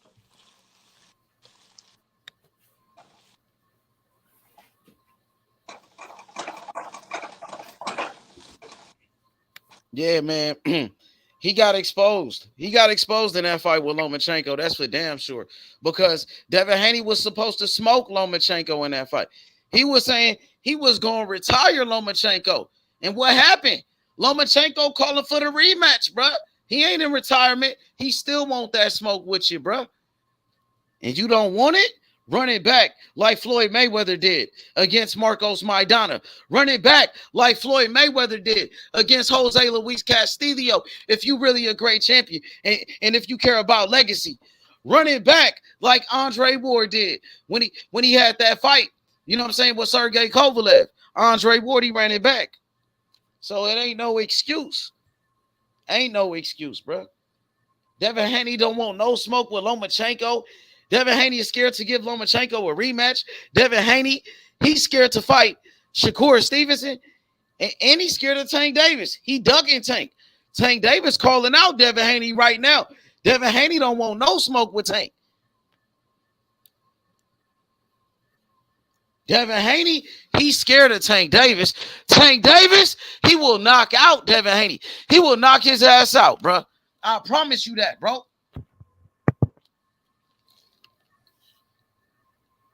Straight up, bro.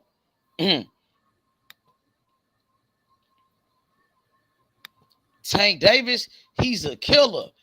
Tank Davis got that power, bro. Tank Davis is a great body puncher. Devin Haney struggling with Lomachenko, who's an old man. Devin Haney was a big favorite in that fight, bro. He almost lost that fight, man. A lot of people think he lost that fight, bro. You got to run it back with Loma or fight Tank Davis. or fight Shakur Stevenson. Ain't nowhere to run. Fight Shakur. He said he want to fight Regis. He gonna get knocked out fucking with Regis, bro. Regis ain't gonna play with his ass, bro. Nope. He's stupid as hell, bro.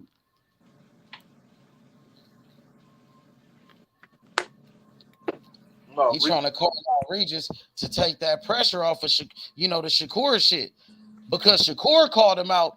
Instead of fighting Shakur, you talking about Regis. What about Shakur, nigga? He jumped in the ring. They don't want that Shakur fight. Ben Israel, join the panel. I thought you said Devin Haney was going to fight Shakur after Loma. You said right after Loma. Well, he beat Loma. Shakur was at the fight. Shakur jumped in the ring to call him out, and Devin Haney ran away. So he don't want to fight Shakur after Loma? That's what he told me. What happened to that, bro? He don't want no smoke, man. He don't want it. It's time to move on, I guess. Listen up. Yeah. Yup. Listen up. That nigga don't want it, bro. He don't want it. So I guess, it's time to move on to something else. Let's talk about some fighters that really want the smoke. You know what I mean? Because Devin Haney, he got exposed. He's scared of Shakur Stevenson. He got beat up by Lomachenko. He's scared to give Lomachenko a rematch. He's scared to fight Tank Davis. You know what I'm saying? So now, it's time to talk about other fighters. I want to talk about David Morrell Jr. David Morrell Jr., he called out David Benavidez. David Benavidez, he don't want no smoke with David Morrell Jr., nigga. David Benavidez, he's scared of David Morrell, just like Devin Haney is scared of Shakur. Yeah, get on his ass, Ace. Yeah, nigga, because we already took Devin Haney. Devin Haney got exposed already, bro. You know what I'm saying? So now it's time to expose David Benavidez because he's a fraud. He's a phony. They said David Benavidez is the Mexican monster. Well, David Morrell Jr., he's the Mexican assassin. He's the Mexican killer. David Benavidez, he's scared of a strong black fighter. He's scared of a big, strong black fighter that's taller than him, that's faster than him. He don't want no smoke. You know what I mean? David Morrell Jr., strong black fighter from Cuba, nigga. Slick black fighter. He got the skills to pay the bills. He became a world champion in his third fight like Lomachenko, and he never took a loss. He's one of the greatest amateur boxers of all time. He's the next Alexander Usyk, nigga. He the next Muhammad Ali, nigga. David Benavidez don't want it. He's scared, bro. They say he ain't ready. Man, he was born ready. Benavidez on that cocaine. So if he ain't ready, why he calling him out in the ring saying let's fight? He's why the scared. fuck he calling him out in the ring and saying let's fight? Yeah, David Morrell called him out. He called him out at the Tank Davis and Ryan Garcia fight. Nigga, millions of people seen that called out. He called out Benavidez to his face. He was like, where Benavidez at? Benavidez was at the fight. He said, Benavidez, you next. I want Benavidez. I only want Benavidez, nigga. Nobody else. Facts. Let's get that straight. Nigga, I only want you. I ain't looking nobody else direction but you. Nigga, y'all gonna talk about he ducking. Fuck off. And David Benavidez wanted no part of getting in that ring. Exactly. David Morrell, he called them out, at the biggest fight of the year. One of the biggest fights of all time. It was the co-main event for Tank Davis and Ryan Garcia. And Tank Davis, we all know he's the face of boxing. You know what I mean? And David Morrell, he called out David Benavidez in front of everybody to his face. He the nigga in 2 minutes. Yup, in the first round, knockout, the knockout of the year. Benavidez is scared. He was hiding. David Morrell called him out. He was looking for Benavidez. Benavidez was at the fight. He was like, where you at? Benavidez, you next. Benavidez was hiding. He was hiding. He ran away. He ran like Devin Haney. He don't want no smoke. And he was hiding. He wouldn't even get in that ring. So he ain't no Mexican monster, bro. You know what I mean? He don't want no smoke. Like I told you, David Morrell Jr., he's the Mexican assassin like Roger Mayweather. Rest in peace. You feel me? Guess what? He's the Mexican killer. You know what I mean? Black fighters are the best. Point blank, period. Floyd Mayweather, he beat every Mexican fighter. You know what I'm saying? Think about it. Tank Davis, he just knocked out Ryan Garcia. He beat Isaac Cruz. He knocked out Leo Santa Cruz. Tank Davis beat up every Mexican fighter. You know what I'm saying? Let's be real. Pernell Whitaker, he beat Julio Cesar Chavez, the greatest Mexican fighter of all time. Floyd Mayweather, he beat Canelo Alvarez. He beat Oscar De La Hoya. He beat Gennaro Hernandez. Come on, bro. Let's keep it real. He beat Ortiz. Yep, Black and Shakur just beat Oscar Valdez. Remember, easy work, bro. He made it look easy, and everybody was saying Oscar Valdez gonna knock out Shakur. Come on, bro. Mexican fighters can't fuck with black fighters. It's a fact. Black fighters are the best, and Benavidez is scared. He's scared of the black monster from Cuba. He's scared of the black monster from Cuba. He's scared. Big facts. He ran away, bro. Man calls you out to your face and you don't get up in that ring. You, David Benavidez, you supposed to be the Mexican monster. Well, he's scared, bro. He don't want it. He don't want it, bro. He ran away. He ran out. He was hiding. He was hiding. That's some scary ass shit, nigga. David Benavidez, he a bitch ass nigga. Him and his daddy. Facts. And like I said, David Morrell Jr., he's the Mexican assassin. He's the Mexican killer. He's going to beat every fighter from Mexico. Canelo Alvarez, too. Canelo don't want it. He's scared of David Morrell, bro. David Morrell, he's the real champion of the WBA in a super middleweight division, nigga. Canelo Alvarez, he's holding up the weight division, nigga. Straight up. He's scared. All the Mexican fighters are scared of David Morrell Jr., bro. All of them. Canelo Alvarez, David Benavidez, Jaime Munguia, and Zurdo Ramirez. They all scared of David Morrell, bro. Straight up, bro. You can line up all of the fighters from Mexico and David Morrell, he gonna beat their ass. We gonna start off with David Benavidez, and then we gonna fight Canelo Alvarez. Canelo's scared. He's scared, bro. He don't want it. Straight up. Let's be honest. Black fighters are the best. Let's be honest.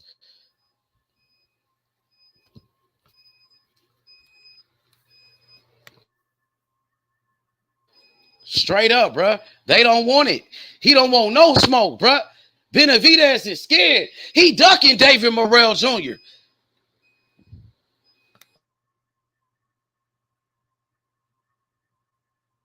You hear me, Cam? We applying pressure on this nigga, bro. He don't want it, my nigga. Yeah, I used to be the first nigga to say that David Benavidez wanted smoke, bro. So, like, I see that shit visibly. I ain't trying to hear none of that shit. He don't want no smoke with David Morrell Jr. David Benavidez, he said he had a contract to fight David Morrell. They signed a contract to fight him after. So where the fuck the fight at, nigga? They ain't said nothing about that fight. What happened? Keep that same energy, pussy. Bitch ass nigga. He ain't scared, nigga. He a pussy, nigga. He don't want no smoke.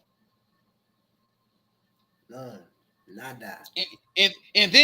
And then David Benavidez, he said David Morrell got to fight Demetrius Andrade first. Bitch ass nigga, you ain't Canelo. Oh, he got to fight this person first. Bitch ass nigga, I thought you got a contract.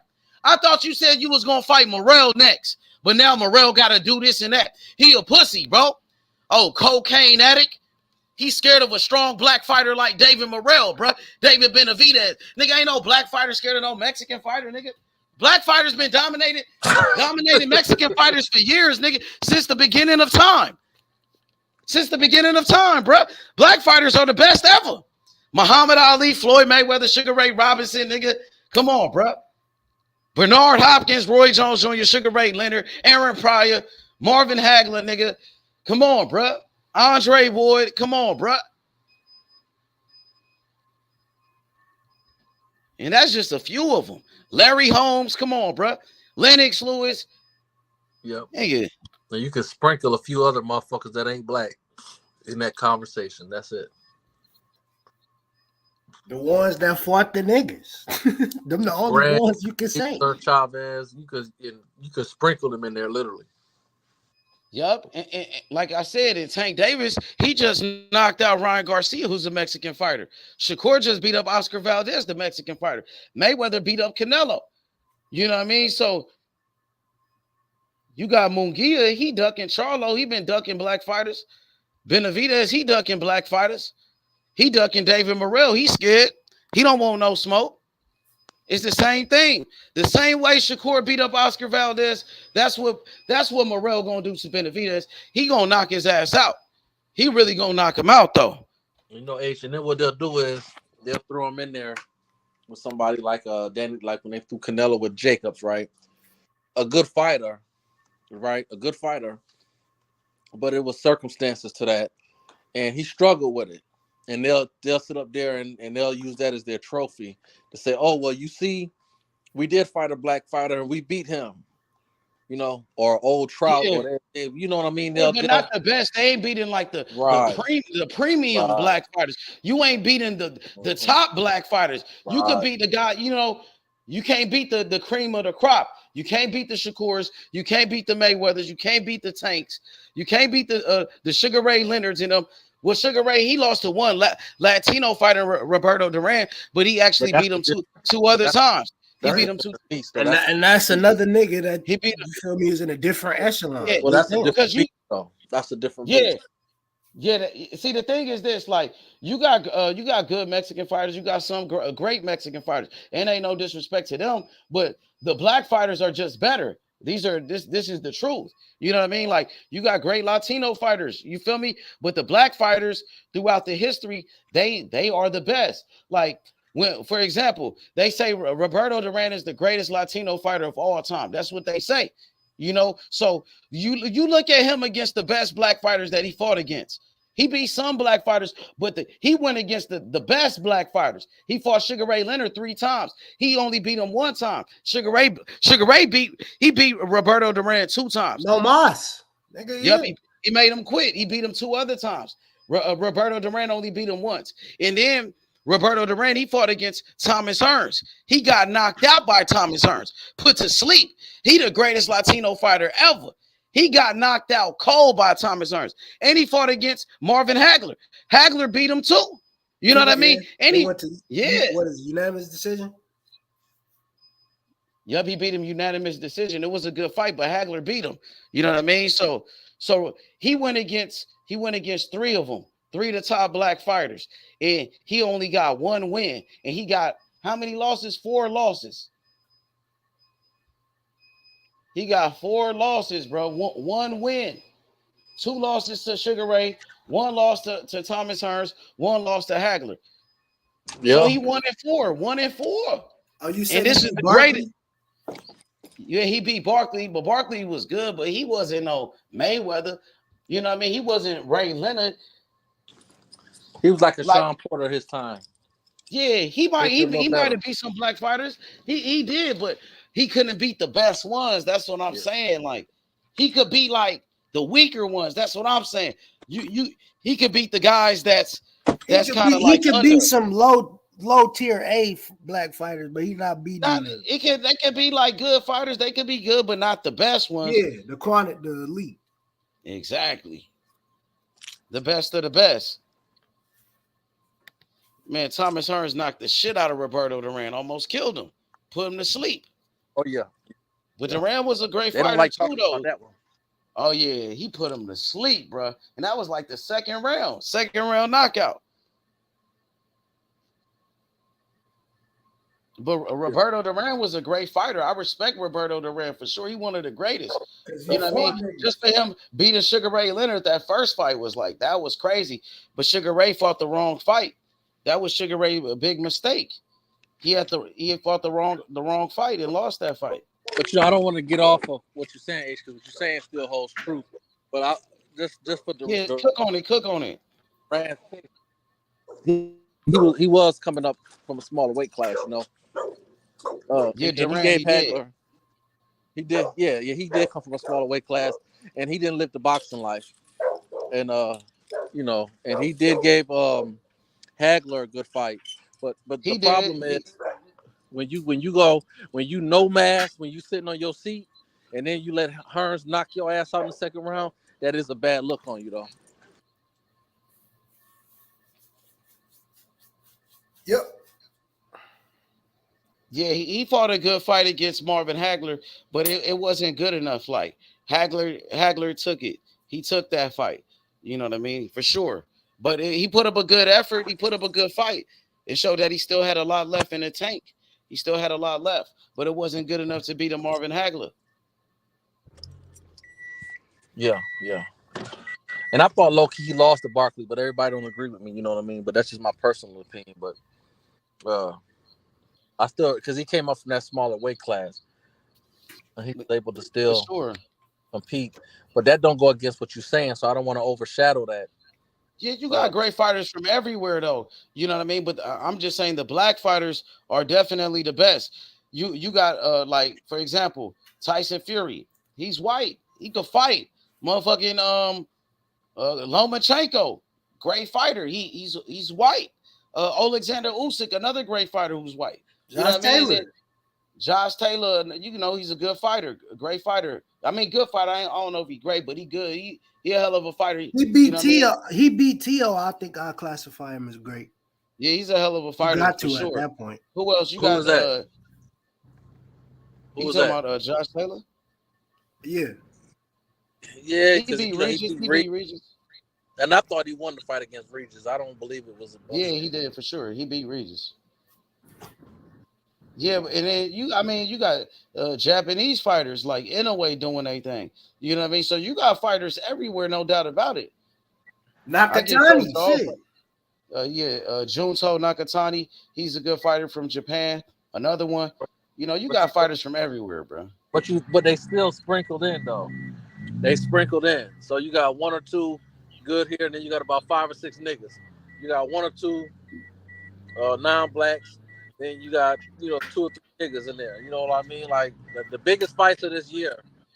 Yeah,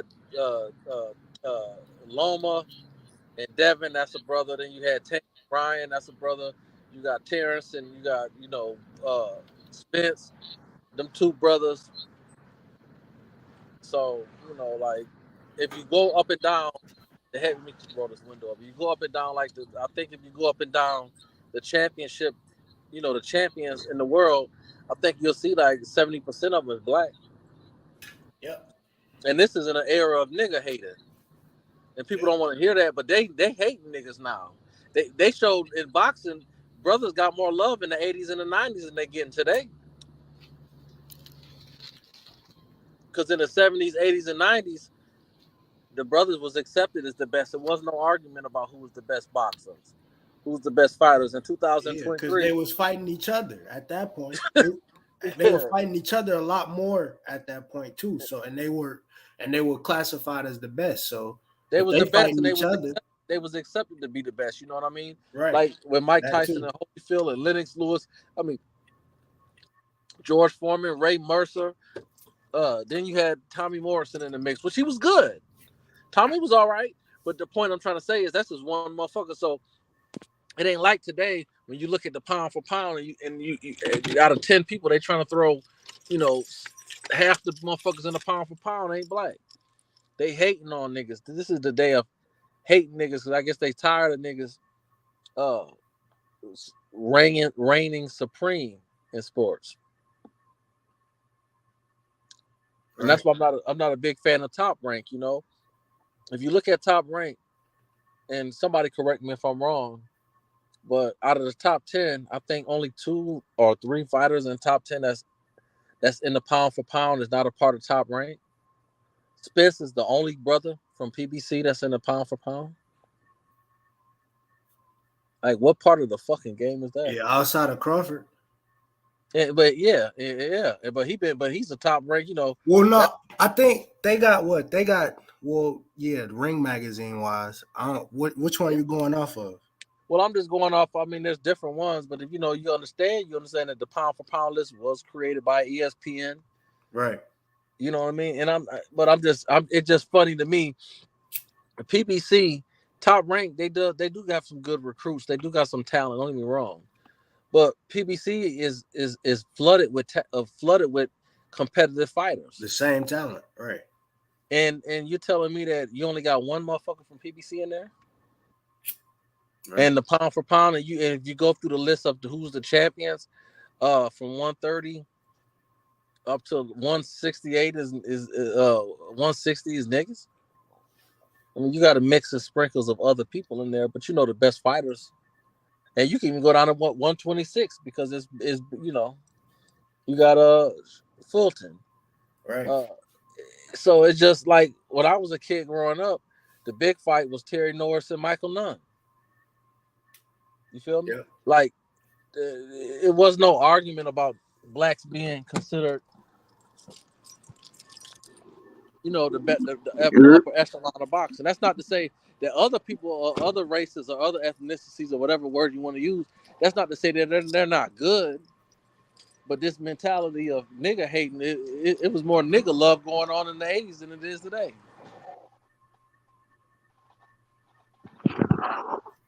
I'm back.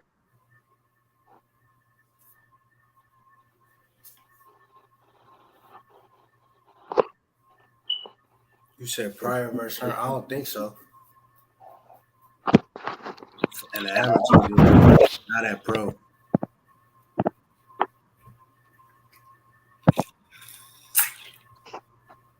I'm back.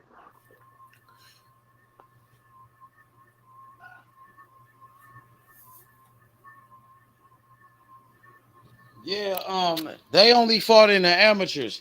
They never fought as professionals. Aaron Pryor beat Thomas Hearns. He beat the shit out of him. He destroyed him. It's on YouTube too. You can watch that fight.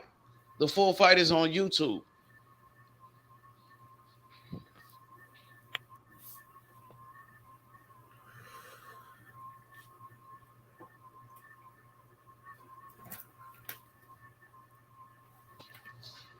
Yeah, Aaron Pryor beat the shit out of Thomas Hearns, bro.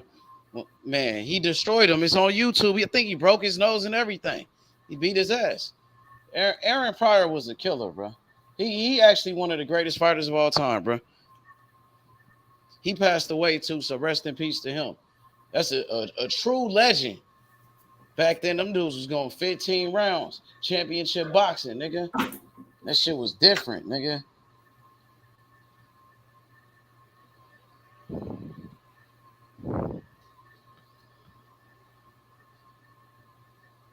Hey, Clarissa Shields about to put on a show this Saturday, bro. For real. Okay. It's gonna be a good show. I can't wait for that fight. You know who's on her undercard? I'm about to look it up right they now. gonna put a couple of. I know they got some young fighters on there, bro. To tell you right now, let's see. Hey, Sports 7, your boy Keyshawn Davis don't want no smoke with my new fighter, Andy Cruz. That nigga scared, bro. I know you rock with Keyshawn. Andy gonna smoke him. You know what I mean? He got a target on his back.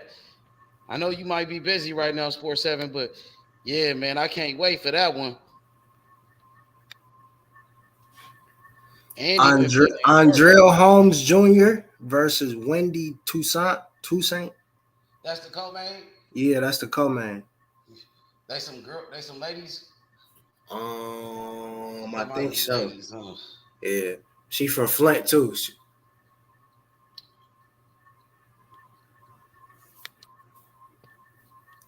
Joseph Hicks versus Antonio Todd. A middleweight. Who else they got?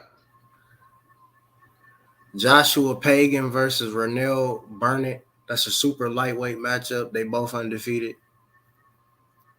Man, I don't know none of these guys. we gonna find somebody new. You never know, nigga. Okay. Yeah, you're gonna find like a hidden gem. She got it's some super welterweights. super lightweight matchup and a middleweight matchup. So that Alicia Baumgartner card gonna be super lit. yeah, now that bitch gonna rock. They trying to make her like a superstar.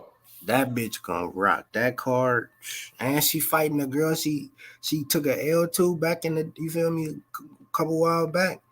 Yeah, her card is stacked. You got Shadaysha Green fight on her card too. Oh my god.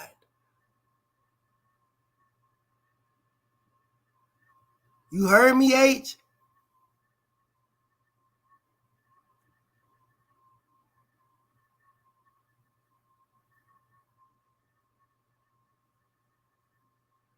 H.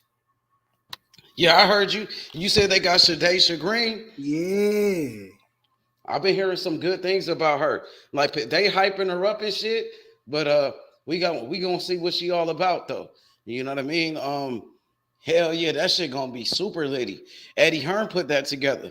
You know what I mean? Let me see. Is that the card? He got that card. He got that card stacked. I got it. You know what I mean? That might have been the last card. I might have been wrong. Let me see. Cause she did fight on the last card. They showing. I think they only got those 3 fights shown right now. Richardson, Hitchens, Andy Cruz, and her fight. I can't wait for Andy, bro.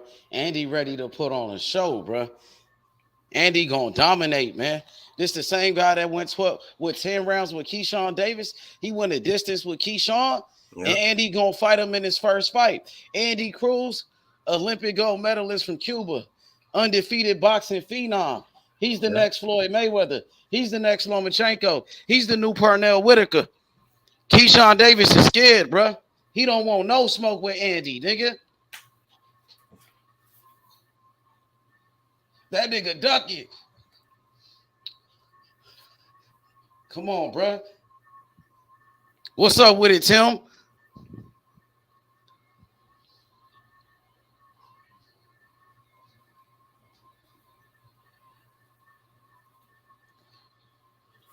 Keyshawn Davis is a pussy, bro. Yeah, you can get on the panel. Just don't come on here on no troll shit. Don't come over here on no troll shit. Yeah, join the panel. We make sure you ain't no troll, bro. I don't know if you a troll or not. Join the panel. You know what I mean?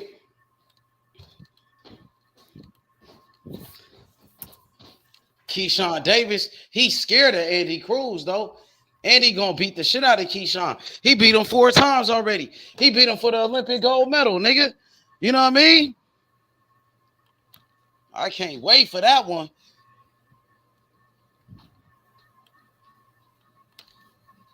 I'm telling you, Keyshawn don't want it. That nigga scared. Keyshawn Davis don't want no smoke with Andy Cruz. Andy Cruz, Olympic gold medalist from Cuba, boxing phenom, bro. He the next Floyd Mayweather, bro. You know what I'm saying? Keyshawn Davis is scared. Andy Cruz, he beat Keyshawn Davis easy. He beat his ass. He beat him for the Olympic gold medal. Keyshawn Davis don't want it. Andy Cruz, he came to America and he called out Keyshawn. Keyshawn ain't said shit. Oh shit. What's up with it? I'm watching this Thomas Hearns Aaron Pryor fight.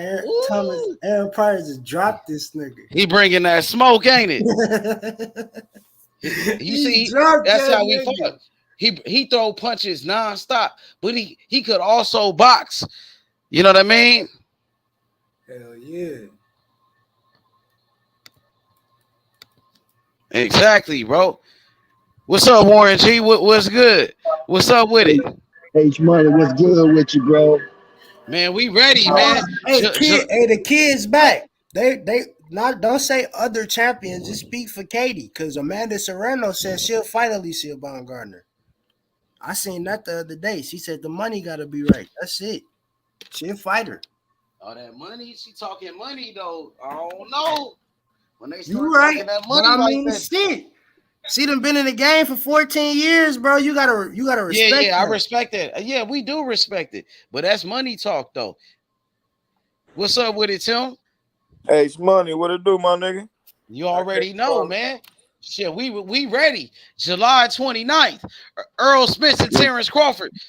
Man, Sir, you yes, know, man, sir. you know July how hard it 25th, is. Hey, Stephen Fulton, yeah, Iona yeah, interval. yo. Let me chop it up right quick. I gotta get on the train. You know how hard it is to get two Black American fighters, man, at their prime, undefeated. You know that you may not never see this for a long time again after this, man. Do you realize Yep. that Unless y'all it's in the Tank and history? That Shakur. y'all about to see history for your with your own eyes? Facts. Mm-hmm. Regardless of what side we stand on, man. Do you understand that we at Yeah, a point that's where, real shit. this shit is really real. That you get to say to your kids, your grandkids, boy, that's when I was there when that happened. Because it'll be another long time before you get something like this. I mean, undisputed, everybody top notch. They both top notch. That shit can go either way at any time. Come on, man. Come on, man. I feel like a kid in candy store. Real Man, I talk. mean, this is what boxing's supposed to be. This is what they Yeah, supposed yeah. to do. Exactly. I mean, this is what Exactly. Muhammad Ali was doing with Joe Frazier, with Sonny Liston, all those great champions. They fought each other. Bernard Hopkins and Roy Jones Jr., they fought each other early. They fought each other 2 times. You know, for Floyd Mayweather, he fought against Diego Corrales. He was only 23, 2 undefeated Yep. fighters. So now that they bringing it back, Warren. We just seen Tank Davis and Ryan Garcia. They put it all on the line. And Tank Davis, he destroyed Ryan Garcia. He destroyed him. You know what I mean? Easy And work. easy work. And now we got Errol Spence and Terence Crawford. This for the undisputed. Now both of these fighters, Undisputed, yep, bro. yep, both of these fighters been champions, unified, undisputed, multi-division world champion. Like with the fight with Tank and Ryan, no doubt Tank Davis, pound for pound, one of the best fighters. He's been a champion. He's been dominating the sport. Ryan Garcia was a superstar boxer. He's a superstar. You know what I mean? And he was undefeated. But the thing was, Tank was pound for pound. Ryan, he was a good fighter, but he wasn't pound for pound like Tank Davis. He wasn't a champion like Tank. Now with this fight, it's champion versus champion. Undefeated versus undefeated. You know Number what I'm saying? one versus number 2, for sure. Exactly. Pound for pound versus pound for pound. It's a different type of fight. Now, I don't know if this fight is going to do pay-per-views, pay-per-view numbers like Tank Davis and Ryan. What y'all think? I don't think so. I don't think they're going to do more numbers. You think so? I think the first fight do anywhere between 1 and 2 million. And I think the second fight, I think that bitch automatically doing 2 million. Dang, for sure. And I in the respect third that. fight, that trilogy, that bitch might break Floyd and Pacquiao. Real shit. The rematch might be up there with Floyd Pacquiao, in my opinion. I think this first fight about to be a classic, bro. Like I'm glad I ain't going. I'm glad I can be at home watching this bitch on the TV. I want to see I don't want to miss shit. I want to watch every single second of that shit. Cause the first nigga make a mistake, that's they ass, boy, for sure. Yo, a salute to Ray Cuban TV. What's good? Y'all go check out his channel. Y'all go subscribe to his channel, man. He be with David Morrell all the time. He be hanging out with the champion. You know what I mean? He got a great channel. Y'all go follow him, bro. And I'm gonna tell you like this, Tim. Tank Davis is a monster. He said he want that smoke with Devin Haney. Devin Haney, he's scared of Tank Davis, bro. He don't want no smoke with Tank. Tank been calling that nigga out. Coach Calvin, you see, he was on that channel. What's that? On the Ropes with my brother Zeb. And my nigga Coach Calvin was like, nigga, they don't want it. They asked him about Devin Haney. Coach Calvin starts shaking his head like we gonna do him dirty. Yeah, man, that bitch ass nigga trying to run from us though. We trying to reel his ass in. Yeah, he running. Speak on it. He's trying to run from Tank. He running from Tank too. Hell yeah, man. That nigga, that nigga deleted the tweet, bro. He ain't ever did no shit cook like his that. ass. He deleted that tweet he sent to Al Heyman. Yeah, that bitch ass nigga deleted the tweet, man. That nigga's a Oh, bitch. he a bitch. Hey, and then this nigga say, but Al Heyman ain't called me. All right, but look though, you call Eddie Hearn, nigga, for reaches, nigga. So why the fuck you couldn't call Al Heyman for Tank, you bitch ass nigga? And you been saying his name all this time. You's a hoe ass nigga. You finally become a free agent, and then you go another route and get silent. He got silent, then he finally said something with that little hoe ass tweet. Then fuck around, delete it, and then he entertaining the tweets that saying that he should move up and fight at 140. He entertaining them likes and shit that he getting on that. He's a bitch ass nigga, man. My nigga Tank told his ass nigga don't run, nigga. Nigga, let's go, nigga. He put up the his face and Devin face. They like combine with each other. That shit look sweet as hell, nigga. Let's get it. Who did that? Tank Davis? Yeah, Tank did. Hell Tank yeah. really put that out there. Hell Tank really yeah. put that out there. With the smoke, with the smoke emoji. Hey, yes, he sir. want Devin Yes, Haney sir. for real. Hell yeah. So Devin Haney don't want it. He's scared. He's scared of Tank. We bought some of that contract. We just hoping that he signed that bitch, man. Okay, because Shakur want that smoke with him. Devin Haney, he ran away from Shakur Stevenson. After his fight with Lomachenko, Shakur Stevenson jumped in that ring. He called out Devin Haney, and Devin Haney ran away. Yeah, you know what I mean? Hey, tell Shakur don't even trip, man. Tell him go ahead and get another little tune up or something, or he probably go fight Loma. Tank, we about to go ahead and take care of this shit. Then You know he want Devin Haney. He said that's his easy work. Devin Haney, that's his Devin ain't easy gonna work. fight him, Tank though. trying to take the easy work. Devin ain't gonna fight Shakur. He ain't gonna do it. Devin gonna look at it like he gonna look at it like nigga, whatever move I make next, I'm really fucked. Like he really gonna lose. Whatever, it don't matter what move he make next, bro. He gonna lose. But So we might as want well that become fight. famous. You might as well become Y'all famous. trying and to get take paid that the fight most from money. Shakur. Why you doing Hey that? Tim, y'all Yeah. trying to take the fight from Shakur, bruh.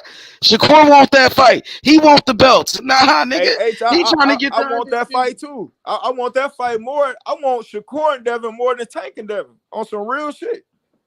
And I let them know they're on the rise, bro. I want Shakur and Devin more than Tank and Devin, but I just know I know Devin, he's not about to fight Shakur. If he stay at 135, the only person that's gonna be for is for Tank. Cause he know he gonna get paid the most money and he gonna become famous. What he always wanted so bad. That nigga is terrified of Shakur Stevenson, man. Petrified. Now, after he take a loss, he's the undisputed champion. He can't be scared of another man. He got to defend his titles or he got to drop the belts. So he's scared of Shakur, but man, that's Devin Haney. He can't. Come on, man. He can't be scared of no man. What type of shit is that? He the champion. He can't. Man, the champion don't act like that, man. He not supposed to act like that. That he's scared of Shakur. He clearly showing us, bro. He don't want no smoke with that young man at all. I don't think have you ever seen that in a sport, right? H? A nigga run out the ring after they won, and somebody I've never seen that before, man. You know, and especially with a guy like Devin Haney who been calling people out, who been jumping in the ring. He called out Lomachenko. He jumped in the ring and called out Loma. He jumped in the ring and called out Ryan Garcia. I seen Devin Haney do all of that. So when Shakur tried to do that with him, he didn't give Shakur the opportunity. So that really some bitch ass shit. He a sucker. He didn't give Shakur the opportunity that everybody else gave him. Yeah, that was some suck ass shit right there. I ain't never seen that one. I ain't gonna lie, that was a real punk ass move, man. You looked like a real bitch doing that one, bro. But he didn't get in the ring with Tank Davis neither. He didn't get up in the ring with Tank Davis. Hell no, he didn't. He got caught looking like a groupie in the stands while Tank on the ropes. Groupie fanned out bitch ass nigga. That's how I know that's gonna be the only one he fight. That's gonna be the only one he fight. Watch. Who Tank? Yep. I don't know if he gonna fight Tank though. The way I don't know, I think he's scared of Tank Davis, bro. Especially the way Tank Davis, the way he knocked out Ryan Garcia. in the way Devin Haney looked in his fight against Lomachenko, he is not gonna fight Tank, bro. He won't even fight Shakur. He's not gonna fight Tank. Tank will knock him out. H, just like Ryan Garcia. Look how long Devin been calling out Tank. Look how much Jose he didn't did towards Tank. He did way more than Ryan. Chasing. And then Tank finally gave Ryan that chance. You feel me? He was clout chasing. Now it's time. Not Tank on his ass. Yeah, like, nigga, yeah, get on him. Now we gonna see who's ducking. Yeah, make him look like a duck, bro. Tank exposed that nigga. Yeah, I want Tank to expose that nigga, bro. That contract probably already there. Nigga, sign that contract, nigga. No excuses, nigga. Sign the contract, nigga. The time is not, nigga. Yep. No excuses, nigga. Put a rehydration clause on that bitch ass nigga too. Hey, real shit. I hope they do. Yeah. Hell hope yeah. they do. Hey, but he already on record saying that he'll never do that. Yeah, so he gonna turn it down. He gonna be a duck. Yeah, he's a bitch. So I hope Tank and them just please let that bitch rehydrate. Let that bitch come in weighing 200 pounds if he got to. That nigga's a bitch. He have no power. Put a rehydration clause on him. He the B-side, just like Ryan. You said you want to fight Tank? Real shit though. Yeah. But I feel like it ain't even gonna matter. I feel like they'll beat that nigga ass. It ain't gonna matter. But we gonna put it on him anyway, just like we did Ryan Garcia. Facts. Tank Davis is the face of boxing, nigga. Facts. Yeah. Hey, that Tank get them belts, and then Shakur next. Then we got the real Super Bowl. You feel me? So we got to tell Shakur to stay warmed up. You feel me? Go that Loma fight. That'd be a good one. Loma Southpaw too. You feel me? That's gonna prepare you for Tank next. That'd be a good test. That'd be a good test. And then shit, we get the real Super Bowl next year. Tank and Shakur for everything. Shit, let's get it. Shakur, let's get it. Oh no, ain't pay-per-view. I was gonna say, hey, I fuck with both of them. Tank my baby, though. That's my dog. Shakur my baby too, though, man. I fuck with both of them boys, man. I ain't even know. Fuck with both of them. I think Shakur and Lomo sell more than Devin and Lomo. Oh, no question. Shakur the most viewed at ESPN right now. No question. And it could have been and Newark, or even if it had been at Vegas, I feel like he'd still had a lot of love out there. They wouldn't have been cheering for Loma then. That'd have been Shakur.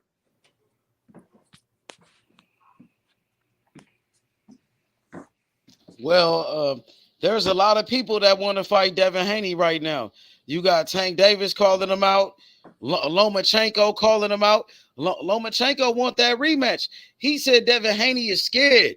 He said Devin Haney's scared to give him a rematch. You know what I mean? And yup, and Shakur called him out too. Shakur jumped in the ring and called him out right after his last fight with Lomachenko, and Devin Haney ran away. Bitch ass nigga. He wouldn't even face off with Devin Haney the way Ryan Garcia faced off with him. You should have gave him the opportunity. Shakur was the mandatory. He wanted that smoke. Come on, bro. Shakur is undefeated. He's on a pound for pound list. He's one of the best fighters in boxing. He challenged you. And Devin Haney ducked him. He was afraid. He ran away. Him and his daddy. Him and Bill Haney, bro. Both of them. Come on. You a fighter. You the undisputed champion. He's not acting like a champion. He's not acting like an undisputed. Even though Devin Haney got all the belts. He moved real quick, didn't he? At 140. He moved real quick, didn't he? H? Yeah, you see Tank Davis calling him out too. He's not gonna let him run. Tank said he want to fight Devin Haney. Hey, Loma said Devin, he understand what type of fighter he is now. He said he don't think Devin gonna fight him again or fight Tank. He said Devin understand that he more of probably a C level or B level fighter. It's levels to it, and I totally agree with that. But Devin, he done did so much talking. His daddy done did so much talking. Like they can't take no tune-ups. They can't go fight just nobody. They gotta face. Well, they talking about fighting pro Regis, right? Yeah, that's what they talking about, Said man. something But about Regis. he They did also say something said about some shit Regis, to Tank but too, I though. don't believe it. They can be capping. They said a lot about a lot of people. You know what I Yeah, mean? that remains to be seen. I think that's just to keep that work They off did his make ass. That's sure. all. To keep that heat off his ass. Yeah, the funny part is Shakur called him out. You know, he's not saying nothing about Shakur. He's saying something about their weight class. So until he dropped the belts, he shouldn't be saying nothing about Regis. He ain't even dropped the belt yet. He's still at 135, bro. Exactly. Shit, crazy, man. I don't see how he even got a single fan left, bro. Oh yeah, they gonna ride with him no matter what. Yeah, that's crazy, bro. That's crazy, man. But they starting to see it though. Everybody see it now. You see, Shakur jumped in the ring and called him out. The whole world seen that. You know, he was at his fight. Yeah, embarrassed him and got the talking shit in his Right. ring. And he said Lomachenko beat him. He Hey, said called him Lomachenko should be the scary. undisputed champion. He had all the people, turning against Devin Haney and all of that. Shakur was instigating that shit. He was saying it was a robbery. Loma should be the undisputed champion. He said that in the ring. And Devin Haney walked off and didn't say nothing about it. Nigga, he should have jumped in the ring and snatched the mic from that nigga. Nigga talking like that in my hometown, talking about I lost, nigga. I beat that dude. He didn't say nothing. He didn't say that. He should have checked him. He should have stayed in that ring and checked that nigga. He let Shakur take over the ring. Bruh. And then Shakur started saying whatever he wanted to say. Said Devin Haney ran. He was scared. He said he ran. He was scared, bruh. And he said Devin Haney lost to Lomachenko. That's what he said. Shit, that was the truth, man. Shakur just said how everybody in that arena was feeling. Yep, he did. Straight up. Whether did. they want to admit it or not, that's how everybody was feeling. What that nigga said, bro. Straight up. I know that's how I had it, bro. I had it 9-3, and I had Devin a scary bitch ass nigga for running from him. Just like he said, shit. That nigga Shakur the man for that, bro. That's what history gonna remember. Devin think he good. He think history gonna remember that he beat Loma in a close fight, or like his daddy said, it wasn't even close. Oh, delusional ass nigga. Well, some people think it was a robbery. A lot of people think Lomachenko won that fight, so he should do the rematch with Lomachenko. Lomachenko deserves the rematch. You know what I'm saying? Yeah, Give that's Loma what a I do. rematch. But at the same time, like all the people that was close with Loma, he never gave them a rematch, to be fair. But if I was Devin, I wouldn't give a fuck about Loma. It's about me. Nigga, that was too close. Nigga, 85% of the world think I lost. Nigga, we gotta run that back. And if that's me, nigga, I'm running that back, bro, immediately, bro. I ain't entertaining nobody else. No other fight. Shit, everybody ain't cut like that. Shit, see what that nigga Floyd did. And them fights that they say Floyd lost, them bitches weren't even close for real. But he went back in there and separated himself. Easy work. I ain't gonna lie, bro. I got what I want, so fuck everything else. I got what I want. I got what I want. All the other That's motherfuckers, just they the can do whatever beginning. they And want to do. Bud and Spence just the beginning. Hey, this shit, it only get better, man. It get greater later. Believe that. I got what I want. It's a lot of talent out there, bro. A lot of talent. Once they finish, then the 147 will open back up. Hell yeah. Then we'll see who's ducking who next. My nigga Boots turn, man. Boots and Virgil Ortiz. That's gonna be a good one too. Don't forget about Staniola. I guess they just forgot about him. No, I ain't forget about him. Yeah. But the main ones is that main fight gonna be Boots and they're gonna be the last two standing. Watch, Boots and Virgil. Then they gonna unify. They probably gonna have like 2 belts apiece and go ahead and meet up. Yeah. I can see that. Gonna have that fish fry after fish fry on July. Then we can just let them come on in and get themselves ready. Yes, Cause sir. it's gonna be a fish fry on July Yes. 29th to everybody. National Fish Fry Day. Then we're going up to 54, man. After we whoop him twice, we going to 54 to go see Mel, man. Yeah. You know we gotta see him. He gotta see us. He got to come You see. heard with the Tesco. Yeah, he gotta see me. He got to come He gotta see. see me. No excuses, bro. I don't hear shit about no hand surgery. None of that shit, nigga. You got to come see us, nigga. Flat out. We don't want nobody else at 54 but you, nigga. Flat out. Yeah, you gotta see me. And don't fumble the bag, nigga. Make sure you still got them belts, nigga. Don't fumble the bag, nigga. Cause Tim Zoo on your ass. That's right. Straight up. You gotta see me. You gotta see us, bro. That ain't no easy fight. Tim Zoo on his ass. Yeah. Nigga. Yeah, we gotta make sure Earl get up there. We have to wrap him up in the bubble wrap. We need to get him in the ring. Hell yeah. Yeah. Yes, sir. Make sure he don't drive. Make sure he get Uber and everything. It ain't gonna be shit, man. Bud got this for show. I'm confident, bro. I ain't tripping. I'm even more confident. I'm seeing a lot of Spence fans that's really quiet out here for real, man. Like them niggas scared, nigga. Like they see this shit real now. These niggas scared for real, man. Man, I can't wait. Days can't go fast enough for me.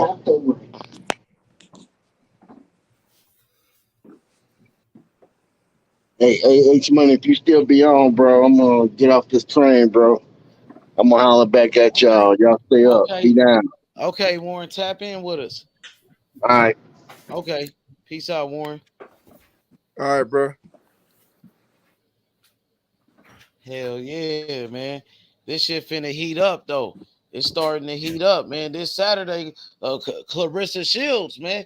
She the truth, bro. Like, she a great fighter, bro, for real. A two-time gold medalist, a three-time undisputed champion, 3-division champion, and she only got like 11 fights or 12 fights. She's an amazing fighter. She the GOAT, man. Facts. Nobody better. No woman better. I supposed to go to that fight, man, but I got a funeral to go to, man. Shit, okay, man, for sure, bro. Damn, man. Yeah. For sure. I'm sorry to hear that, bro. My dog, appreciate you, man. Man, you already know, bro. Hell yeah, bro. But Clarissa, she a beast, though, man. Like, she gonna put on a show.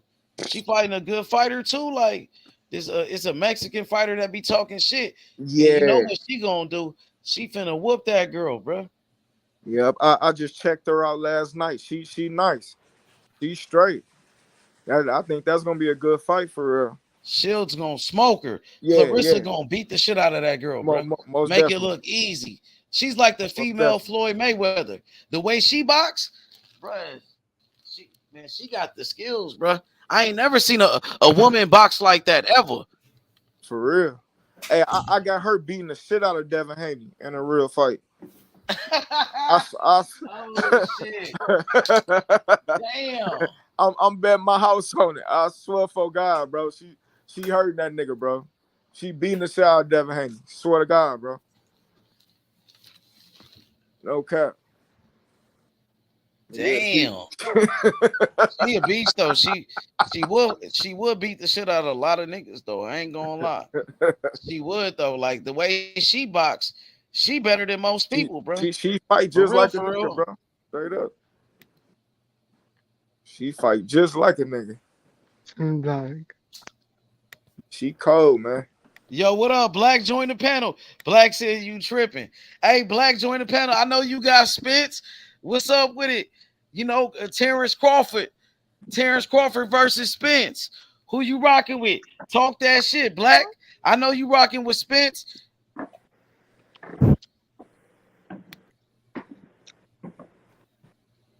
You know what I'm saying? Yo, what's up, bro? You on the panel? What's happening? What's up with you, bro? Your name Berlanga? Beranger? What's up, man? What's good? What's You good, can hear money? him? Yo, what up, Yep. Black? Hey, you said who you said Clarissa Shields can beat? Devin Haney. Yeah, nigga. You tripping, nigga. I fuck with it though. That's funny. How can he beat her? Huh? How can he beat her? He can't hurt her. Hell no. He can't hurt her. She eating them bitches, nigga. You wildin'. Wait, Okay. who beating who? Okay. Clarissa Shields beat Devin Haney. I'll bet whatever on that. You tripping, nigga. She beat the shit off that nigga. Hell no. That shit Hey, funny. You just saying it. It's hey, funny. her defense impeccable. He ain't even gonna be getting off for real, bro. She gonna be Man, dying. you are crazy for saying Honoring that. shit out that nigga, bro. She fast as fuck, bro. I can see if you were talking about somebody else, but god damn. This nigga tripping. Oh shit, dog. Hey man, but I don't know, bro. Maybe back. I gotta He see on something Devin else, Haney man. ass though. He cooking that nigga.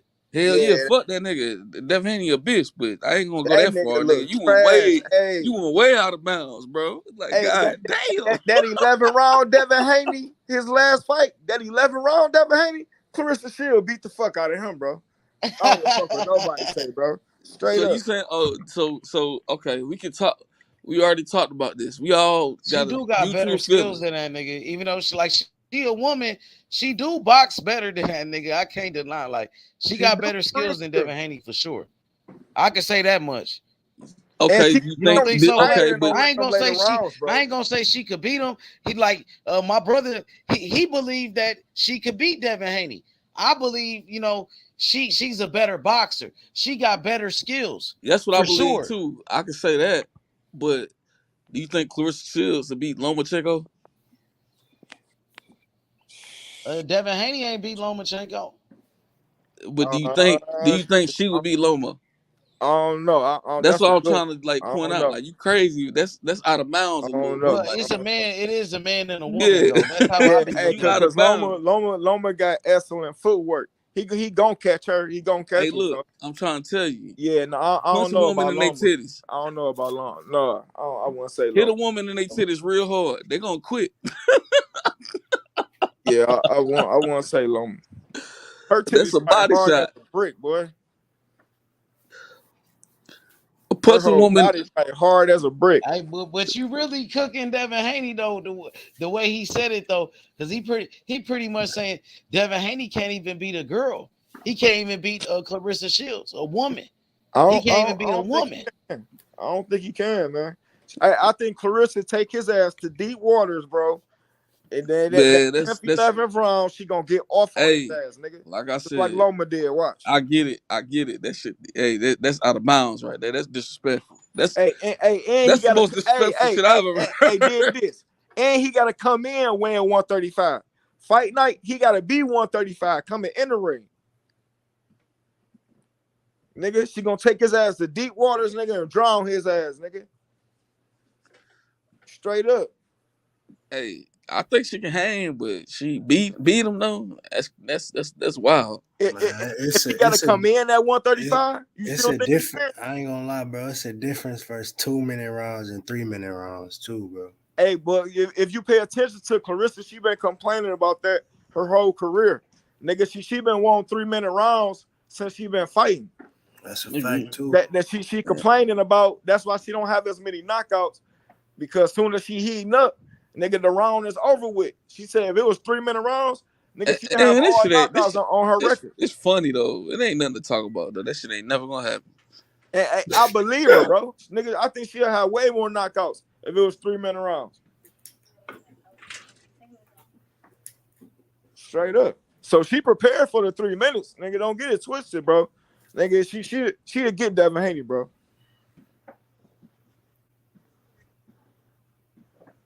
Straight up. That nigga known to fade in the later rounds.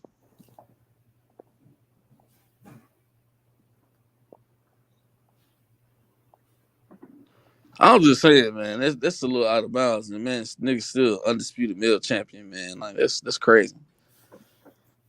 That's fucking crazy. Like I get it, but damn, you disrespecting Hey, yourself by niggas saying that. getting mad in the Come on, chat. Shut man. y'all bitch ass up, nigga. Hit the link, nigga, and come say some shit. Motherfuckers be killing me doing that little weak ass shit, man. Lame ass niggas. And I was just talking shit, bros, for good entertainment. Niggas still boxing talk, you bitch ass niggas. Come tell me I'm wrong about it, nigga. Devin Haney weak as fuck, nigga. Yeah, I said it, bitch. I think a female will whoop his ass, nigga. A female from the same place I'm from, nigga. That's how we rock, nigga. And I do know some females here that'll fuck him up, nigga. He's a bitch. He weak as hell, nigga. Got exposed, nigga. Come defend him, nigga. Hit the link, nigga. Talking shit in the chat.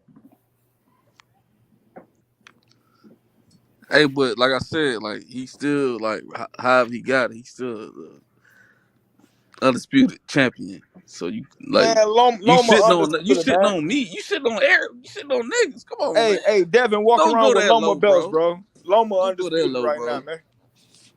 You shitting on yourself by saying that. How, bro? How can you tell me that, bro? Cause that's a man.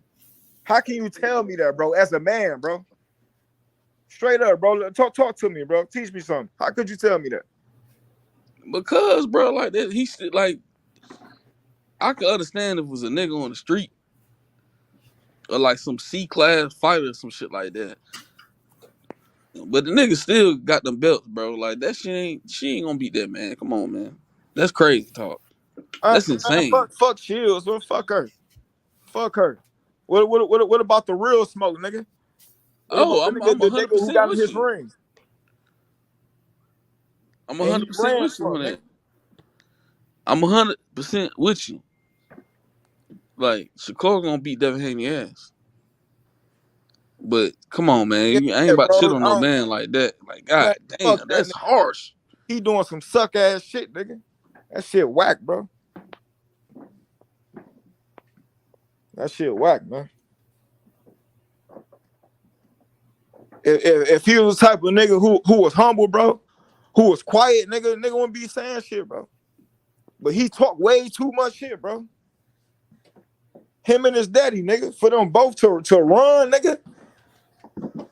Like some hoes, bro. Man, that's some weak shit, bro. Come on, man. Though, like, come on. Listen to what you saying, though. This shit is funny. Come on, man. You can't do the man like that. What you mean, bro? What you trying to say? When we talking about the best of the best on that end, I get it. But come on, man. That's a low, bro. That's crazy. What's Come on. crazy? What you saying? What's crazy? That Clarissa Shields gonna beat Devin Man, Haney you ass. keep talking about Clarissa Shields, man. I ain't talking about her no more, bro. Okay, yeah, cool. He All right, was then we he all was think that. trolling. He was trolling, bro. Yeah.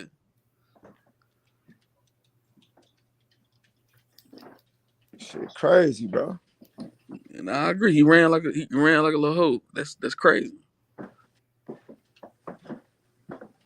You trying to defend that nigga, bro? You defend shit like I'm that? not defending him, bro.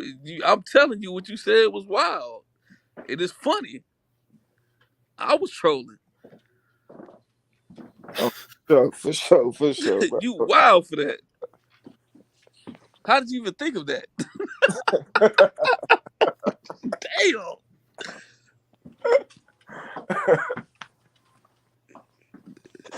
Hey, man. Hey, he got to bounce back, nigga. I feel what you saying, bro. I wasn't always like this, nigga. Nigga, I was calling Devin the man, nigga. I defended Devin in a lot of chats, nigga, against a lot of people, bro. Always took up for that nigga, bro. Nah, I did. I fuck with all. Look, I fuck with all brothers. You know what I mean? But I hold my people accountable as well. So at the yeah, end of the day, that's all I'm on. That's all I'm doing. yeah. I mess with all of them, even Bud, everybody. Like I got my picks. We can talk about it. You know what I'm saying? But It still ain't all them no, it boys, still ain't like, no real ill will towards them, man. I still wish them man nothing but success, nigga. Hope Nigga, they you said a become rich female and boxer is gonna all beat that shit. this nigga. Yo, that's ill will right there. Hey, You crazy. No, hey, this shit we let's doing. get on some other shit though. Let's get on some real shit though. Let's get on that Spence and Crawford though. Let's Let's talk get it. that shit though. Let's get it. You know, Bud Yeah. Oh, about he to wanted bust that Hey, smoke. Black, up, I know who you going with. I know you got Yeah, Errol Spence, right? You got Errol Spence? yeah, I got Who? EJ. Yeah, I he got EJ got all day. EJ. He got EJ. What you think? What Okay. you think? Decision or knockout? Decision. Mm. Hey, that Pro Box TV shit just started. H. Yeah, that shit lit. It's It be their year on anniversary YouTube. today It be too. free fights and shit. So that Oh shit yeah, is fire. they be going to Yeah, work You can on watch that. free fights on Pro Box TV it's on their year YouTube. anniversary since they Be having been some good made. fights too. Hey, Black. So it ain't gonna be easy, man. I know you know that. You even gave Terence Crawford his credit, but Crawford like that nigga nice with it, bruh. See, they both nice with it, but they both nice Yeah, with it they is. You right, in for different real. aspects. But what Yep. I'm trying to say, like I said, it's a 50-50 fight. When I say I got EJ by decision, that's me just saying that's my bias. I think my boy Mm-hmm. gonna win. I like him as a fighter better than I like Bud. What But I make you fuck like with Bud. him better than Bud as a fighter? Yeah, I yeah. mean, why you like EJ more than Bud? Cause that boy thorough with it. When you got them break a You don't nigga think down like Bud? that, What about Bud? You don't think Bud thorough with it? but Yeah. but man, I'm sorry, man. I just got my own opinion about it, man. Yeah, I I don't got you, think. but I'm just saying when you see Bud though, you don't think Bud be thorough with it? Like he got shot and everything. Like that nigga But been whooping ass. He got like 10 straight knockouts. He was undisputed champion. yeah, He a man. champion in 3 different weight classes. But it's 147, bro. It's different. He a champion at 147. He No, knocked but out it's Sean Porter. but he did knock down Sean Porter. But you know what I mean? He's like he ain't go through that. He ain't go through that. You can't take EJ credit because he How went. many title defenses Bud had at 47? He I got a don't lot. He got a like lot. Yeah, they 5 both got a Exactly. lot. So you think he ain't ready? Why niggas keep saying that, bro? I don't I'm not understand saying that that shit, he bro. not ready. I'm just Niggas saying. keep talking about well, this the 147. What have he done at I'm 147? just saying, man. Nigga, he It's a been different animal, solidified at 147, nigga. huh? Y'all, niggas try to age him out, nigga. It's a rap, nigga. That shit No, that's how backfire. you Hey, feel. that Like nigga I don't said, smoke, it's a drink, nigga. 50-50 That nigga fight. stay But in the y'all gym, niggas nigga. talking delusional, talking about somebody gonna get stopped. I said it's 50-50. Who Decision said either it's gonna way. get stopped? Ain't nobody. I don't feel like nobody gonna get stopped. It's gonna be a decision either way, I ain't heard nobody say somebody's gonna get stopped. nigga. Where you been at? I'm talking about up Some here people right now. saying that. Some people say I ain't say Crawford gonna knock out EJ, and then some people say EJ gonna knock out Crawford. Yeah. I thought he was talking about one of us on the panel. Yeah. I mean, I was, but not nobody on the panel right now. Like Taco crazy ass. Yeah, Okay. Taco be saying that. Yeah, it be different people saying different shit. Hey, no, I don't think it's gonna be no knockout, bro. I Huh? think it's gonna be a couple knockdowns for sure. Couple knockdowns, but no knockout. I mean, it might that might happen, but as far as like somebody getting stopped and they're not going to the cards, either way, I don't believe that shit. It's going to the cards for sure. You talking about the best of the best, and both of them niggas. You know what I mean. I might edge more towards EJ, but both them niggas ain't nobody fucking with them at 147. You don't think so? No, Not even Terence Crawford. I Not said even Jerron Ennis. Yeah, What about Boots, Jerron Ennis? I ain't say Bud. I said ain't nobody fucking with EJ or Spence at 147. What about Jerron Ennis? Boots ain't ready for either one of them niggas yet. Boots the best in the world, bro. No, he not. Boots beat both of them right now. Hell no, you crazy.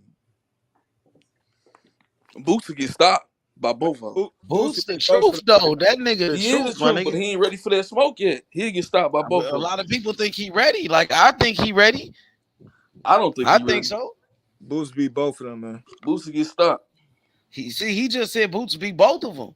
He believe Boots could beat both of them niggas. Hey, And Bud, my nigga, that's my dog, bro. But I always keep it 100, bro. I don't give a fuck who it is, bro. Once it become a time, Tank too old, nigga, and there's some young niggas who I'm gonna admit it, nigga. Shit, nigga, that's how I go. How That's you how the gonna say game Boots supposed to gonna go. get start? It's Stop. supposed to You know evolve, what? bro. I'm gonna tell you this. I'm gonna tell you this, and this is why I don't believe that, and this is why I'm going against it. You know how we go back and forth about EJ and Bud resume? You know how we do that? Won't nobody fight Boots though, bro. No. He can't force nobody to fight him, bro. No, hold on. Listen. You know how we go back and forth between Bud and EJ resume? You gotta be tripping. Come on now. But what have he That man done to the resume ain't motherfuckers like that that. they Come put on, in bro. front of him? What have he Huh? done, bro? He That don't annihilated matter their though. ass, When you nigga. get in there with one of them real ones, they a real one, period. The real one's not trying to get in there with him yet, bro. Man, come on, bro. Trust me, nigga. Them niggas know what's up, bro. Come on, bro. And then Boots younger than both of them. Like, bro, that shit ain't about to happen like that, man. Ding dong. Come on, bro. What happened with Tank and Ryan Garcia? Huh? That's Tank and Ryan Garcia, man. So it's gonna be the same thing with Bud and EJ. Bro, with Gerard you Ennis. comparing Boots to fucking Ryan men like Garcia, that. bro. Don't disrespect the men like bro, that, you bro. comparing Boots to Ryan Garcia. Oh, What my happened with God. Canelo and Mayweather? Oh my God. Come on, So bro. you about to put a young you compare bright Boots to Ryan. prospect in a round in a boxing match with one of them killers. Boots is a killer, nigga. No, he's the not, boogeyman, bro. nigga. No, he's not, bro. Oh my God, bro. Okay, man. All right, bro. We done seen it happen time and Nigga, time Boots again. the truth Young though, my fight. nigga. Nigga, Boots that nigga, bruh. I give That it to nigga him. cold, my nigga. But he gonna make the same mistake that Canelo did when he fought Well, Mayweather if he we fight can't say EJ or that because Bud. he's not Canelo, and they not Mayweather. Ain't none of these niggas Mayweather. That's for damn sure. They most definitely not, but they the elite of the elite. Boo. Yeah, they That's is. a They mistake. great fighters, but he's a great fighter too. And what happened? You know, it's a lot of times where a younger fighter came up and beat an older fighter. Facts. It happens. But have you seen a younger fighter come up and beat the Hey, older why fighter? you think Floyd? Have you Why you seen a think younger Floyd fighter come retired up and and got beat the out the older way? Like, fighter think about it. Nigga, like been in EJ or car Bud? accidents. EJ been in car accidents and some more shit. He got injuries, surgery. Boots ain't never had none of that shit that happened to his body. And Crawford is almost 36, nigga. And that nigga Boots ain't got no baby mama. That nigga taking it more. That nigga taking more serious than all them niggas, bro. He hungry, I'm bro. telling you, He bro. hungry. That ain't nobody beating that nigga, bro. I don't give a fuck who it is. Ain't nobody beating him, bro. All right, I I want to must see the digress fights, then. bro. I must digress then. I ain't gonna sit Nah, there and go back it and ain't forth that. I about it. just want to see the fights. Like you, right? Those are some great fighters, Terence Crawford and Errol Spence. But Boots, he seemed like he gonna be a great fighter. You can see it, bro. Exactly. You don't think so? But no. I'm not taking nothing away from Boots in reference to that. I just don't think he can fuck the niggas that lead the division right now. Okay, I respect that. That's your opinion. I can't say It's nothing. not happening. About that. Hey, But some I bet they won't fight him. That's I bet like they when both go to that's like when 154. Keith Thurman was coming up. I guarantee you they both go to 154. That's like when Keith Thurman was coming up and Mayweather and Pacquiao was still fighting. Did any of y'all think that he was gonna beat fucking goddamn either nah, one but of them? he better than Keith Thurman though, bro. Boots is way better. It's kind of like when EJ was coming up and Keith Thurman had the belts. You don't think so? You don't think that's how it is? I do. I don't think so. Not that way. You don't think like Boots is like a young EJ coming up trying to get him a title shot? Nah, not no young EJ. He might be more like Crawford style. Not EJ. You think he more like Crawford? What makes you think he more like Crawford? Cause he technically sound, not technically sound, but he just a natural welterweight like he EJ. he got skills. Like salute to the panel. What's going on? What's up What with up, it, Hebrew? What's up? What's up with it? Panel? What's good? Salute to the chat, man. What's going on, man?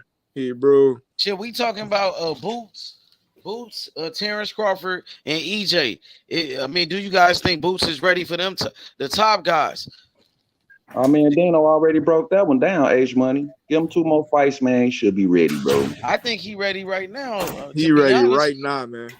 Y'all think so? Hell yeah. Hell yeah. With 30 fights, I think so. Hell yeah. No I question. remember when Jermaine Taylor came up and he beat Bernard Hopkins. He was a younger fighter. You remember that, Black? But I thought Bernard Hopkins won that fight, to be honest. So Yeah. I thought Bernard won, but they gave it to Jermaine Taylor. You know what I mean? And Jermaine Taylor became the undisputed champion. So you don't think Boots could do that, what Jermaine Taylor did and beat Bernard Hopkins? Even though it was controversy in that fight. Hey, yeah, he man. got potential to do it. Boost Cole, man. He can move his I'm not feet. saying that. I just think and I'm gonna just leave it that They gonna stay away from that young boy, man. They not gonna fight him. I don't think it's that easy. Hey, Tim, you think they scared of him? Hell yeah, they ain't about to Hell fight that no, boy. they ain't scared of that boy. You crazy? They ain't about to I don't know what nobody they ain't about to What I fight that do boy, know man. is 30 fights at 25 years old is a mother. He ready, bro. And then I ain't gonna lie, the longer they take and not fight him, he's only gonna get better and better, bro. Yeah. So it's better for him. It's better We for just him to talked take about more that time. last I mean, night. it is better for him. I see it that way. If they Yeah, because fight they're not him, gonna fight him anytime soon. I don't think they're gonna fight him. They're not gonna fight him at all. Yep, in the winner of that fight, they're gonna go up to He on the 154. I think they He gonna on the run. trajectory They gonna to dunk have. that I nigga. think they both going to 154. He on the trajectory to have. 40, I think Spence 50 gonna plus fight fights. Danny Garcia. He gonna take over and I think 147. Bud gonna fight Charlo. He on the He gonna take over trajectory to have 40, 147, 50 plus fights before he 30. Yep, He gonna be Boots gonna undisputed take quick. over the weight division, bro. Soon as them niggas vacate the belts, soon as they It's drop over the with. belts, He take gonna I be over. agree undisputed with that. But Yeah, it's just a matter of time, bro. I agree with that. But them boys ain't fighting him. Why not? Fight him, Cause give him a hey, chance. He calling for the smoke, fight him. Well, he should have put himself in that pitch a long time ago then. Yeah, he that's was the all I'm trying to IBF. say. He was the IBF mandatory. He was already mandatory Boots. He Right. Spence ain't fight him. He was He waiting didn't for get his Crawford. motherfucking shot, though. You remember Spence was waiting on Crawford. Right. That's the only fight he wanted. And they So, threw Boots Boots gotta Thurman. wait He for had the winner. mandatories two on all fights. fucking belts. Yeah, the winner, they gonna fight 2 fights with each other. So he gonna Hey. wait for the winner. By that time, bro, I'm telling you, them niggas getting older, bro. If Hey, they my decide dog, to line 'em fight, up in fight there, July man. 8th too. He fight Villain They gonna line him up in there. in Atlantic City. You need to be in these talks any motherfucking way with 30 fights. What? He should have been somebody mandatory and got the fight. We They didn't get scared that to fight fight. him, bro. Yeah, we didn't even get that fight, bro. He was the mandatory for the IBF, right? Yeah, Who? he is right now. Boots. Yeah, but still, like, come on, bro. Don't do he that. was the IBF mandatory. He called out Errol Yeah, Spence to don't his do face what? on video. Tell the truth. He That's what called out happened. But don't do that. He He been called out calling out Spence to both his of them. face. It was Spence was at his fight. He And been Boots calling called out him both of them, but you know what them niggas fighting for? They fighting for undisputed. Yeah, exactly. And So look, like, don't do that. Don't that's try the to shit fight on we them wanted niggas like that. anyway. We wanted them to fight each other. So we just want him to fight the winner. Hey, it ain't That's Boots' all fault that them niggas took so long to fight. Them niggas supposed to been fucking fought, bro. Them niggas been holding up the division, bro. Them niggas supposed to been on their third fight right now. This supposed to be their third time fighting, bro. Hey, They supposed to been fought Boots, nigga. They supposed to fought Boots Biggs, years what's up ago, with it, for brother? real, bro. Salute. Hey, salute to the panel. Salute to the panel. Well, you know, Stout, you might be right about that, but them motherfuckers are still killers, one way or the other. Even if they did hold up, yeah, them motherfuckers are still killers, and Boots ain't. And Boots ain't. He ain't no killer. You say Boots not a killer?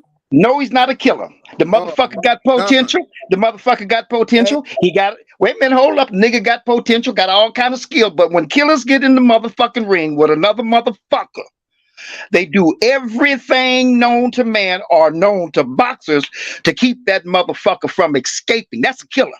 He don't let you get away. And Boots let that motherfucker get away from him. Just by running. Man, I was at that fight, bro. That nigga was in perfect condition to run for 12 motherfucking rounds straight, and that's exactly what he did, nigga. That's what he did. That's right what he did. That's in impeccable condition, nigga. Boots tried his hardest. That nigga Boots was spinning in Oh, 360s, whoa, nigga. wait a minute, hold up, Boots buddy. was You spinning telling in me 360s trying to wait a minute, you take that telling nigga head off, bro. That nigga ran like a motherfucker, nigga. The whole fight, nigga. Yeah, you trying to tell? Fuck you Wait a talking minute, about, nigga. Wait a minute, hold up. Everybody else ain't gonna fight like that, nigga. Wait a minute, hold up, money. You trying to tell me that was Boots trying his hardest? man. Spence gonna sit That was down.